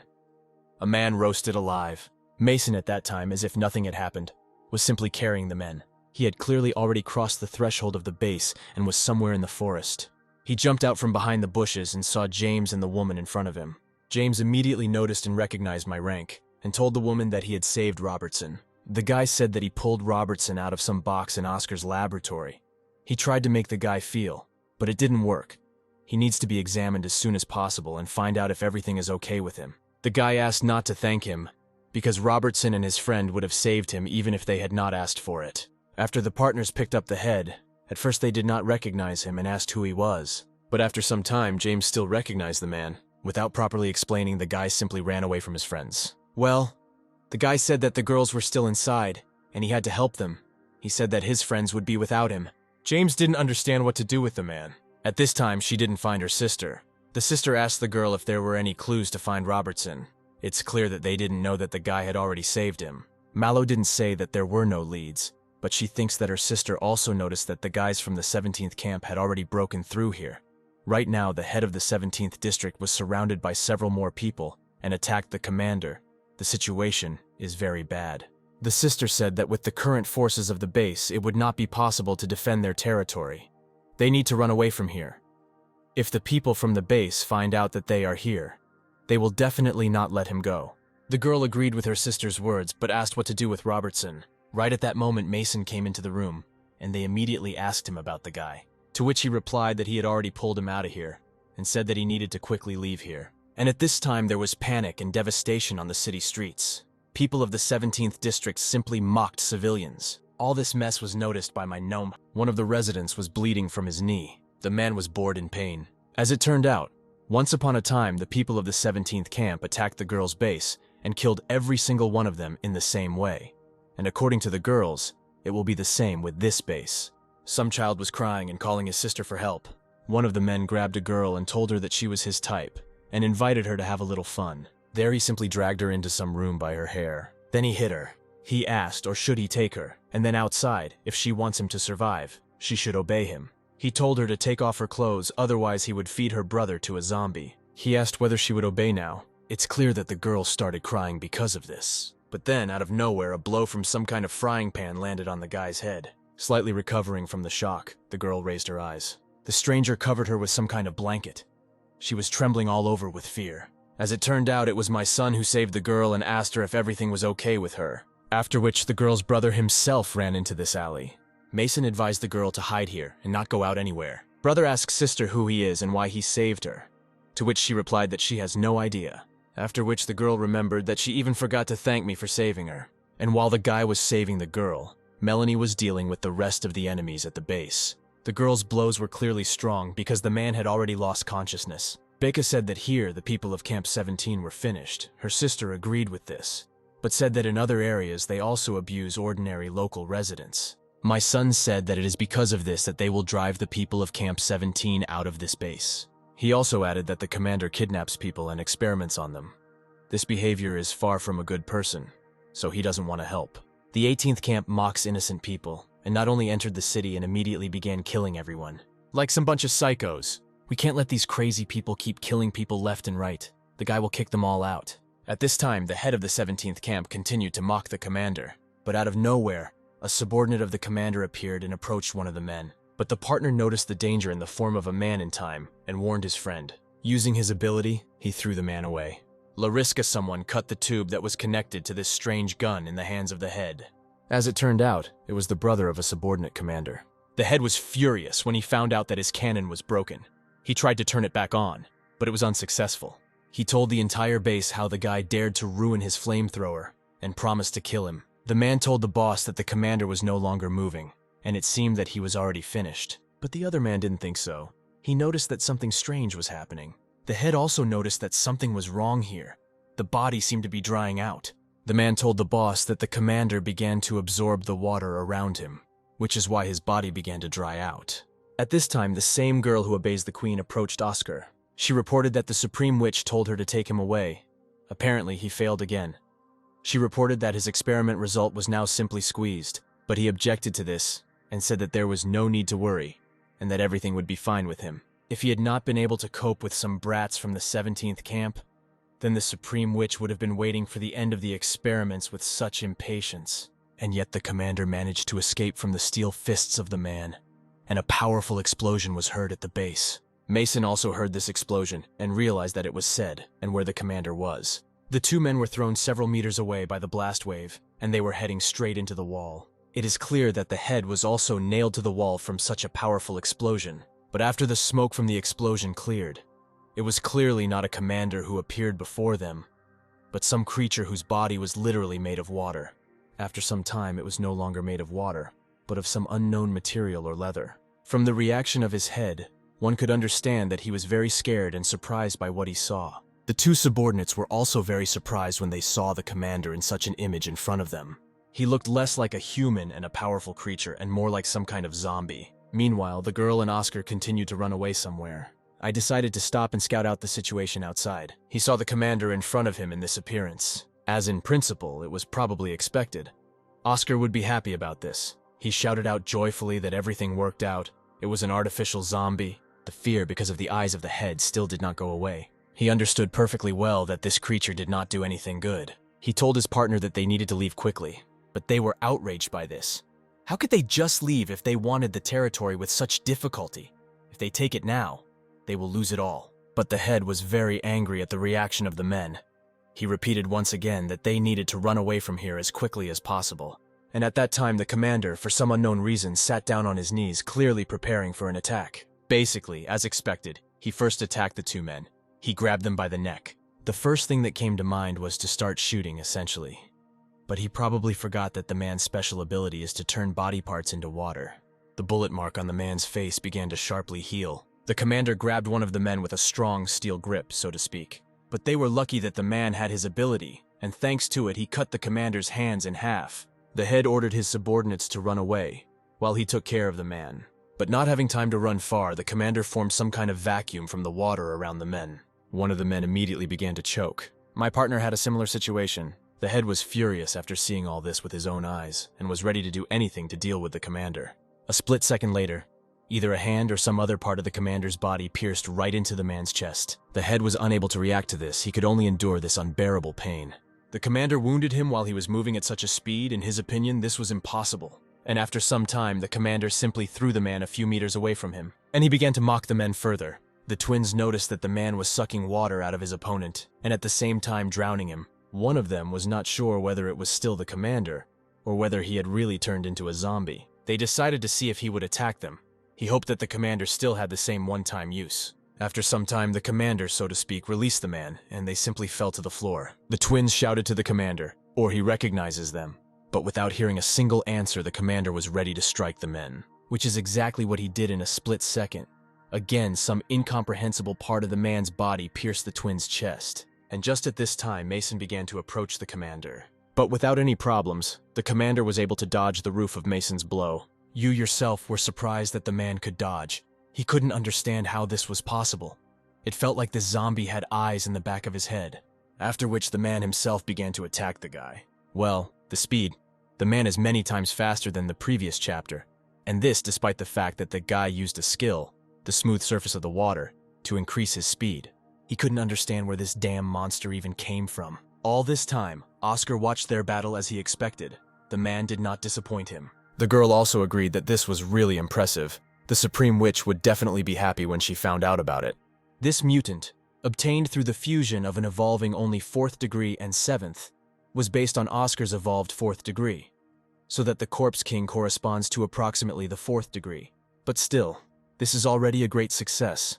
But what about the Corpse King of the 4th degree? Oscar is now able to create a Corpse King of at least the 10th degree. At this time, the battle between the guy and the man was almost equal, because the guy easily dodged the man's blow, and the man dodged the guy's blows. The man thought so. The commander completely transformed into a zombie. He said that if it weren't for his brother's ability in the form of symbiosis, he would have already been finished.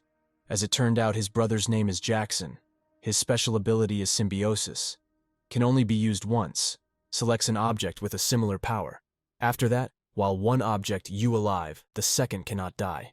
The man said that he needed to take control of the commander, and he began to kill all the inhabitants of the city. He asked his brother to use his ability. Perhaps they would be able to calm the commander. He said that his ability is only for those whose strength is lower or equal to his. After the experience with Oscar, the commander acquired the strength of the former head, so there will be no pulse from him here. Just because the commander has the strength of the former head does not mean that he himself has become a 7th degree evolved. But no matter what, they will have to take risks. The brother said that he understood everything. Well, Jackson himself saw that his brother could not even get close to the commander. After that, the girls came out of the alley and said that they could help. Becca knows one way to get close to this zombie. Who would have thought that Mason's strength had increased so much? He was able to withstand the fierce attack of the 4th degree Corpse King. Oscar is becoming more and more curious about how the guy manages to evolve so quickly. He decided that he needed to be captured and studied properly. Perhaps then he would find the answer to this question. After which the girl led them to some place. She said that there was no time to discuss the plan with Mason.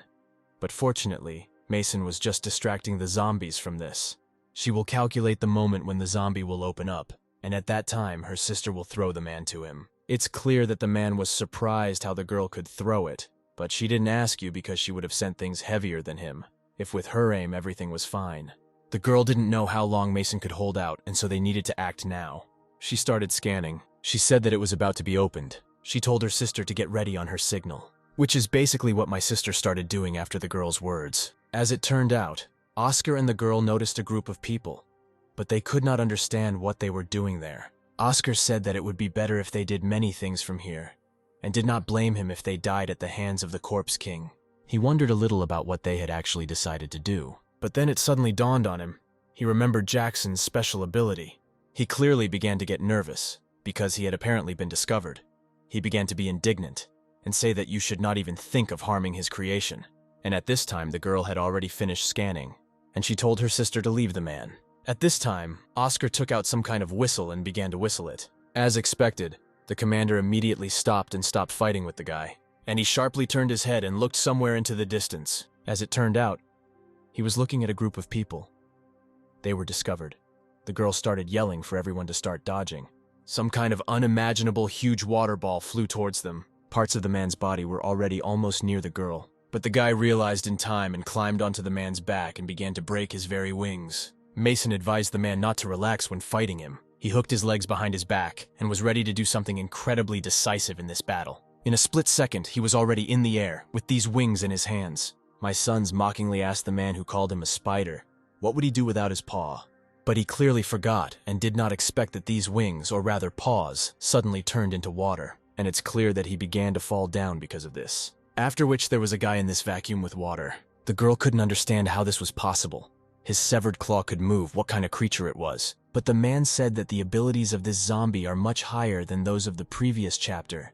Even a severed limb of his can still attack. He can also suck water from the body into people nearby, so that the victim can die from dehydration.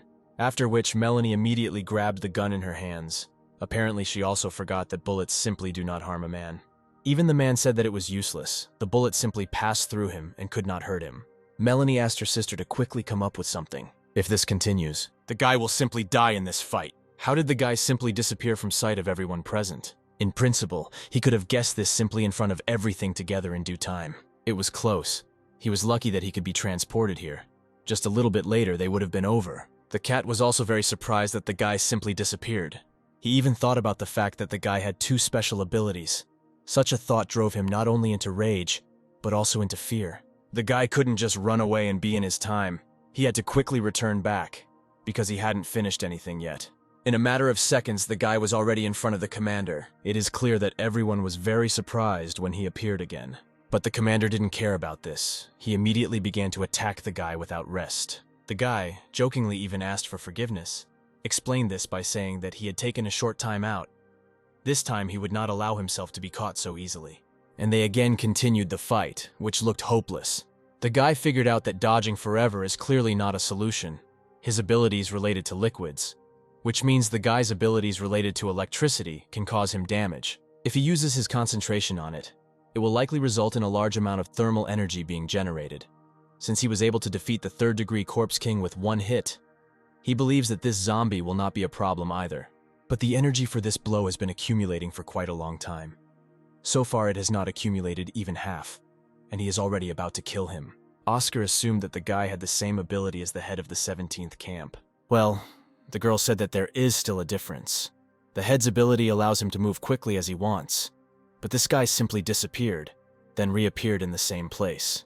The girl asked where he went to Oscar. He said that the hanging was already coming to an end, and also added that a couple of unfavorable factors needed to be eliminated, and the result of his experience could be attributed to the Supreme Witch. The guy had one idea, but he never tried it, so he's not sure if it will work. He will move to his world, accumulate energy, then move back at the right moment. They will appear right in front of the zombie and use all their strength.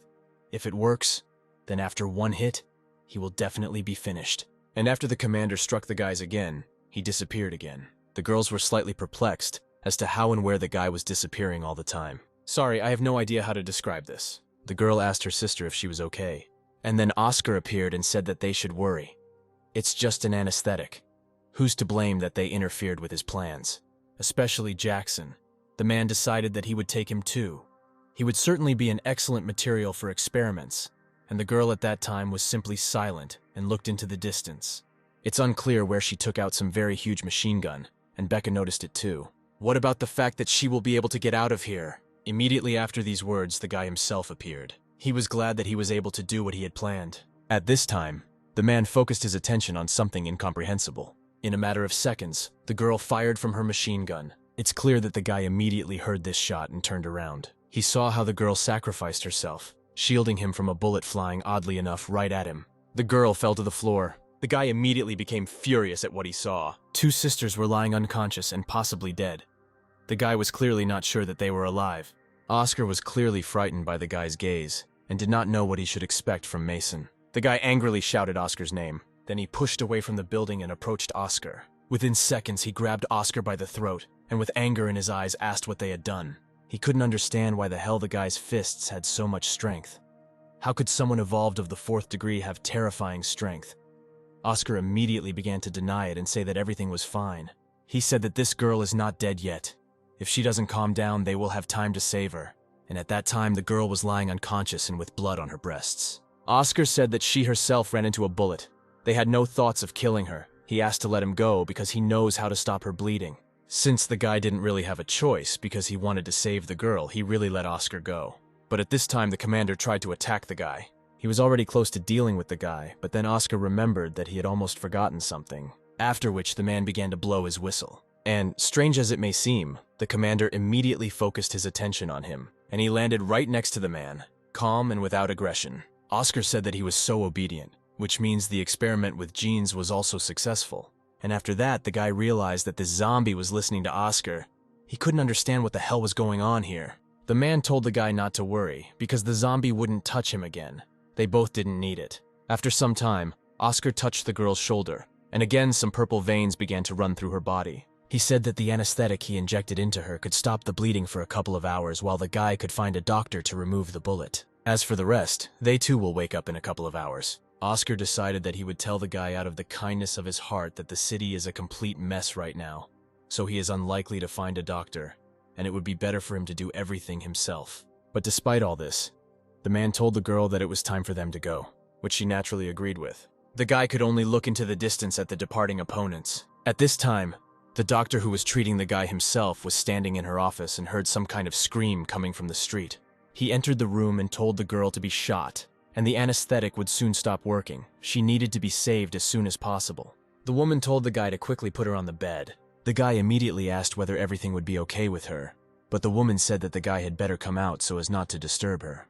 After which the guy stood outside and clearly blamed himself for what happened to the girl. He saw something the girl wanted faster for him, and the girl exposed herself to the blow to save him. I couldn't understand why she did it because she hated him. He believed that he was strong enough and pretended to be a hero. In the end, he could not even protect his friends. It even sounds funny.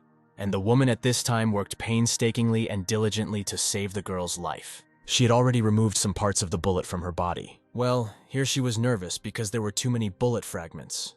Her equipment and her alone were not enough to complete such a delicate and complex operation. After the woman left the operating room, the guy immediately asked how the operation went, to which he heard the answer that nothing worked. The woman said that with the local equipment she would not be able to remove all the bullet fragments. The girls needed a better equipped medical center. The guy immediately began asking where he could find one. He was now ready to take it there. The nearest hospital was in the large land association building, where just such a guy once visited. At this time in the association itself, a man entered the room and said that he was reporting. The man to whom he reported was missing one leg. It was a prosthesis. His face had very severe burns which outgrew a very large scar and ruined his face for the rest of his life. The man began to report that 3 people had arrived in the city. One of them had a bullet wound. They were asking to be allowed into the city and help with treatment. They also said that they were ready to offer as much food as they wanted for this. As it turned out, it was the same supreme judge with whom the guy fought. But since he did not know who had arrived at their base, he said that he would let them in. Meanwhile, Oscar was glad that the girl decided to help and shot in a different scenario. His losses would have been much greater. The girl could not understand what kind of help he was talking about. She said that that girl had stopped the bullet with her. It was precisely because she was injured that he managed to distract the guy's attention. If he had hit with all the force that he managed to concentrate in his fist, then everything would have ended badly. This is the first successful prototype of a man. He must arrive unharmed. The girl told me that no matter how strong the guy was, he would not have a chance against the 3 of them. The man said that the time is not yet. You need to wait until a mighty tree grows from a good seed, then collect the fruits in order to get the maximum benefit. This guy, especially Oscar, is very interesting to what extent he can evolve. After all, when it reaches its peak, it will make an excellent stimulant. The doctor asked the guy whether he had disagreements with the association and asked if he was sure that they should go into the city. Well, the guy didn't really have a choice. He still decided to go into the city because he couldn't delay the girl's treatment. He told the woman and the girl to wait outside. She just told him to be careful. The gates opened in front of the guy, and above him he saw a bunch of guards with weapons in their hands, who were looking only at him alone, after which he came in and we closed the gates behind him. The guy immediately glanced at one of the men standing above. Oddly enough, it was the same supreme judge. The guy was very surprised, not because he saw the chief judge, but that he was alive at all. But the man pretended not to notice him, and simply turned around and left. The guy was informed that he would be taken to the head. After some time, the guy was already in the room with his head. Despite all the disagreements between them, the man was glad to see him. He said that he had been waiting for the guy to come again. Apparently, he really liked the local canned goods that he brought. He was still waiting for the guy to come and offer to make an exchange again. The guy did not hide the fact that he was happy about this meeting. He also added that it was good that the man liked them, because this time he brought even more canned food, even other types of food. He hoped that the man would be satisfied. He didn't mind. Doesn't ask for anything in return. It's a gift as an apology for his reckless behavior in the past. The man said that in this case he did not dare refuse, and asked him not to worry about what happened, because it was already in the past. The man also agreed that the chief judge was wrong then. The guy thanked the man for his understanding and began to tell him that his girlfriend was very seriously injured. He heard that the association had the best medical equipment, and asked if they could help them. It is clear that the man did not see this as a problem, because the guy gave them so much food that refusing his request would be a manifestation of greed. But the man also wants to ask the guy something. If he agrees to fulfill his request, he tells the doctors to help his girlfriend. Since the guy was ready to do anything for his girlfriend, he said that he agreed. The man began to say that, in truth, their reconnaissance group had discovered an old mine in the mountains nearby. According to experts, at the bottom of the well, there may be mineral resources that they urgently need. To his surprise, it turned out that the well could be improved and a mechanism for lowering and lifting installed in it. But they suddenly lost contact with the first group sent to the place, so they sent another group to investigate the well. As a result, contact was lost with all 3 groups sent there. They do not know whether they are alive or not. Because of this development of events, the others do not risk going down the well. However, the man believes that he is now important to them. They need to explore him and start using him. Well, no matter what things he offers to the miners, they do not flatly refuse to go down into the well. Therefore, he hoped that the guy would help understand what was happening and find the missing people, because then their non-miners would agree to go down and follow the well. The guy said that there are no problems with this. Then he hopes that the head will let his girlfriend into the city and begin treatment. Of course, the man tells his men to bring her to the city. In the meantime, he can go to the well with his subordinate. He will tell him everything in detail. After some time, the guy had already arrived at the elevator, which descended directly into the mine. The man gave the guy a backpack and said that there might not be enough oxygen below, and that there was breathing equipment in the backpack. He also gave him a walkie-talkie. If he finds something, he needs to immediately contact the man. The man asked the guy to hold on because he would now take him down, after which he began to descend. The guy almost forgot to ask how long the oxygen tank would last. The man said that with constant use, it would last for about 11 hours. The only question is whether the guy can hold out that long. After some time, the guy was already completely in the mine and was approaching its bottom. He arrived at the scene. As it turned out, the place here was larger than the guy thought. He immediately turned on the flashlight and went to explore the mine. The guy went deeper and deeper, without understanding what he could see or who or what he could meet. The guy himself could not understand how long he had already been in the mine, probably about an hour, but he was embarrassed by the fact that during all this time he had not come across anything. As it turned out, an hour and a half had passed, and the mine was very quiet. Because of this, time feels completely different. After the guy raised his head, he saw 2 tunnels in front of him. I decided to make a mark on the stone so as not to get lost. Still, he turned left. The guy couldn't understand how much more he needed to go through before he came across something unusual. He was even thinking about the fact that they had decided to play a prank on him. But unexpectedly, the guy heard a woman crying somewhere in the distance, and he immediately began to run towards this cry. Looking slightly into the distance, he saw how, in some incomprehensible way, a woman was lying on the walls, so to speak. And she really cried. The guy asked if she was okay. He couldn't understand where the woman in red clothes was coming from. He was clearly frightened by this. He even thought that it was a ghost. He angrily asked whether she was a person or a ghost or even a zombie. Well, he never heard any answers from her. Did he ask if she was trying to scare him on purpose? He even began to threaten her and say that he could do it with his left hand. The guy decided through his fear to come closer to the girl. He touched her back with a flashlight. When the girl turned around, he saw that her face was literally blurry. No clear contours of her face were visible. It is clear that after what he saw, the guy immediately began to run away.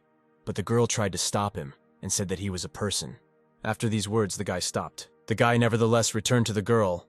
She apologized and thought that the guy was her hallucination, so she did not answer him. She said that she had been alone in the mine for a very long time and thought that she was destined to die in this place. The guy looked at the girl with sadness in his eyes. Then the guy suddenly remembered that she probably had nothing to eat, and he had food and water with him. The girl was clearly hungry and thanked the guy. The guy said that she didn't look like a miner and asked how she even ended up here. She confirmed the fact that she was not a miner, but explained that in order to hide from several zombies, Dima had to go down into the mine. He slightly did not understand when the girl said that it was he who needed to go down. He asked if there was someone else here. The girl did not give a normal answer, but only approached the guy. She said that she was cold. Is she handsome and can she lean against a guy? It is clear that the guy was outraged by this and said that he did not have time to rest. He needed to do something. She apologized to him and said that she had not touched a person for so long. She just wanted to feel the warmth of a human body a little. After these words, the guy said that he didn't mind. The girl began to cry, but still did not forget to thank the guy for coming. She added that she had indeed been alone for too long. As soon as the girl started to kiss, he immediately took her away from him and asked what she was going to do. After that, she came out with a simply brilliant phrase. She said that she liked him and offered to be together. The guy still decided that she was a ghost after all, and she wanted to seduce him, then suck out his whole soul. The girl was indignant at such words and again said that she was not a ghost. She explained this topic by saying that her breath is hot, and she asked if ghosts are warm. The guy agreed that this made sense. She added that if the guy doesn't believe it, then she can give him something hotter. Well, the guy refused, and I will tell you that she has unfinished business. But be that as it may, first he will take her out of the mine. He added that there are people waiting at the top. He will tell them to take her to a safe place. They started to get out. The girl asked how long he still had to go, and also added that her legs hurt. The guy was very surprised because he remembers exactly that he followed the names of the road that they are now walking, and at each fork he marked the road. The girl slightly contorted her face, and the guy would ask what happened. As it turned out, the girl was barefoot all this time. She said that she left her shoes when she ran. The guy was surprised why she didn't say this earlier, because he wouldn't even notice. She said that there was nothing wrong with it, and now my leg doesn't hurt, and also added that the guy is very soft. The girl said a very strange phrase. She said that the guy's ear was red. My son was very angry, and his face was red because the girl was touching him. The girl said that she takes back her words that he is soft. On the contrary, he is harmful. The girl apparently did not quite understand the guy's words and continued to touch his ear. But despite this, the further the guy went, the more confused he became. He doesn't remember going through so many turns. The girl asked whether the guy thought it was spirits leading them in circles, but he said that there seemed to be no spirits here. But there was one preoccupied one in red. After this, the guy heard some noise from the depths of the mine, and then suddenly 5 miners appeared in front of him. He was glad that he had finally found the miners who were going down into the mine. He was glad that they were okay, because now they would get out of the mine. They asked if the couple was lost. They also added that they had found a way out, and asked to follow them. But the girl was clearly scared. She did not want to go with them, arguing that they were not people. And it was really clear from the miners that their faces, at least, were too pale, like Oscar's. Even the guy agreed that it was really strange. If they knew where the exit was, then why did they come to them at all? Even if they wanted to save him, how would they even know that he went down into the mine? And at this time, the girl simply disappeared. The guy was also surprised that she disappeared from sight in a split second. After that, he no longer doubted that she really was a ghost. The miners asked why the guy was standing rooted to the spot, and they told him to come for them as soon as possible. They added that the mine had intricate corridors and he couldn't get out alone. He said that he would not lag behind one step because he wanted to find out what they were up to. The guy hurried after the men. As it turned out, all this time the girl stood behind and watched all this. She thought they would move in a little while longer. Well, she warned him. After some time, one of the men reported that they were there. The guy really saw, so to speak, the light at the end of the tunnel in front of him. He didn't believe that they had actually led him to the exit, and that they didn't lie. The man again told him not to stand like a pillar, but to quickly go to the exit. The guy was still slightly in a stupor, but was already approaching the exit. He practically stepped outside. What he saw clearly amazed him. It was clear from his gaze that he did not expect to see this. In front of him, he saw a very beautiful settlement. He didn't even have the slightest idea how such a possibility existed, and where this settlement came from. One of the men told the old man that he was jumping to see them as a new resident. The guys immediately ran up to the children and asked him to play tag with them. To be honest, all the residents in this settlement had a skin tone that was too pale, like a zombie. One of the kids said that the guy should go with them, and he would ask his aunt to cook something tasty for them. So the second guy asked whether his friend always thinks only about food. In the post-apocalyptic world, the guy saw the text, who are constantly worried about food or about how they won't be bitten by a zombie. Everyone's nerves are strained to the limit because their thoughts are only about how to survive. But these people have such calm faces. The guy hasn't yet. I've seen something like this in this world. A dish was brought to the guy. Some elderly woman said that she had prepared a little of everything and asked the guy to take whatever he liked. He thanked her for her work. He asked his aunt whether she had enough food, where they even get food from. She said that they have a vegetable garden and livestock in the backyard. She asked him to eat quickly because everyone praised her homemade food. She began to forcefully put meat on his plate. She repeated once again for him to eat meat, because he was probably hungry. And all this time the aunt continued to stand over the guy and watch when he finally eats this piece of meat. How many times has she already asked him why he doesn't eat? She was very insistent that he try it quickly and find out how tasty it is. And at this time, in one of the rooms in the settlement, there was some kind of monster that is difficult to describe in words. Someone came to see him. It turned out it was the same aunt. She said that from the village I had a new person. This is a young guy with a strong build. She is so glad that every day there are more and more residents. It's all thanks to his blessing. Thanks to him, they continue to live. She thanked the monster again. Then she cut off, in the literal sense of the word, a piece of this monster's flesh, and she threw it onto her plate and once again thanked him for the gifts. As expected, it was from the flesh of this monster that the very meat that the locals love so much. The aunt again asked why the guy wasn't eating and what happened. He explained this by saying that to tell the truth, he was not hungry and had no appetite at all. She was slightly upset about this because she had prepared it especially for him, and he wouldn't even try it. Despite this disappointment, the guy still didn't want to try. After all, how could he eat meat of unknown origin in such a strange atmosphere? He hopes he will not be driven out of evil. The auntie changed abruptly and agreed that apparently the guy was really not hungry. She would cook something else in the evening. After which she just asked whether the children were not hungry, and they immediately pounced on the meat. It was clear from the children's reaction that they really liked this meat. Judging by the children, meat is indeed normal. Perhaps the guy has come up with all sorts of things. After some time, the guy was walking through the settlement. He met a man and asked how he could get to the unification of the structure of the big land. Where was the exit anyway? The man was surprised that the guy was already leaving. He asked if he didn't want to stay with them, but he just laughed kindly at this and said that he did not plan to stay with them. And besides, she had unfinished business. The man said that the only way out was through the mine, to be honest. If the guy went there, the man couldn't guarantee that he would get him out again. The corridors were too confusing. That is why they are so safe. Zombies simply cannot find their way to them. For the first time in so many years, a man can sleep peacefully. and is very grateful to Old Age for the fact that their group was warmly received. He asked again whether the guy didn't want to stay, because the village had enough resources for them. For these exhausted ordinary people, the village seems like a real paradise. But for some reason, the guy thinks that something is wrong here. After the guy had already left, a man ran to the old man and said that he couldn't find the new guy anywhere, and asked whether the old man thought that he could go back to the mine. I just couldn't believe it like that. He ordered to gather a group and go after him. If they don't help, he will forever wander through the tunnels of the mine. The man said that the time has almost come. The headman agreed with this and added that they should not make the great god wait. First they must bow to the god, and then they will go to look for that boy.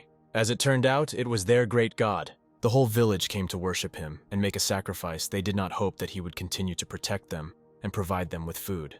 They all put their hand forward for something, and the monster spread some claws. It was with these claws that it stuck to people's hands. In principle, it was clear that it was precisely because of this that he sucked them out, either blood or energy. He said that this was the end of the sacrifice. He asked the great god not to be angry that they were taking so little. Soon there would be many inhabitants in the village. He also added that it was necessary to introduce their new miners to the great god, and asked to let them in, after which the doors to the room opened. The men have already been informed that the headman is looking for them. He did not argue with this, and said that they had been in the village for a long time, and it was time to initiate them. The men stepped on. The doors were closed. They saw that same great god in front of them. It is clear that they were very frightened by this, because they clearly had not seen such a mutant zombie before. They didn't decide that they needed to run away from here. They couldn't understand whether they were sleeping or whether they really didn't see that there were giant zombies here. They asked with all their might to open the doors and let them in. The headman began to calm them down and tell them that he would not harm them. The man asked them to look at him because he was standing a meter away from him. He attacked him. Everything is fine, and there is nothing to be afraid of. The man insisted that the more miners came closer because everything would be fine. After which the man asked how they liked dinner today and whether it was delicious. They didn't say that it was very tasty. It was the most delicious thing they had eaten since they arrived in the village. The man began to tell me that such juicy aromatic meat could be bought anywhere when he was very little, but that was several decades ago. After the apocalypse, more than 90% of animals were infected. Influential people kept animals alive in their backyards, but there were very few of them. Ordinary people had to eat the meat of infected animals, and if a person ate meat often, he could not live longer than 40 years. He also ate contaminated meat. He believes that if he had not found this village, he would have been dead long ago. And all this is thanks to the fact that the man met him. The reason why the village still exists is because of the great god. They just need to periodically donate their blood to him, and he will constantly provide them with fresh meat. After the man was asked whether the miners ate meat from this monster, he confirmed their word. He asked her to look. They had just donated their blood or whatever to God, and he had already begun to produce new fresh meat. This red meat can be eaten. The men immediately had a gag reflex. Everything they ate today was a gift from the great god. It seemed to him that they were happy at dinner, and asked them again if that was true. After which the man actually began to vomit. They began to lift one of the men violently. The headman said that the men had been in the village for a long time. It was time for them to sacrifice their blood to the great god. He also added that they should not be afraid of you, because it will not harm them. After some time, the great god spread his claws waiting to feast on blood. The man begged the chair to spare him. He even promised to do whatever he asked, anything. He shouted better than all the settlements and asked for help. The guy has already walked around all the surroundings, but all the paths still lead to the village. Apparently the mine is really the only way out of the village. At this time, he heard the publication's screams. The man continued to beg to be released and called everyone a bunch of psychos. The guy heard a heartbreaking scream. He could not understand what was happening there. At this time, it is unclear where that same girl from the mine came from. She said the man had already tasted zombie meat, so there was no point in going there. It was too late. The guy was surprised to see the girl, but this time at least he wasn't scared. He asked her again who she was, a person or a ghost in the end. The girl asked the guy whether he really wanted to get out of the village. As soon as he descended deep into the mine, he immediately entered the invisible barrier of this zombie. No one can find a way out while he is in this barrier. This village is also in his power. Usually those who fall into this barrier no longer think about what you will. In order to survive, you need to periodically donate your blood and feed the zombies. Therefore, if he wants to get out, then he has only one way out. This is to kill the zombies, then the barriers will immediately disappear. The guy said that he knew nothing about the girl. Why should he believe her? She replied that whether he believes it or not, nothing will come of it. He can go out into the building and see for himself if you doubt her words. Cover the man and did not stop for a second. Since the guy really wanted to figure out what was going on, he decided to take a look. The girl told the guy to look carefully to see that she had not lied. All these people donate their blood to the zombie, then eat it. Pay to survive. How did he think in such a small village people always have something to eat? The guy couldn't stand it and was ready to break into the building, but the girl abruptly stopped him because she had not yet told her plan to the end. The guy didn't care and used his ability to escape into the building. He instantly cut the monster's claws. The headman was very surprised by what he saw. He said with anger in his eyes that they were all heartless zombies. Since the guy intended to kill the monster, the headman exposed himself to this blow. It is clear that the guy did not expect this and could not react to it in any way. The guy immediately held the man so that he wouldn't hit himself too hard when he fell. The very concept or the man went crazy. Why did he suddenly decide to sacrifice himself for the sake of some zombie? Finally, the headman only asked the guy not to touch him. The guy asked the man to wake up because this is no god. These are zombies that the circle is sucking out of them. This vile creature must be killed in the guy's opinion, otherwise they will all end. But the headman objected to this and said that this was not a zombie. It turned out it was his older brother. The headman began to remember his childhood. Some guy threw an apple to his younger brother, and let me tell you that there was such a commotion on the street. He barely popped into the supermarket for something edible.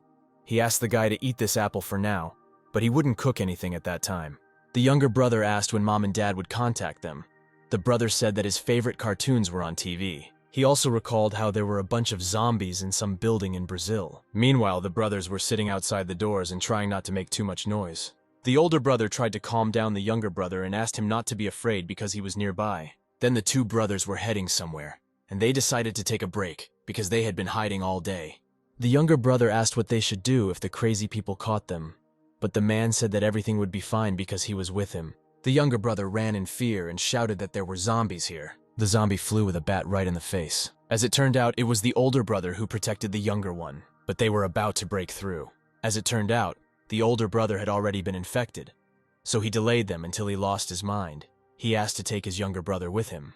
It is clear that the boy begged to be allowed to see his brother. He wanted to go along. Well, the guy answered him rudely and asked me to talk nonsense. They needed to leave. The guy looked at his brother with sadness in his eyes. The older brother said that the guy should leave on his own. While he is alive, there is hope. A split second later, a group of people began to run away. A crowd of zombies attacked the headman's brother. After some time, the brother plunged completely under the monsters. The boy was plunged into complete darkness. He simply fell in the middle of the path and began to sit. The girl told the guy that they couldn't rest for now and needed to move on.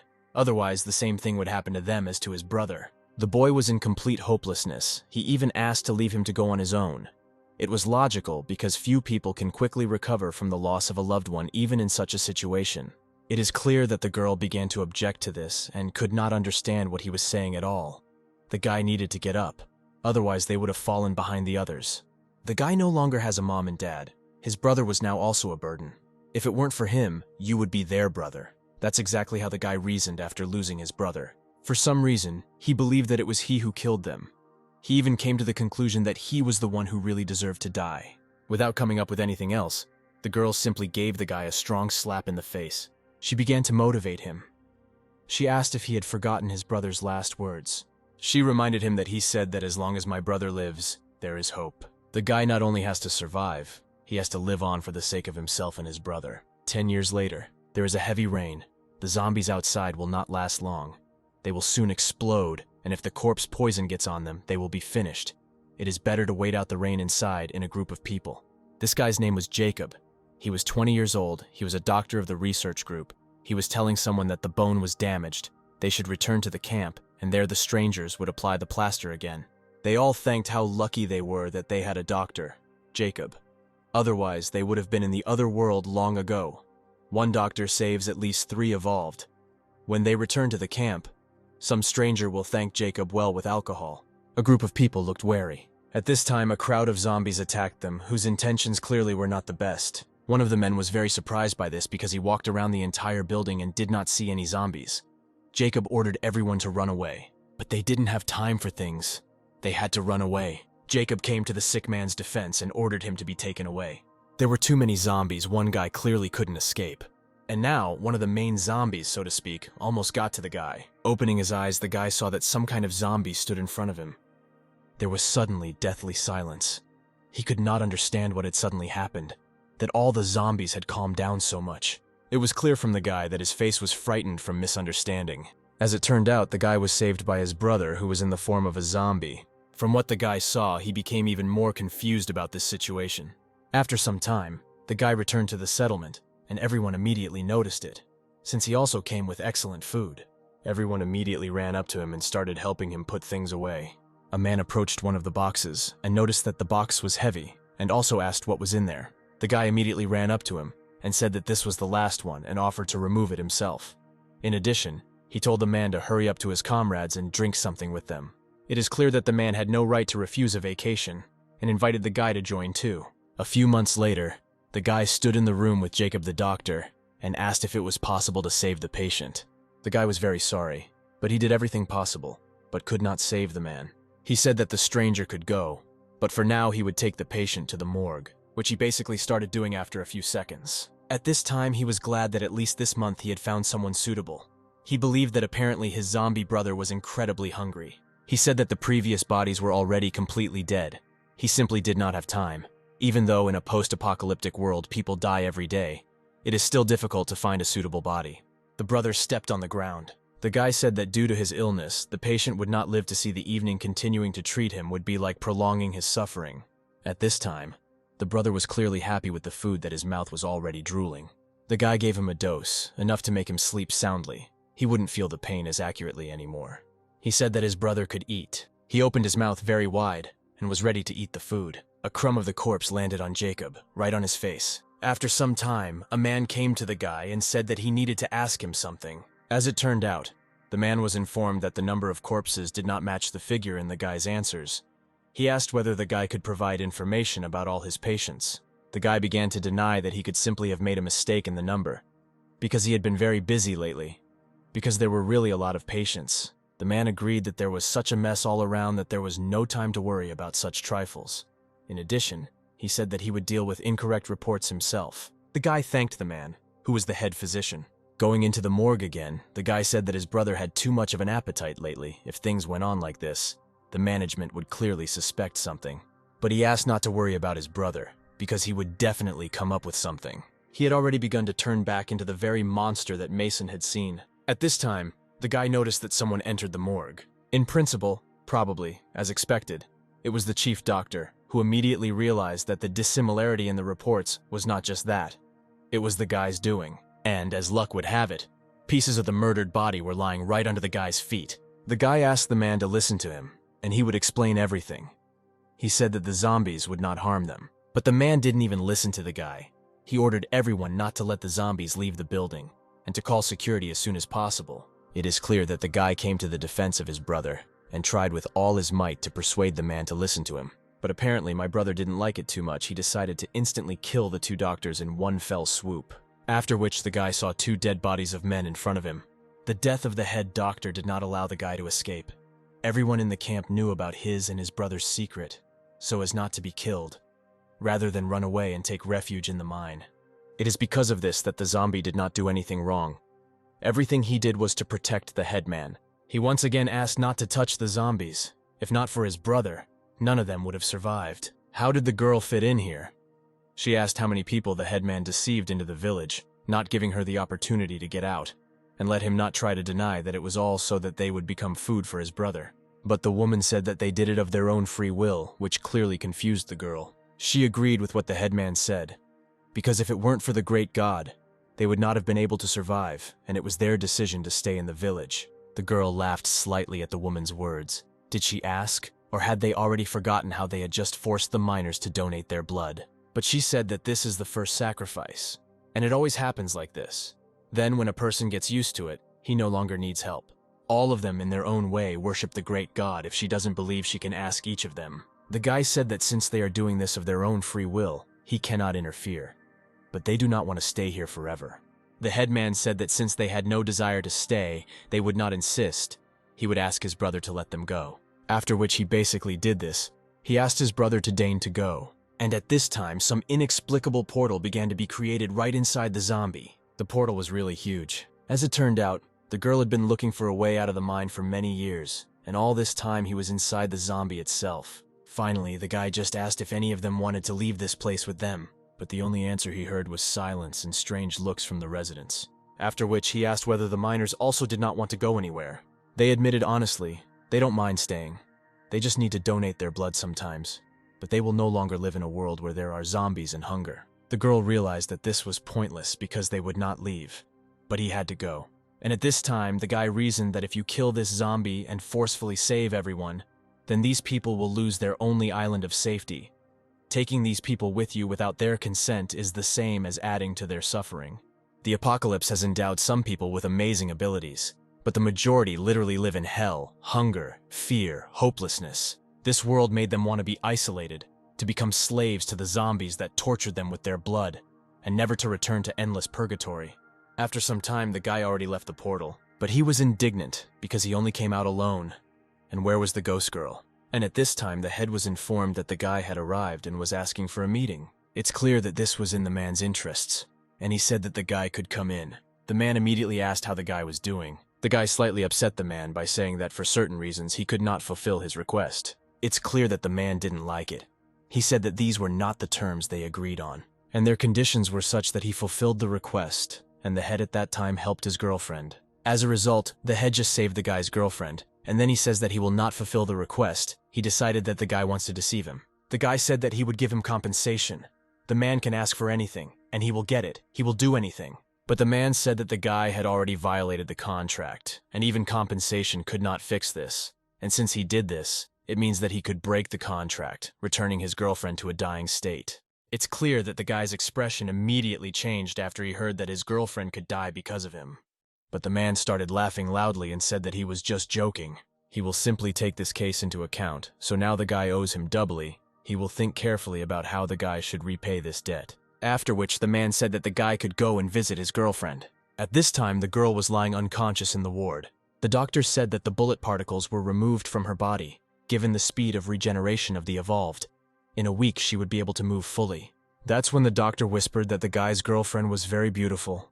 He really thought that they were a couple. The guy obviously heard something and asked the gearbox to say something. Well, it's clear that the doctor began to freeze and deny, but the guy didn't pay much attention to this, and decided that it was his imagination. Mason was sleeping. He felt some discomfort. He felt that there was someone or something under the blanket. As it turned out, it was the same ghost girl, and she woke up the guy. It's clear that the guy was very surprised when he saw not only an unfamiliar girl, but they knew each other. But it's still very strange to see someone under your blanket in the middle of the night. He instantly kicked her away from him. The girl almost lost consciousness when she landed with her head on the floor. It's clear that she was furious. She asked him whether he was normal at all and why the hell he was kicking. The guy immediately asked what the girl was doing. He thought that a ghost had snuck into his bed, and he was afraid of them more than anything in the world. The girl was clearly tired of the guy calling her a ghost, because she has a name, Eva. The guy didn't even start to argue with it. He asked if she was okay. It seems he really went overboard. The girl said that there was no gratitude from the guy because she came to thank him for his kindness. After all, he helped her leave that terrible mine. But he said that it was just nothing. He just came across her on the way and decided to help, so that she could return to her place and sleep. But she told the guy not to rush to refuse. She asked him whether he didn't want to find out how she was going to thank him. She said that she does not like to remain in debt because her soul is somehow restless after this. So let the guy allow him to thank him thoroughly, because this is what he does best. She asked him again whether he really didn't want to, and let him look at it himself because he would regret it later. After which the guy suddenly grabbed the girl's hand, and he pulled him to her. She asked him not to rush because she wouldn't run away anyway. The guy's actions were incomprehensible. Well, after some time, the guy said that he had been on his feet for several days, and let him get a good night's sleep. Let her be smart and let him do it. Morning came. The guy got out of bed and stretched loudly. He turned around and saw that the girl was not nearby. Apparently, she had already left. The head asked that the guy be told that he needed to discuss something with him. Since he was able to get out of the mine alive, then, apparently, he added to the kitsch far from the help of luck. His girlfriend is now in his hands, and the guy himself already owes him twice. He can continue to use him with blackmail and threats. He thinks it will not difficult. If he joins them, the level of security of their base will greatly increase. For many years now, he has been calling on worthy people to serve them by all means, which is why all these several decades he has been firmly in power. The speaker again came to the man and asked permission to do this. He said that he sent a man to notify the guy and the man's intention, but no trace of him was found. It is clear that the man was very surprised and at the same time angry when he heard this. He ordered to quickly check whether the guy's girlfriend, whom he had brought, was still there. He didn't believe that the guy could deceive him. The head even got out of his bed and went out into the streets of the camp. He asked whether the guy had not been found, to which he was given a negative answer. But it also turned out that Becca was still in the hospital, and the guy didn't take her with him, so he definitely wouldn't leave them that easily. The man told them to keep an eye on the guy so that he wouldn't run away. They immediately began to apologize to the man and ask for another chance. The man grabbed his subordinate by the head and said that leaving such non-entities alive was a waste of resources. The practically subordinate's eyes literally fell out. Well, fortunately for the subordinate, just at that time the guy himself appeared on the horizon. As it turned out, he himself was looking for the head. He said that he had a gift for him. He definitely couldn't refuse it. The man was slightly surprised that the guy actually came to him on his own. The head immediately asked where the guy was and why his people went around the whole city, but could not find him. The guy apologized. It turned out he was just leaving to prepare a gift for him. He apologized again for not warning the man about this. It's good that the guy managed to return if he had come even a minute later. He's afraid the soldiers would have already been lying lifeless on the ground. A couple of hours ago, there is always someone on duty at the door of the room. The guy thinks the head is not going to let him go so easily. Last time he was already convinced that the head is far from being the kind chubby guy he claims to be. He can't just sit and wait for death. He needs to take advantage of the fact that they haven't done anything yet or come up with something. And just at that time, the guy came up with an idea. It is unclear why he returned to his time, and he went to the table. In the browser search, he entered information about the best restaurants in the city. He decided to look at the top restaurants. He found some, and in addition, they write that they are delicious. Yes, it's often mentioned in publications, which means it's downright delicious. Arriving at the place, he saw a huge line to the restaurant in front of him. The guy will have to stand. He thought about crawling forward. With his speed, no one would notice. But it was too mean. It was better to wait, like everyone else. After some time, a girl came out of the restaurant and asked for forgiveness. As it turned out, the remaining products were enough to serve only 3 people they will be waiting for, those who did not have time to visit them next time. The guys were very lucky because he was third. It's good that he joined the queue. At this time, some nasty guy began to vomit at the guy and stated that he had been standing here for a lot of time and asked whether the guy even knew how valuable his time was. The guy removed the stranger's hands from his shoulder and asked him not to get in line. As it turned out, it was some popular guy from the internet. To be honest, the guy began to consider himself superior to everyone else. He said that if he came to their restaurant, then this was already an honor for their restaurant, so they had to give him the place of the third client in queues. But the girl turned out to be very adequate. She agreed that the guy is very popular, but rules are rules. It is clear that the guy got angry because of this and said that their name was not the manager.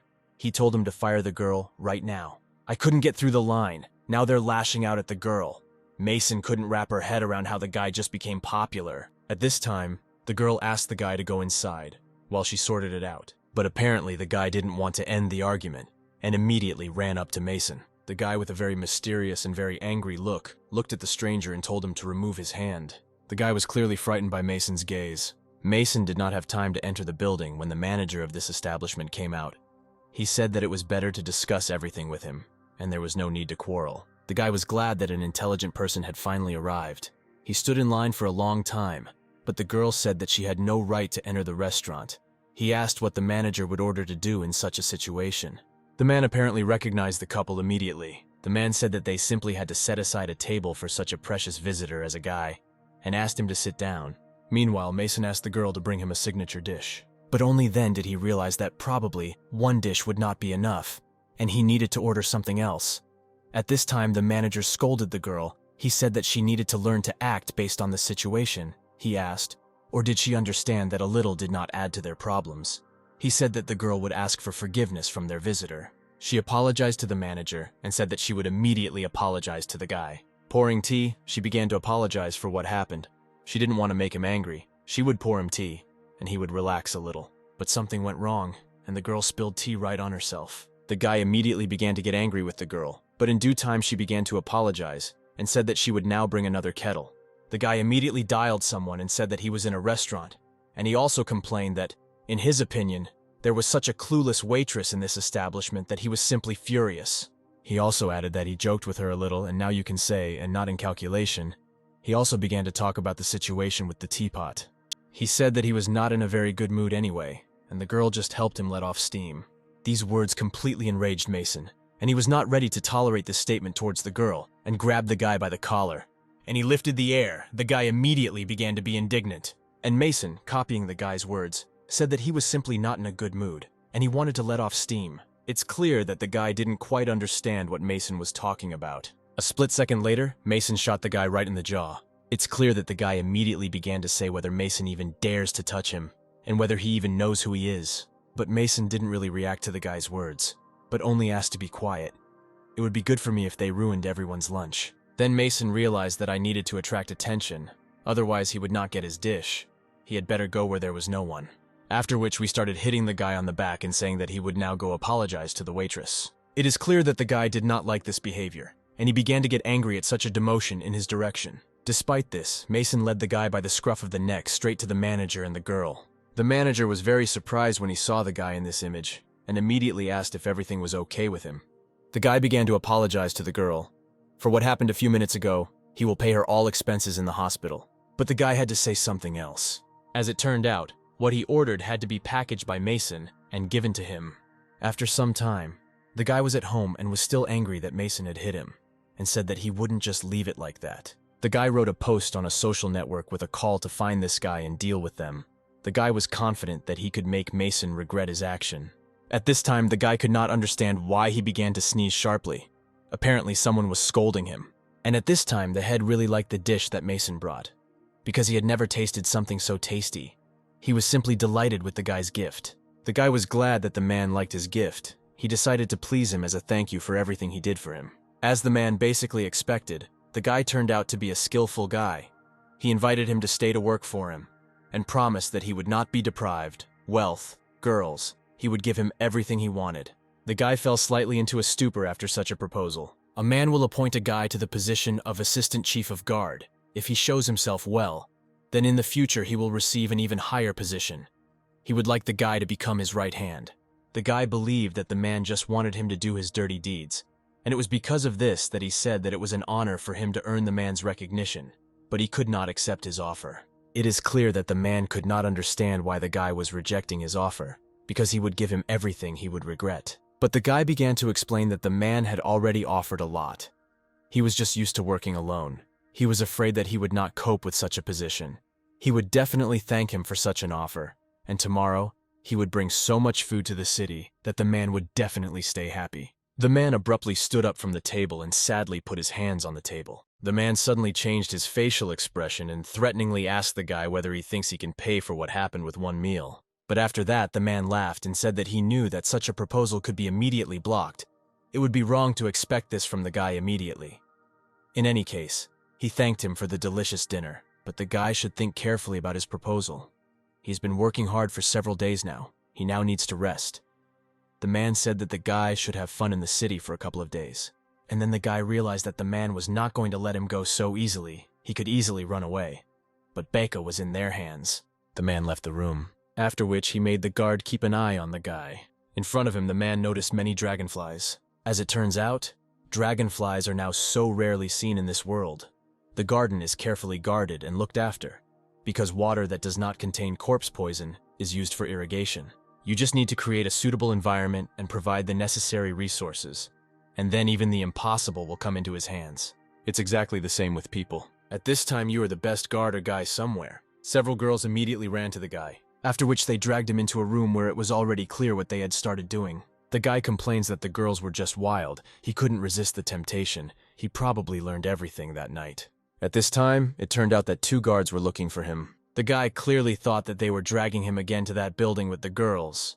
He asked them to take pity on him because he could die, because the girls would suck all the friend out of him. But the man asked the guy not to worry because they just wanted to give him a gift from the head. The guy clearly did not expect to see what he saw in front of him. The head knows that the guy has a special interest in gold, so he ordered everyone in the city to collect it for the guy. There was gold in front of the guy. It is clear that he did not expect that all this gold would be personal to him. After which he was led somewhere by the chief judge. As it turned out, he was headed to the head. The man began to recognize, or the guy was not interested in why the Supreme Judge, evolved of the 5th degree, obeys him, evolved of the 4th degree. In addition, their base is not that strong, but it is safer here than in Camp 17 and at JO4 base. No one could resist such temptations as girls and gold, so it's better for a guy to decide everything head-on here and now. The man began to explain that all this is due to the fact that the decisions he makes best fit into their post-apocalyptic reality.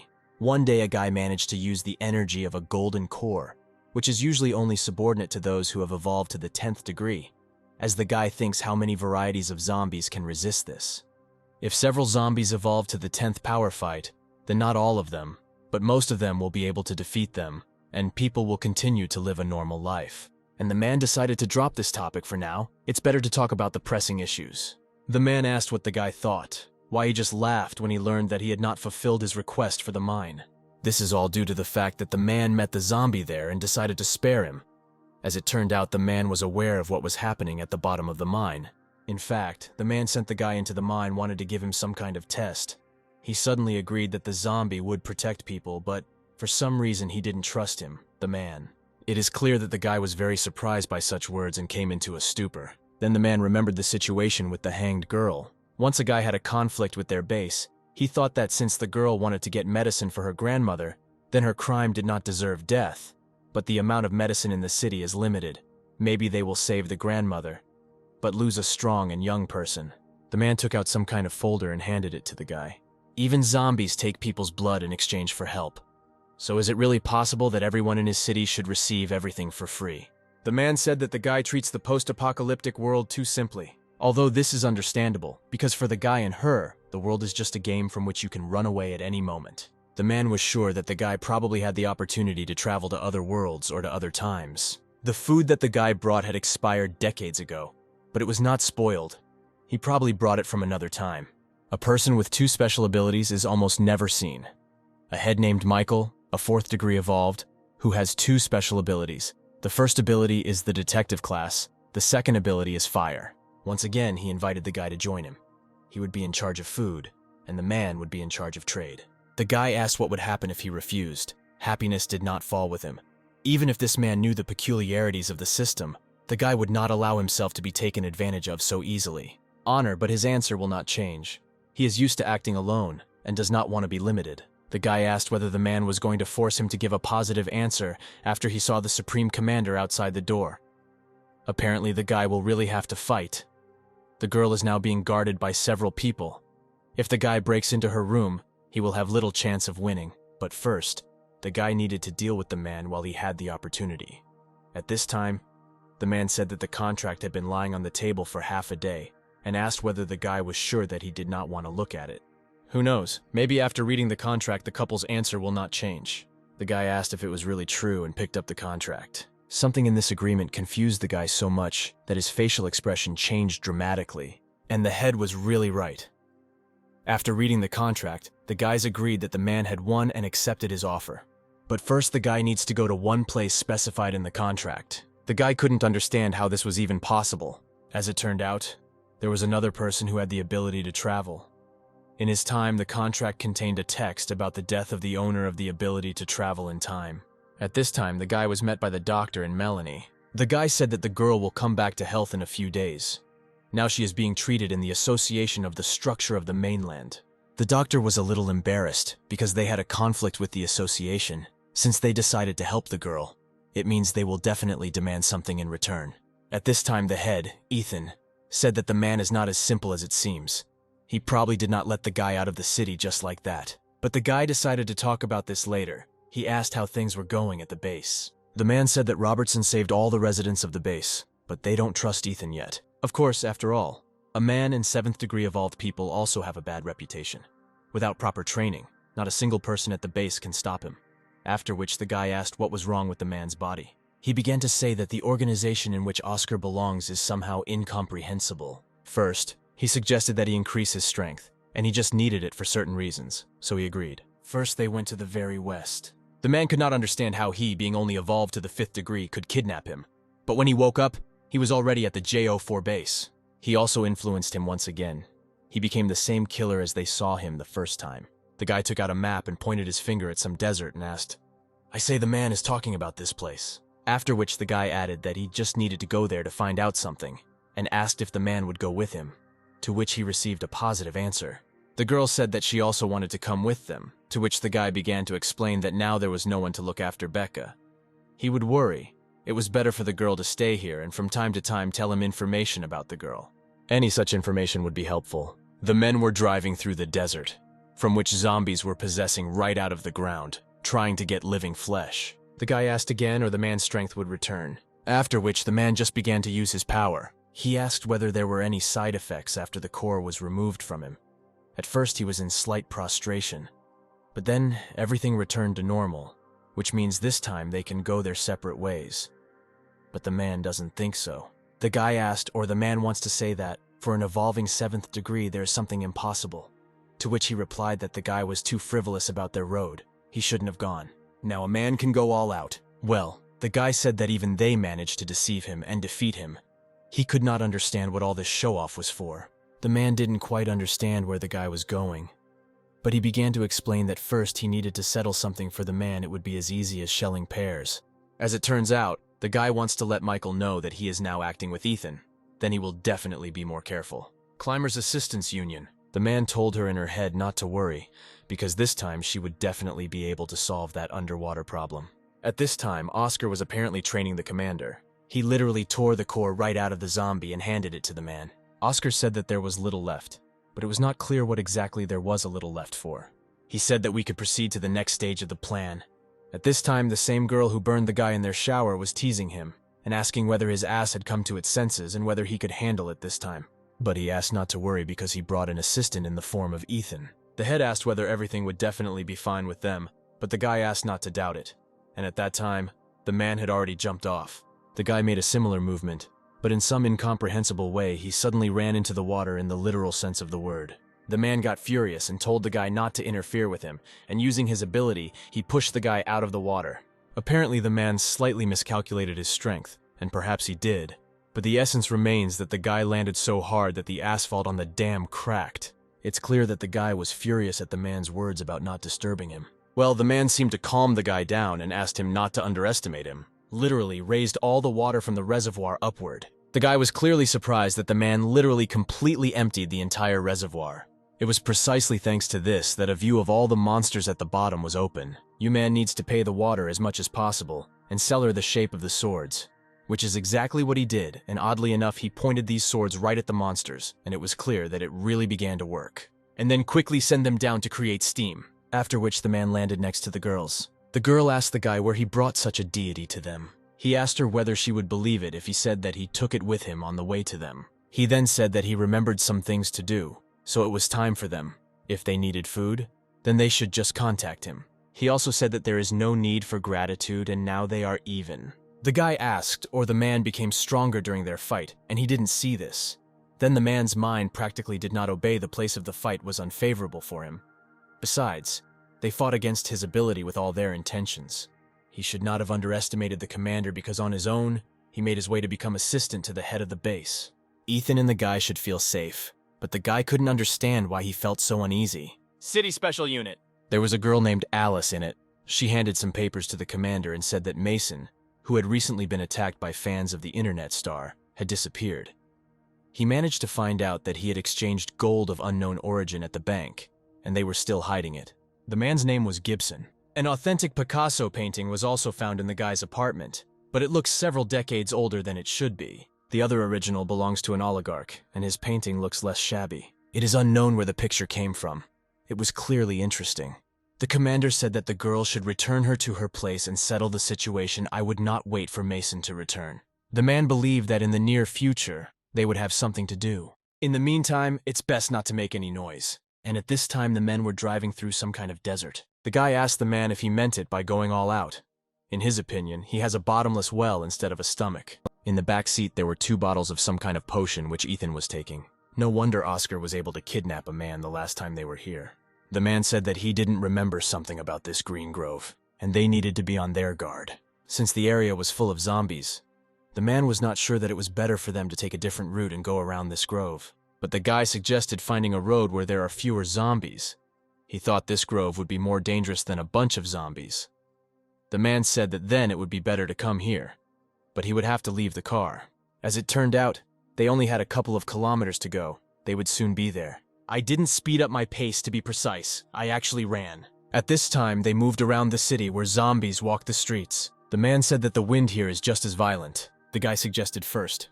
I couldn't finish my thought, because they were attacked by some incomprehensible creature that had paws of an incomprehensible shape. They needed to hide in a safe place, and this safe place was precisely the Green Grove, which they wanted to bypass. I didn't think that they were carried away. The man couldn't even think that in the end the grove itself would find them. There was no running away from it. But at that moment the Green Grove simply evaporated. Some strange things were happening here. They needed to get out of the grove quickly, because they couldn't stay for long. Just at that time, there was some big zombie behind them. But the guy quickly reacted, which in principle is not strange, and was able to repel the zombie's blow. The man also began to fight the zombies with his strength. They clearly had no chance of even getting close to him. The man used his strength and threw one of the zombies several meters away from him. It is unclear for what reasons he simply became a pillar. It's clear that the guy didn't understand what happened and started asking the man. As it turned out, the man does not feel that there is even a drop of water in that grove. The guy thought that the man still seemed like the same idiot. Now it's clear why their base is so tiny. The level of his power can change dramatically at any moment. But there were too many zombies, and they needed to somehow break through the crowd. Otherwise, they clearly would not have liked the consequences. The guy came up with some solution. He simply took the man and threw him somewhere forward, after which he used his superpower and went straight after him. At this time, the guy complains that it would be better if he did not get involved with the man. The guy could not understand what this enormous power was. He prepared himself for the worst. A zombie woman appeared in front of them, but they're not done yet, and the man suddenly froze in his tracks. But despite this, he still managed to deal with the zombies around him. At the moment when the guy tried to hit the zombie woman, he found that his hand went through her.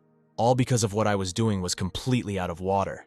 The guy even thought that the zombie was not real. While the guy was distracted by the women, some very healthy zombie tried to attack him, and this zombie was clearly already real. The guy immediately began to drink healing to reduce the chance of dying from wounds, after which he dealt a strong blow to the same zombie. The guy asked the man to be careful. It seems these branches can create illusions. At this time, a zombie tried to attack the man. The guy decided to use an ability called Smooth Water Surface. Well, as it turned out, even the tax does not help to recognize the illusion this is a downright strange grove. They tried their best to dodge their opponent's attacks. The man also did a lot of things in this fight. The man began to use his ability called turning the body into liquid.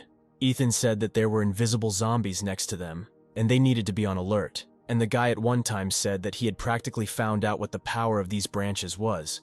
The man needed to find a safe place for now, and the guy would follow at that time. The men did not try to argue with all this. The guy decided to say after the man that he didn't even say thank you, and at that time a formation of zombies attacked him. Either the guy was transported somewhere back in time, or he just ran into an apartment somewhere. But the point is that he was able to avoid the zombies. He decided to go after the man, and after 15 minutes, the man was able to use the skill of turning his body into water, so there's no need to worry about him now. All this time the guy was being watched, and there were hidden cameras right on the lawn next to him. All this time, the guy was not taken after by the same commander to whom they were reporting, but by the guy. This guy's secret is even greater than they could have imagined. The guy arrived somewhere in a clearing. According to the guy, he seemed to be going in this direction. Still, he was able to find a man who was right in the heart of the forest. The guy immediately asked how he was able to find this place. At this time, in the literal sense of the word, I took a bath right from under the tree. The man thought that this grove was somehow strange, because it did not fight them at all at full strength. And the guy, in turn, believed that by the evening everything would become clearer. The way the guy thought was like an illusion, just like when they fought on the skyscraper. The guy said that they needed to leave before it got completely dark. But at the time, zombies literally carried groups to bright, cheerful disco music. It's clear that our partners were the only ones who were surprised. They saw the zombies lay down the coffin and began to examine the body lying in it. Corpse Queen of the 5th degree. Abilities creating optical illusions. Terrifying scream of 6th degree zombies. Pallbearers. It is clear that the men immediately began to run away from such an incident. The guy noticed that the zombies began to disappear again. Well, there were too many high-grade zombies there. At this time, the queen crept up behind the man and was ready to launch her attack, which she basically did in a split second. From such a blow, the man began to fall and could not control his ability at that moment. He probably started bleeding from the blow for the first time in a long time. But despite this, the man was still able to concentrate and point some swords at the queen. Well, this apparently didn't really help, because the man began to fly away in the opposite direction from the woman. The guy was very surprised that she was so strong. And the guy, as always, even managed to complain that there was only one problem with the man, but still he was able to catch him at the moment when he was falling. Then the queen began to emit very strong sound waves, as if calling someone. It's clear that the guy was also surprised that she started screaming out of nowhere. Deep down in his soul, he clearly understood that trouble was worth waiting for. As expected, after this scream, he saw in front of him red-eyed zombies, who were many times stronger than everyone with them.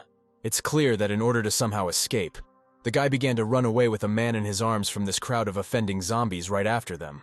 Well, this obviously didn't help them, because a crowd of zombies along with them, after some time, were already heading to some mansion not far from the city. The guy and the man were tied with a chain. They are going to be no longer happy about this because everything did not go according to plan. And the queen at that time was clearly glad that he was able to capture such strong fighters oddly enough. A man who had evolved to the 7th degree was a victory for her personally. The partners were taken inside the building, looked more like some kind of prison, because they were literally surrounded by cells.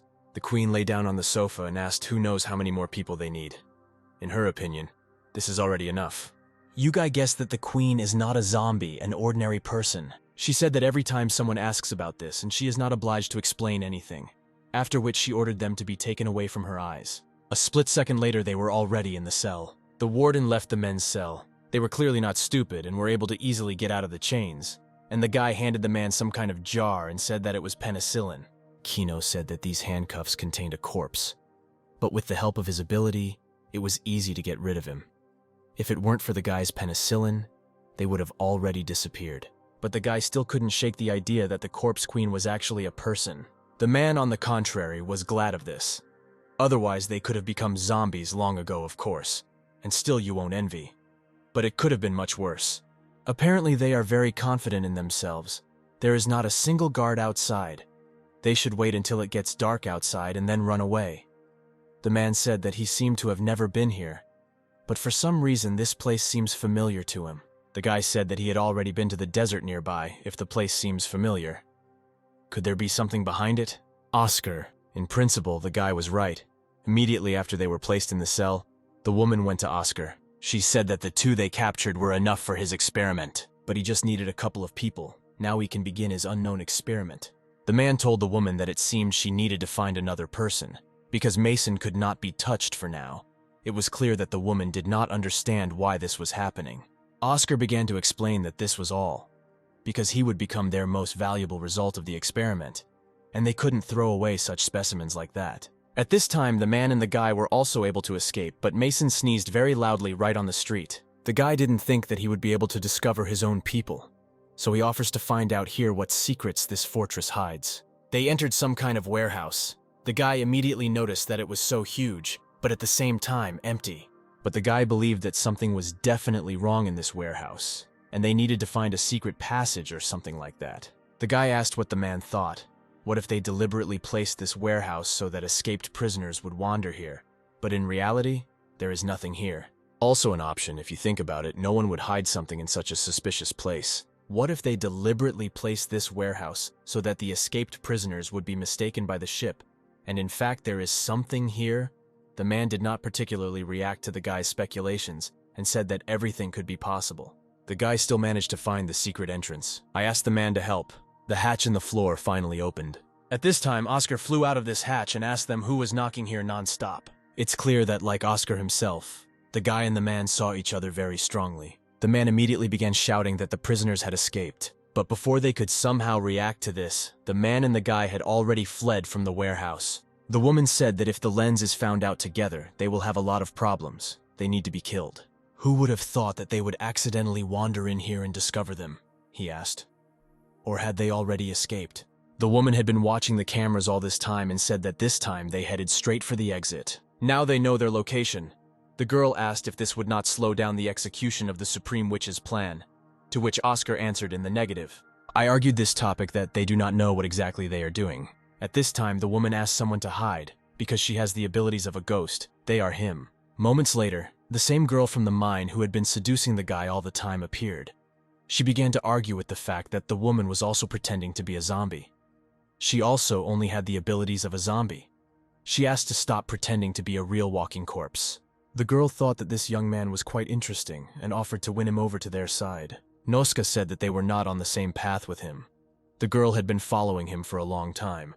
He asked whether she had managed to unlock the secrets of his rapid evolution.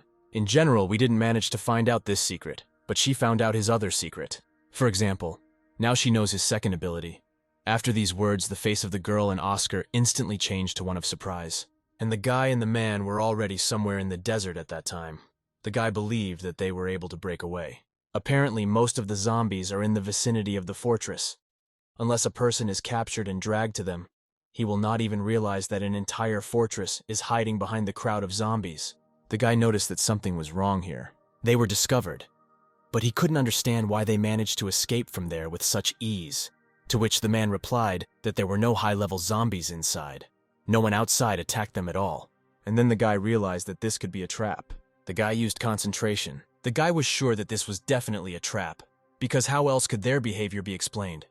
But the man said that if an ambush was being prepared against them, he would discover the enemy in the end. Every person has water in their body, so he would not be deceived.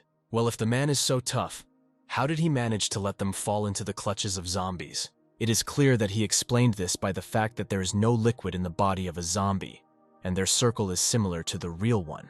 He could not feel it or control it. Therefore, in a battle with a person he could become stronger, but in a battle with a zombie it was more likely the opposite. When they were carrying out the dialogue, some creature or something unknown apparently crept up on the guy's leg unnoticed. But the essence is that they were engulfed by some incomprehensible tornado. The guy couldn't understand what was going on here. Apparently they were really trapped. At this time, the guy received a message from the system that a damaged fragment of the system had been detected in this location. The system asked whether he needed to start attaching the fragment. After joining the systems, it would automatically update. The update would take 6 hours. It was clear that the guy chose to update the system. But something incomprehensible happened to him. He could not understand what happened. Apparently these were memories, but he could not understand whose they were. In front of him, he saw some guy who also did not understand how he ended up in this system. He did not even know that it was called a system. The guy's name was Edison. The guy noticed that it looked exactly like his system. Were these really memories of its previous owner? Then Edison appeared in front of the guy, rejoicing that he was truly rich, because he had a bunch of jewelry in his hands. And on the bed, there were obviously boxes with jewelry too. The guy had one proposition for some man. There were also memories of how he stood on some dance floor, bored with the girls, and said that as long as he was alive, the people at their base would not know hunger. Even if the world is an apocalypse and a real hell, they will have heaven on earth here. It is clear that his subordinates were very supportive of him and chanted that they followed him everywhere. As it turned out, at that moment there was even a chief judge from the association's base there. And there was also some strange man there, whom the guy clearly didn't know. But apparently this is no longer Edison's memory from some other man. This man owes the supreme witch that Edison is now at the base. He has already taken all measures. The woman said that the time had almost come, and the man needed to get down to business. A man came out to her, and he bowed before her, thereby expressing his subordination to her. It is clear that the guy was surprised by what he saw, because he could not believe that Edison could somehow not please them. The guy approached the moment when Edison apparently died. The same man who obeyed the queen asked the guy whether he wanted to change the order of things, being only 7th degree evolved, and told him not to overestimate himself. Well, maybe the guy is not too strong, but it's worth a try. He mocked and asked whether he disagreed with this man. She rudely answered the car that this was an impossible task. I didn't think that the guy's strength would be enough for this. As it turned out, the man is an evolved 10th degree, and has a special ability for spatial chaos. Using his ability, he created some kind of power ball around himself that looked like one that erases everything in its path. As it turned out, the chief judge was there at that time. He said that to find the peace that the guy so dreams of, strength is needed. The man said that simply turning away from him like that, the guy would achieve nothing. The guy was somehow already without an arm but was still able to stand on his feet. The man was clearly fast, and it was because of this that the guy could not move. He used the smooth surface of the water. First, he needs to be lured out of here so that the others have time to save him. Then he will return to his world and think about what to do next. Speed climbing, smooth water surface, all these are system skills. The guy couldn't understand why Edison wouldn't use his main ability. At this time, the man, slightly mocking the guy, said that he was too slow for him, and he was already tired of waiting for the guy. The man repeated once again that the guy was too slow. Even with his speed climbing, he couldn't hide from the man. It's lucky that the man is like this. Now they are far from the others, and the guy needs to quickly move into his world. But the man said that they knew his ability to travel through time. He asked why the guy thought the man was sent specifically for the guy. Space shackled the guy, he couldn't move. The man asked how the guy felt at that moment, understand what the hell was happening, and he began to fall. According to the man, the guy seemed to have borrowed this ability from someone. If he was deprived of the opportunity to use it, he would become an ordinary person, which in principle is probably what the man began to do.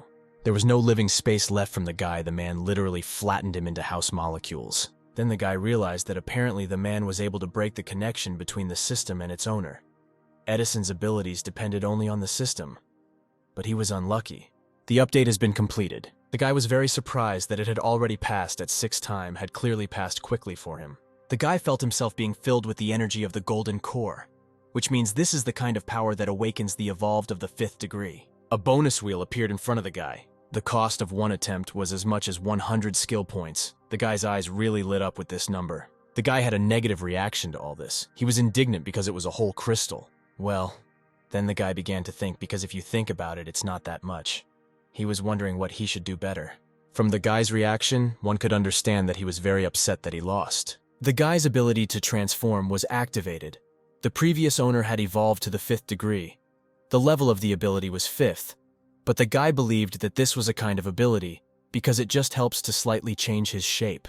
Well, the guy had a feeling that he seemed to have forgotten something. Then he moved into the real world and remembered what he had forgotten about the man. I decided that we needed to go back to where they left the car. If the man was okay, then he should be there. And at this time, a man was walking around some kind of zombie, peering inside and looking for something to profit from. Well, the guy didn't let the zombie get something interesting so easily, and threw him back several meters with a kick to his legs. As it turned out, there was no man in the car. This was clearly a bad sign for the guy. And then it's unclear who decided to grab the guy from behind, right on the sly. The guy didn't think that the zombies had gotten here too, and directed his most powerful blow with his fist at the stranger. Well, as it turned out, it was some guy, and Mason was able to stop his fist in time right in front of the guy's face. The guy began to explain that he was human and would not cause harm, and asked not to kill him. The guy grabbed him by the hood and asked why he was attacking him from behind, because it was very low of him. The guy fell sharply to his knees and explained his behavior by saying that he just wanted to eat. He apologized to him again and said that he would not do anything like that. The guy asked to listen to him. As it turned out, he is the only son of the head of the unification of solid lands, even though the world is inhabited by zombies. But thanks to his position, he has peace and security. But a couple of weeks ago, they destroyed their base, and his father saved him at the cost of his own life and ordered him to escape. If the guy had not come across a well in which to hide, he would have long ago become food for zombies. All his food was gone, and he was afraid to leave the well, but he was so hungry that he decided to try his luck outside. At this time, Mason threw the bag of food to the guy and told him to take it and get his eye out. I sat behind the wheel and saw something unusual in front of me. The stranger begged the guy to take him with him because he knows his way around well and will help him find more food. But the guy said that he was not interested in this. If he didn't get off, he would just go on his way. The guy clearly knew that Mason was looking for someone. In fact, yesterday he saw his friend being dragged out of that car by several people. And the guy knows where they went. It is clear that after such weighty arguments, Mason simply had no choice. They came to unite the solid lands. The guy asked whether the stranger was sure that his friend had been brought here, or whether he had simply tricked him into going with him to explore the area. But the guy asked Mason not to worry, and to trust him. He would not deceive him. He asked again if the guy knew where they were now. He replied that I didn't know the exact place, but their warehouse was not on that side, and they could look there first. The guy told the stranger to stay close. The zombies here are weak, but there are many of them. They started going down into some kind of basement or something like that. The guy pointed his finger at some huge gates and told Mason that it was here. The guy was surprised that the door was not locked. And at this time, the guy somehow mysteriously stood right in front of the door behind the guy. And he said that the guy was right. There was only a weak zombie outside. He was clearly planning something. At this time, the guy was entered by some kind of light emanating from somewhere, and a crowd of zombies immediately attacked him, planning to tear the guy into small pieces. So in addition, they also have redder eyes, which was obviously very bad for the guy himself. And then the guy said that, however, his father, who had evolved to the 6th degree, died here. But the guy didn't think that there were weak zombies all around. Some two men were discussing that who would have thought that the son of their head had evolved to the 6th degree. So worthless, in no case should they be allowed to be ruled by such a non-entity after the head. It was at that moment that the head of the room came into the room. As it turned out, it was the father of this guy, and he asked without formalities, and I will inform the men to calmly go about their business. And why did they decide to leave the building? At that time, the man was standing over a man who was covered with some kind of towel on top. He hit the chair on which the stranger was sitting with all his might, causing it to fly almost to the ceiling. It turned out that it was his son. He did not at all give the appearance that his father was simply mocking him. The father kicked the guy with all his might, sending him flying several meters. It turned out that the man was angry because the guy called him dad, and not the head. He said that he could not have such an insignificant son. The guy said that he understood everything. This time he called the man the head. The guy was sitting with his father at the table and most likely having dinner. My father got angry because he saw food on the table for me. The guy didn't cook a damn thing and he came to eat it himself. The guy ran sharply into the kitchen and said that he would bring everything, and the man continued to insult the guy and call him a non-entity. After the man tried the food, he turned the table over, arguing that the food had already completely cooled down. Well, the guy asked me to wait a little and he would cook some more. And at this time the man, on the contrary, was not happy that his son called him the head and not the father. And for this the guy received bream. The man began to say that the fame he had earned all his life was shattered because of his son. On the street he only heard people throwing mud at him behind his back. At this time the guy sat down on the edge of the building. Someone healthy came up to him, but of unknown origin. He looked more like a huge zombie. He asked the guy or if it was him, and said that he thought they had something to talk about. The girl and the guy didn't understand what the monster was talking about. At this time, my son reported that they were working. He had indeed become much stronger. Such a large number of zombies was not a problem for him. It was clear that he easily defeated the zombies and did not see this as an obstacle. At this time, some zombie began to scream, thereby emitting large, strong sound waves. The guy realized that they were acting in concert. He dealt a powerful blow to one of the zombies directly from the leg. Seeing something incomprehensible in front of him, he was very surprised, and he saw in front of him a chain that was trying to grab him.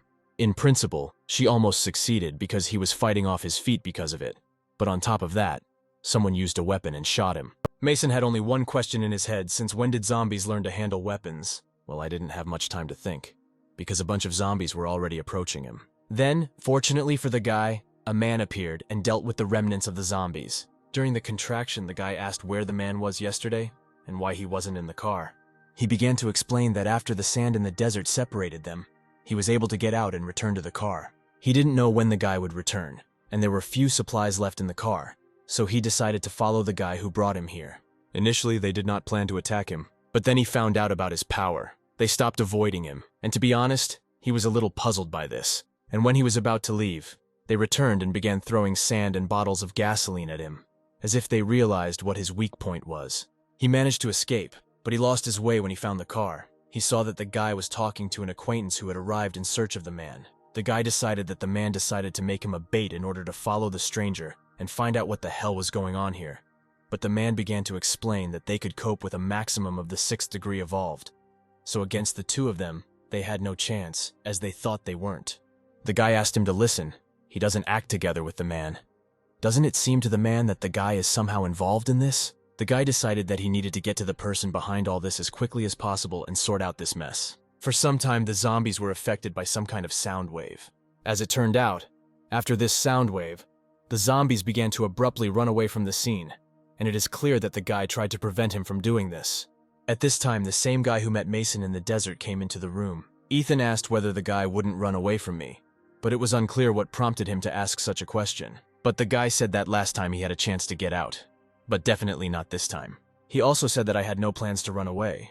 At that time, he was holding some strange green glowing ball in his hands. He recalled how he complained to his father that he did not want to be considered insignificant, but wanted to drink the potion of evolution, to which the man replied that it was too dangerous because he was still small. The father also told the guy to listen to him, as it turned out that there were only 3 6th degree evolved people in their association, and he should not take everything upon himself. And he should also be kind. He doesn't want to remain some kind of mascot forever. Their association is so full of worthless idiots. Precisely because the guy destroyed his own, the father is ashamed to even raise his head in front of his subordinates. But the guy insisted on his own, and told his father that he would drink this potion, because he no longer wanted to be a non-entity. After this, it was clearly not the first time that the guy received a strong blow from his father right from his leg, which sent him flying several meters away. But the father told his son that the non-entity would not die after one sip. He could not understand whether he really dared to doubt his words and his decision. The guy was holding this ball in his hands and was clearly thinking about drinking the potion. After the guy started taking the potion, the man in the guy became wary. The guys could see that it had barely begun to act. Some dark shadows appeared around his eyes. His eyes lit up with a red-pink hue, and he clenched his teeth very tightly as if from anger, after which the guy fell to the floor and most likely unconscious. Apparently, the processes of evolution have already begun. The guy was lucky because usually the nucleus has very little chance of starting evolution. To be honest, the guy didn't look the best. His face shape changed dramatically, and he looked like some kind of rat in the form of a man. Apparently, things didn't work out for the guy, and his partners decided to just leave. Before that, they needed to deal with the remaining zombies, after which the guy went as he told me to deal with the zombies. The same big guy who produced sound waves immediately attacked him, but apparently the guy didn't care about these waves. Immediately after this, the guy was attacked by red-eyed zombies, who were many times stronger than ordinary ones. These zombies could already pose a danger to the guy, but the guy was confident that he could easily defeat the zombies. It would not harm him. He used a 5th-degree speed climb and struck one of the zombies with crazy speed. Defense for a second, he dealt with another zombie that was near him, after which the man got involved. He used the cutting jets of the 7th degree, and in a split second, he also wiped out his opponents, and there were quite a few of them, at least 5 zombies for sure. In principle, oddly enough, with their powers, dealing with a bunch of zombies was a piece of cake, but now they have a problem on the table in the form of this very big guy who emits sound waves. Now it was his turn to fight them. Apparently his strength lies in controlling the rest of the zombies, so if all his friends don't, he will turn into a defenseless creature. Obviously unexpectedly for the guy, the zombie asked to spare him, and said that he could help them. But the guy reacted to this doubtfully. He said that he was not yet such a vile type to make friends with zombies, after which he asked the man to finish him off. Basically, as the guy asked, the man began to use his ability to destroy the obstacle in the form of zombies. At this time, when the rays, capable of killing zombies in a split second, almost approached his face, they heard the guy begging not to kill him. The guy had already come to his senses, but to be honest, he didn't look very good. The man did not argue with the fact that it seemed to them that the guy was finished, but his evolution was still successful, which could not but please the guy himself. But about the man, it was not clearly visible whether he was happy about it. Mason couldn't understand why the guy, being a human, was asking to have pity on the zombies, or whether he even knew what disgusting creatures they were. But the guy said that he simply could not understand him, because this zombie respected him. He gave him the strength to live on. The zombie said that he was the result of a failed experiment to create a corpse king. Oscar wanted to get rid of him, but fortunately, he managed to escape. But the guy was a non-entity in the eyes of others, and even his own father treated him terribly. They are so similar, 2 creatures abandoned to the mercy of fate who have suffered greatly. Then the zombie invited the guy to unite. He would respect and protect him, and in due time he would supply him with food, and a bright future would await them. It's clear that the guy didn't really have a choice, because this was probably the only person who understood him, and didn't condemn him and called him a non-entity, and he agreed with the zombie. Mason assumed that the 2 of them destroyed the associations of solid lands, he asked, or the guy thought that this was an act that a person would do. Well, from the guy's reaction it was clear that he did not regret this action for a minute. He said that this was what they all needed, and they deserved to die. The guy, probably slightly offended inside, said that nothing would help him. He clearly hoped that the guy would be adequate, after which he said that now the man's way out. The man began to use the ability to destroy zombies. It's clear that the guy was ready to stand up for his friend to the last, even despite the fact that he was a zombie, because at least this is the only person in his life who understood him and supported him. But for some reason, the guy thought that in this situation it was best for him to attack Mason. He was ready to tear him to pieces. Well, the guy told him not to overestimate himself. It was clearly clear that Mason would deal with the guy without any problems. After which, he delivered a blow of tolerable force directly to the guy's stomach, and the guy already at that moment regretted that he had at least tried to attack him. Mason only said that respect must be earned with one's enormous strength, and not with the help of zombies as the guy did. But Mason didn't stop on that roof. He decided to teach the guy a little more, and he threw him at the wall just like some kind of tennis ball. And from the force of the guy's blow, it was noticeable that he was thrown with enormous force. And at that time, the guy just stood and calmly looked at the lying guy after him. Mason said that the guy had a truly exceptional life. His heart has long been rotten because of this terrible changed world. At this time, while the guy was expressing his thoughts, he noticed that there was some kind of secret passage in the wall. It is not clear how he was able to notice it in the first place. The partners were very surprised that the guy was capable of such a thing, because you couldn't tell by his appearance. They saw many practically naked women in front of them, but the guy told the man that they had nothing to do here. He offered to escort these poor girls to the nearest base. It's clear that the girls thanked him for this, and for some reason added that they wanted children from them. As it turned out, they brought these girls to the climbing camp, and the guy said that they had saved several people, and the buildings of the solid lands asked if they could take them in, to which the head replied that they would only be happy about this. The woman asked the girl to guide them. The guy said that unfortunately, they cannot stay, because they need to return after dark, otherwise they will have big problems. The woman only finally told them to be careful, because zombies have become more active lately, and if you relax even for a minute, you can get into huge problems. But the guy asked not to worry about them, because at least they are not just some people, but evolved to a fairly high degree. At this time, the guy returned to the association building the Earth. The man immediately asked the guy what his catch was. Well, to be honest, the guy was a little frostbitten by this question, but on the contrary, he asked his own question. He asked how Michael, the first owner of the system, died. For some reason, the man got angry because of this question, because the guy himself saw the materials on the case. It indicated that a man killed him. In fact, the Supreme Witch was behind all this. The guy couldn't understand where the woman came from, to which the man replied that she was one of 20 members of a terrible alliance. This is an organization that controls the entire city, and for the last couple of years, they have been reaching out to the rest of the cities, and are looking for various outstanding beings. Their plan is to control all 3 areas. The guy is already familiar with one of the talent lovers. This is Oscar. As for the guy's question, Michael created his own organization to destroy the Supreme Witch, but in the end he died at her own hand. The man also remembered that the Supreme Judge, when you were also a member of his organization, their conversation had already included the Chief Judge himself. He said that Michael had picked up many people from the street, and he was one of them. Unfortunately, he died a terrible death. The guy said that Oscar already knows how to artificially create a corpse king. If he continues to work for the benefit of the Supreme Witch, we can only wait for the worst. After all, the Corpse Queen has incredible strength. If he is also 7th degree, he can even easily destroy a small organization for the 17th camp of the Climbing Aid Union and their association. This is a big threat. The guy asked how he could help in this situation. If the Supreme Witch decides to attack, then they will have many wounded, the man asked.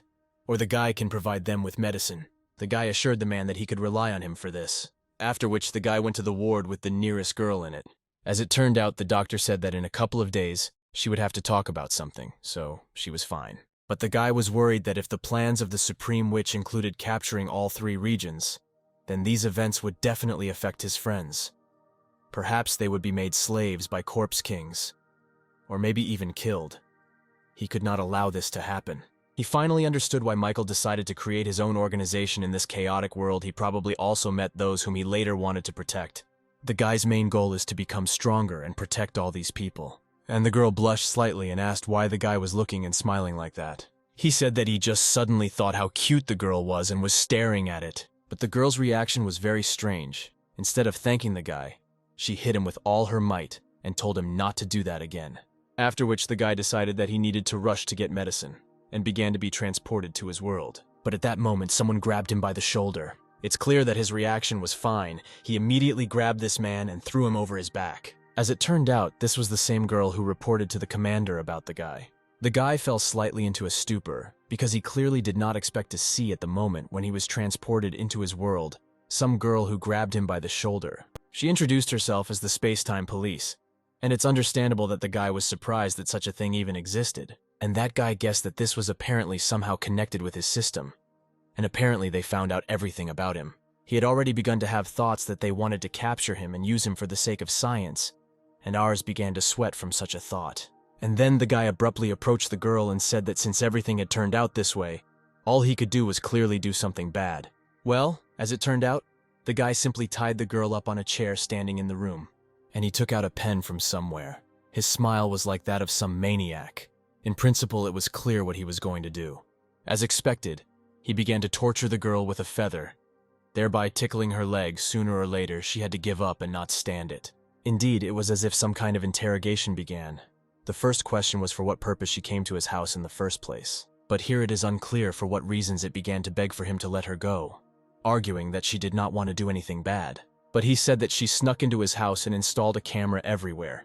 He couldn't understand, or whether she really believed that this was called nothing bad, and in general, why they believed her. She said that she observed his actions and did not establish that he was traveling in time. The guy's expression suddenly changed. He realized that he would have problems in the near future.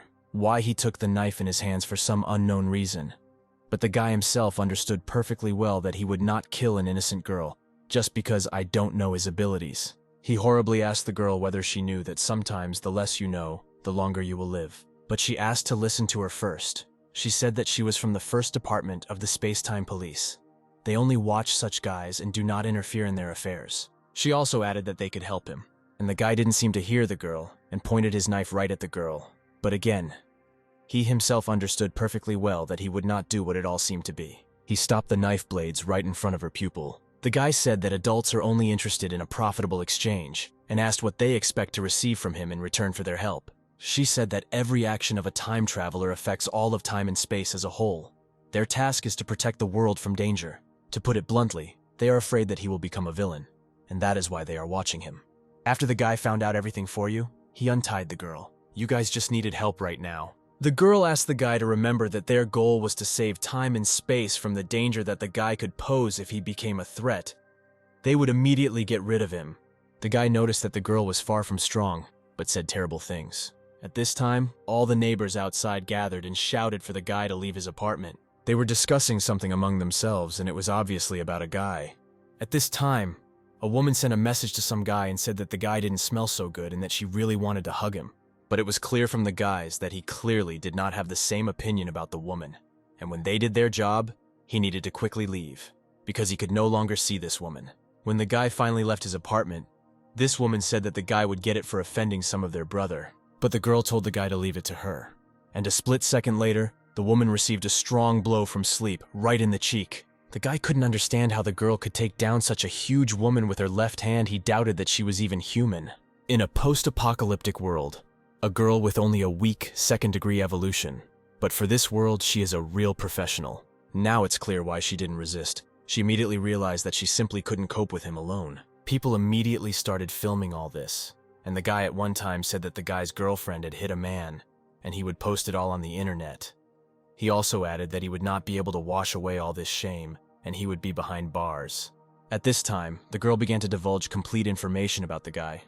As it turned out, he made his debut 3 years ago and had connections with 2,000 girls, 19 of whom were minors.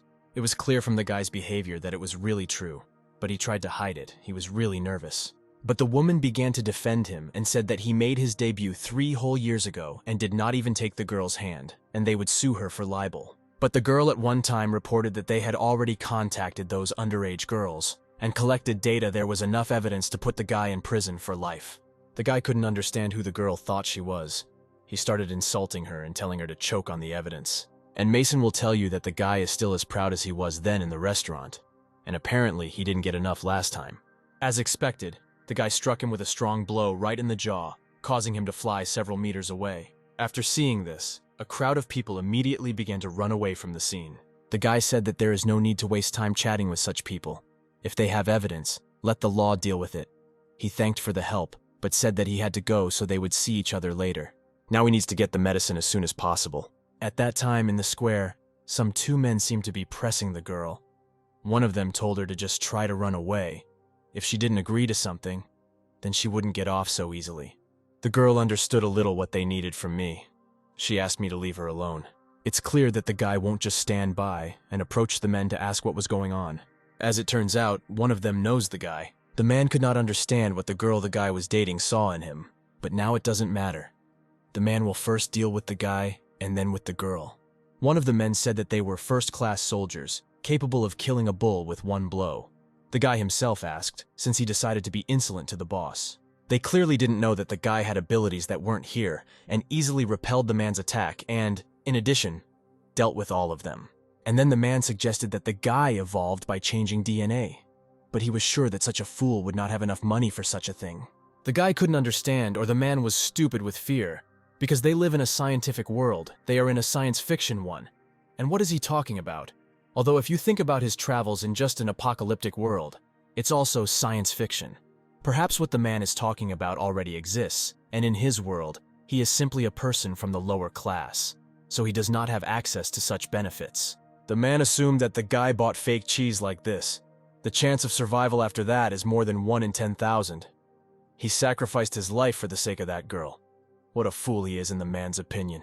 Moreover, even if the guy survived, the girl will very soon be spending the night in the crib with him. The man told the guy that the girl's father found her even abroad. Now she is being kept locked up at home. Next month she will marry her rich son. Garbage remains garbage. No matter how strong the guy becomes, the future cannot be changed. It is clear that such words greatly angered the guy, and he threw the man to the floor, at which time the girl thanked him for his help, and he decided that he must find a way to get the girl out. As it turned out, the girl knew the girl. The guy asked who she was. As it turned out, she was her friend under the name Lucy. She heard that the girl was being kept locked up, and she also wants to help her. She and the guy can act together. The girl also said that if the guy believes her, then let him follow her, and she will tell everything in detail, and also thank him for that saved her. She brought him some clothes and told him to prepare them for him. Let him take a shower and they would have dinner. He really didn't think this girl was that rich. When the guy sat down at the table, he immediately asked what was going on about their cooperation. But first, the girl asked to tell him about the girl's family. As it turned out, their family became so rich and famous in their city only because it owns the technology of creating its own such evolution genes. It not only cures diseases and prolongs life, but also makes the human body physically stronger. It is clear that the guy was very surprised that science had already developed such a problematic thing. He could not understand why he had lived for 20 years and was only learning about it now. The girl said that the upper class immediately hid this information. Only a few have access to this serum. In addition, the cost of its production is very high, so one serum costs $1,000. But in order to evolve for the first degree, you need 100 serums. Well thought out. To evolve 1 degree, you need to spend a lot of money. Only the upper class can do this.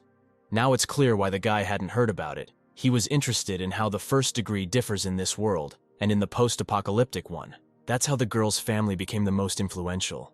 And Lucy's family is also developing medicines, so she and the girl are big competitors. The girl noticed that the guy was quite strong. He probably used the serum. If I don't act together, the girl will give him their serum.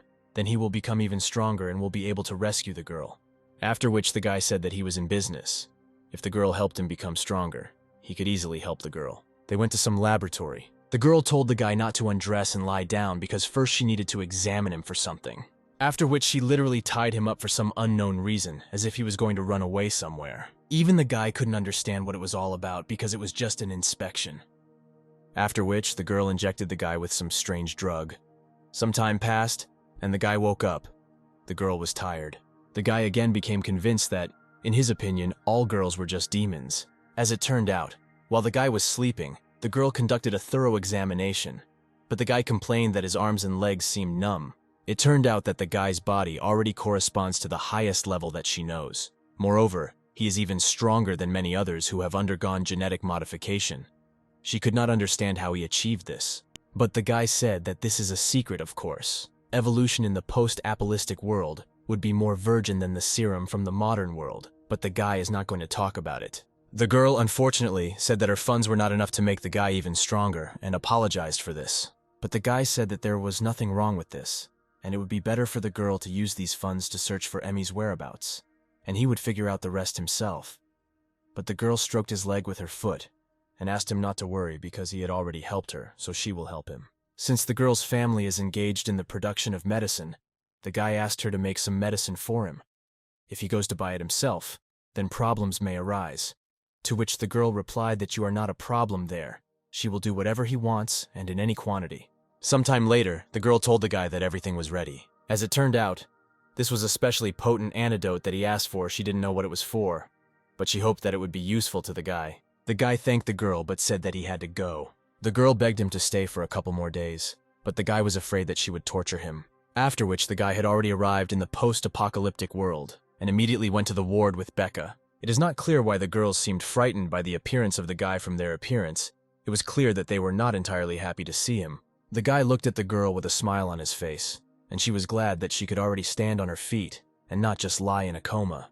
But the girl has tears in her eyes because of unknown reasons. He approached her with all his appearance, showing that he was glad that the girl had finally woken up after a relatively long time.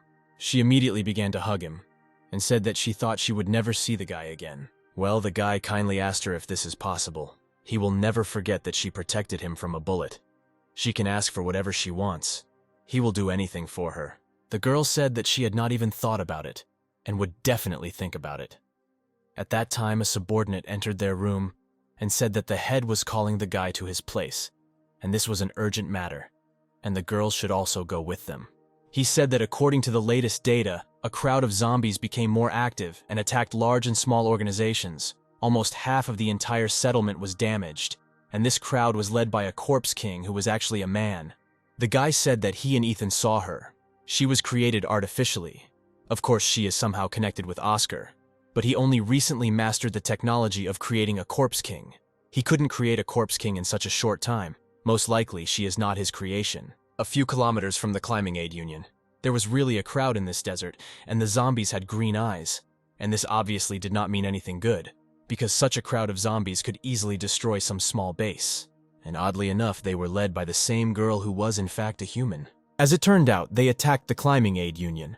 Oscar at this time reported that the top has incredible technologies. They gave the woman the ability to control zombies, and now she has become even stronger.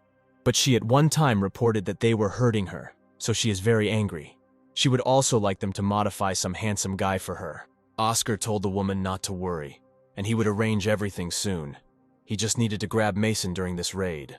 In truth, the 5th degree Corpse King is not capable of controlling such a large crowd of zombies, so they can only say that this girl was made much stronger using technology unknown to them. Right now, zombies are surrounding theirs with the help of a climber. The threat is growing, so their 17th camp wants to help. The man was wondering what the guy would say about this occasion. He said that they would all go, and at that time Melanie told her sister that it was better for her to stay safe at the base. After some time, they already went to the climbing aid union. On top of the car was Ethan, who was watching the road through binoculars. The guy asked how long they would have to go until they reached the climbing aid union. Well, the man said that now the question is not whether the bus will be able to reach them alive. All this is due to the fact that he saw a crowd of zombies in front of him. At this time, the zombies were shot at and destroyed by any means. As it turned out, the woman had been fighting them off for several days. Her comrade's strength was running out. She didn't understand what they needed to do. The head said that the cores can restore strength, but if I abuse them, their effectiveness will decrease. She thought now these cores would be of little use. At this time, 2 girls stood and defended their territory. One of them told the captain that it was happiness for her to die shoulder to shoulder with her. But she was positive, and asked the girl not to talk nonsense, and asked her if she had forgotten that she had never defeated her in close combat. After a slightly changeable situation with a more positive one, we did not start fighting. The head and everyone else tried their best to encourage the others, so that you would not give up and fight. They should not let the sacrifice be in vain. The girls could not understand what had happened. Some huge force saved them because in a split second all the zombies around suddenly seemed to disappear. As it turned out, the guy used the energy of the golden core from the 5th degree. It increases protection and improves the ability to recover, also increases overall strength. He also used the focus of the 5th degree. It collects all internal forces at one point and allows you to release it with a huge attack. The girl couldn't believe that the guy was already so strong. He managed to defeat so many zombies in the blink of an eye. She also had to train so as not to become a burden for him. It's good that I didn't make it in time, otherwise I knew what could happen. 3 hours later, at this time, the head reported that the wave of zombies had retreated, and they had coped with these difficult times. It is clear that everyone at the base was happy about this incident. But at that time, the girl told the guy that if it weren't for his high-speed driving, I'm afraid they wouldn't have made it in time. And it was thanks to him that they managed to save the climbing aid union. The woman said that the Supreme Witch planned to subjugate everything. Even if today they managed to repel the zombie attack, this does not mean that she will leave them alone. The guy completely agreed with this. The zombies retreated only for a while. They will probably come back again. You can't sit idly by. First you need to catch the leader of these zombies and kill her. This is the only way he will be able to resist this crowd. When the zombies stop controlling the Supreme Witch's plan will be thwarted already half. The guy asked the head not to worry. A recent attack showed that their strength was not enough. This time, a girl and a man will fight a half-human zombie. After some time, the girl walked around the building and thought about what she should do. Ono recalled her sister's words. She knows something, that she cares about the guy. But if she doesn't start acting, then he's simply being led by someone else. She shouldn't miss her chance. At this time, the guy was sleeping soundly in his room. Why did you girl decide to repeat the action of the ghost girl and crawl right under the guy's blanket? But she asked him if it was really unclear what she was doing. She said that she had liked him for a long time. She asked whether she didn't have to confess for him to know about her feelings. But the guy clearly suspected something, because he was sure that the girl would never do such a thing. And after some time, the girl showed her real appearance. Just like the previous time, the guy simply threw the girl out of bed. The girl asked my boyfriend, disappointed that she was not the real Melanie. The guy was curious how she knew what the girl looked like. He asked if she had seen her. The girl at one time reported that she was right outside the door, trying to muster up the courage to enter his door. But unfortunately, she regretted it and left. If she had been a little bolder, perhaps the real Melanie would have appeared in front of the guy. He asked the girl slightly menacingly whether Melanie really wanted to come out to him, and answered something that she saw with her own eyes. She noticed that the guy was blushing. She saw that he was really looking forward to this. After the girl said that she knew the exact location of the zombie girl, he was surprised that she actually knew where it was. But if they knew the exact location, they could find a way around and not waste too much energy fighting the tide of zombies, and will not be able to save their strength to fight it. As it turned out, the zombie was the girl's sister. Many years ago, in order to find a way to survive, they did not join the Witch Queen, who gave the girl the ability to turn into a zombie and her into a ghost. And so the girl is not a zombie, not to mention the king of artificial corpses that they think she is. She is actually a human evolved with the ability to turn into a zombie. When a girl uses her ability to turn into a zombie, she can become as strong as a level 5 zombie king. But what she doesn't know is that the more times she uses her zombie abilities, the closer her body becomes to a zombie. Perhaps one day she will become a zombie in the true sense this word, a zombie queen without human will and human thoughts. The guy asked, or the girl wanted him to help her stop her sister. She answered something that she was not strong enough to defeat her alone. She wanted the guy to help her. She suggested that she would tell where she was, and he would help her defeat her, but will save her life. The guy responded positively to this proposal. But before the girl left, he asked her not to turn into someone else in front of him in the future. Early the next morning, the guy said that they were leaving, but the girl asked not to worry about him, because the tide of zombies had stopped for now. Only a few scattered zombies remained. They would not be able to hold out. The captain gave the girl some kind of stone for training, which can restore her physical strength. She wants to be sure in her safety. The girl immediately began to hug the captain, and jokingly said that when she returns, she will really defeat her in battle. The girl asked the man, or did he notice that there was a city ahead? Well, the guy said that there was no city on the map. It seemed like it appeared out of nowhere.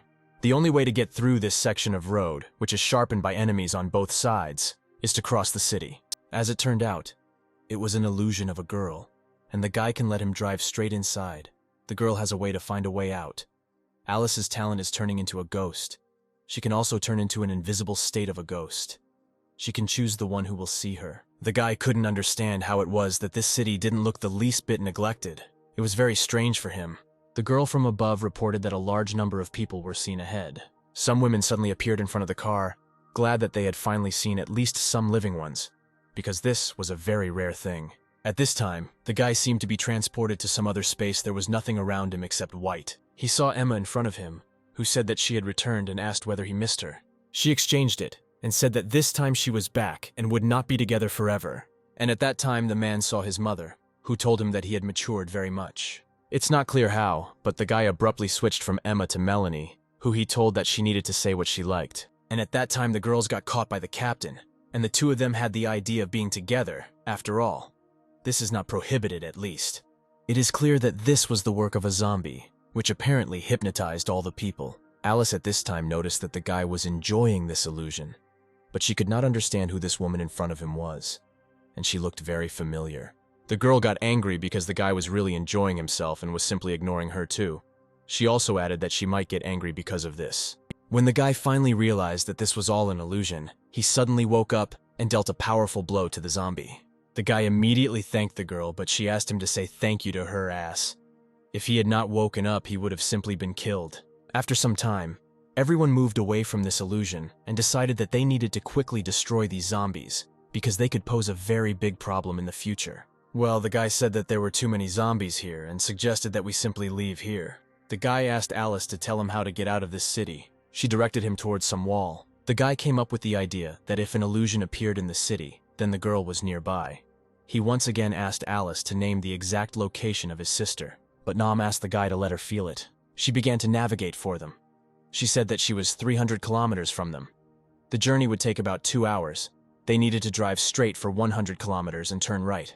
At this time, Oscar the girl and many zombies were somewhere in the desert. Oscar was interested in how long it would take to prepare for the next zombie. The girl said that she would come in another 4 hours.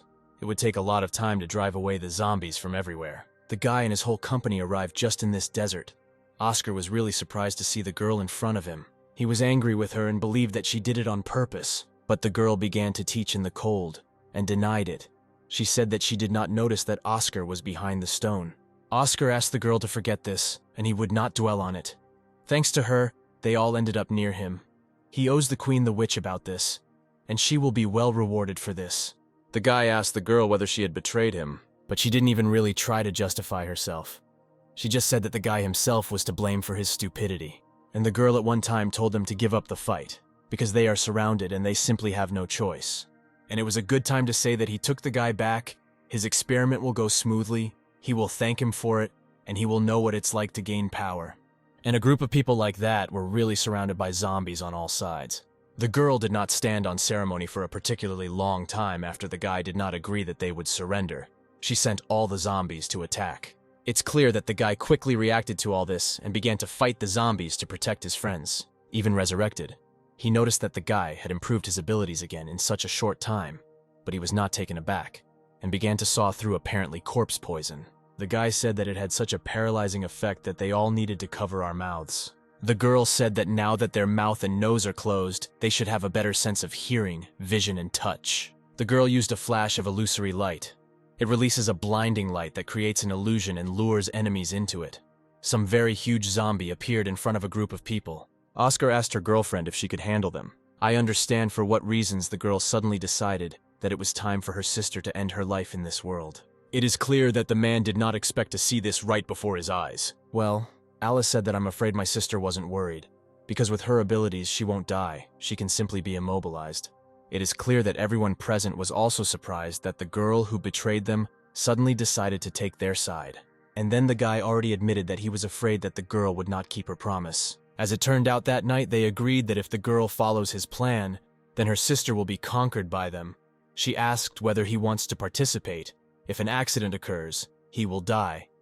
But he asked in response how she can know whether she will win or not if she does not accept participation in a gambling game. After which the girl asked whether the guy really doesn't trust her that much, because she might get angry with him for this. Oscar began to get very angry at the girl for setting them up and betraying them. He asked whether she was not afraid that the Witch Queen would take her life. But she said that in the eyes of the Queen, they are all pawns that can be used. But she does not understand that sometimes the pieces also want to leave the board. She asked whether the man wants to be a pawn that can be thrown away at any moment, or whether he wants to be a fighter outside the game, or whether he even wants to die just now. But the man asked the girl not to think that this would stop the Witch Queen's plan. When she rules everyone, they will all become his experimental subjects. And the man began to spray his poison again.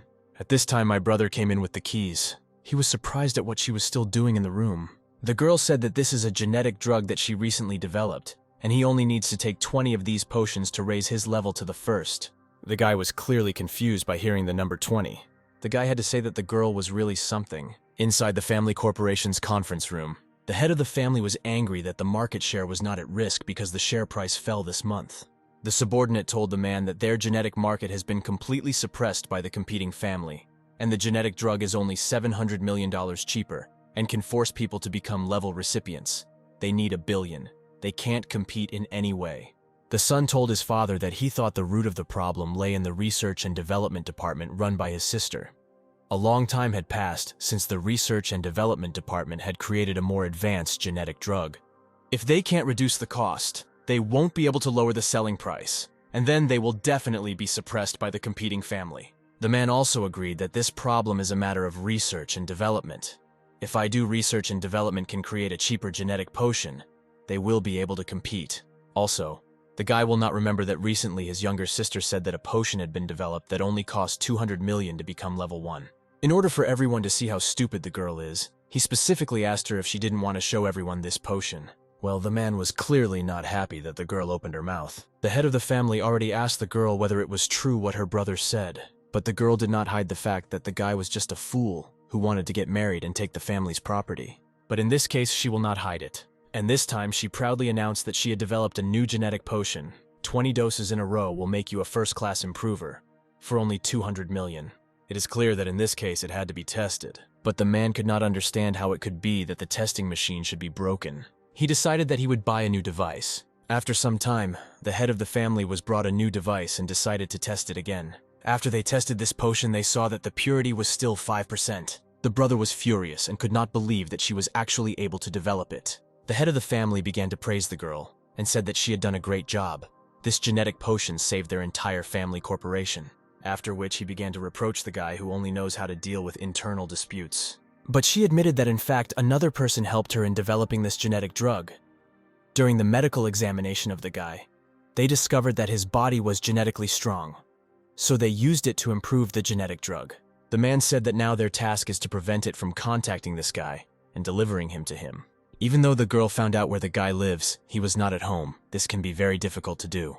And then my brother realized that I really helped make this drug. He wanted this man who helped her to be his. After the girl came home, she began to complain that the atmosphere at work was so boring that it was better to be at home relaxed and calm. After she complained that she didn't know where to look for the guy, he appeared at that moment and asked if she was looking for him. Well, the girl's first word was about whether he didn't want to conduct a full examination of her body first. The guy clearly had no time for this, and he said that he urgently needed to talk to the girl. Her behavior changed dramatically, and she was ready to listen to the guy. Besides, she considered him a friend, so if he needed something he could just ask.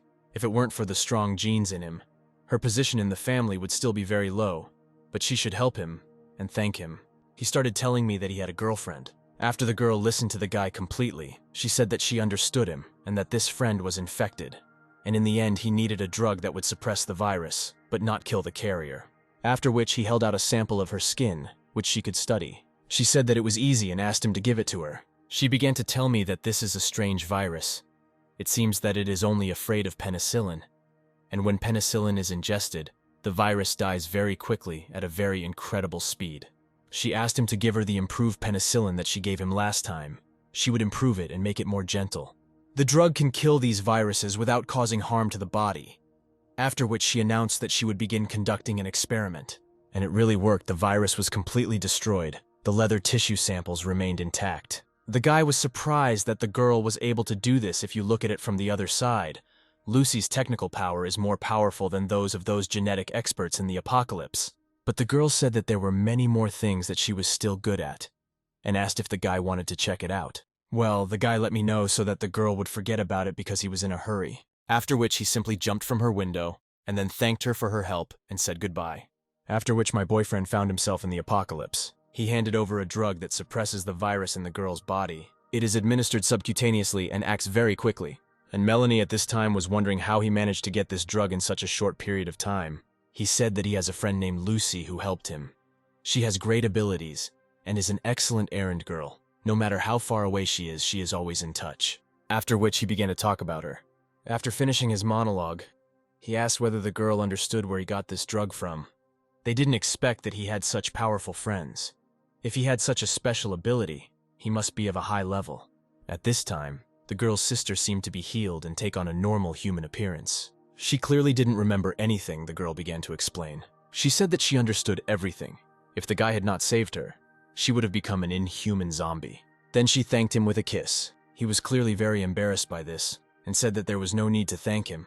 It was all of them who offered the effort here. After which the guy said that now is not the time to talk about this. Although the tide of zombies was eliminated, the Queen's other forces remained. But Oscar and the corpse of the 4th level leader, they still posed a great threat to the entire country. The girl asked whether their next plan was to destroy Oscar and the leader's corpse. The guy answered positively that they would destroy them and then go after the Witch Queen. so the state would no longer have to face threats.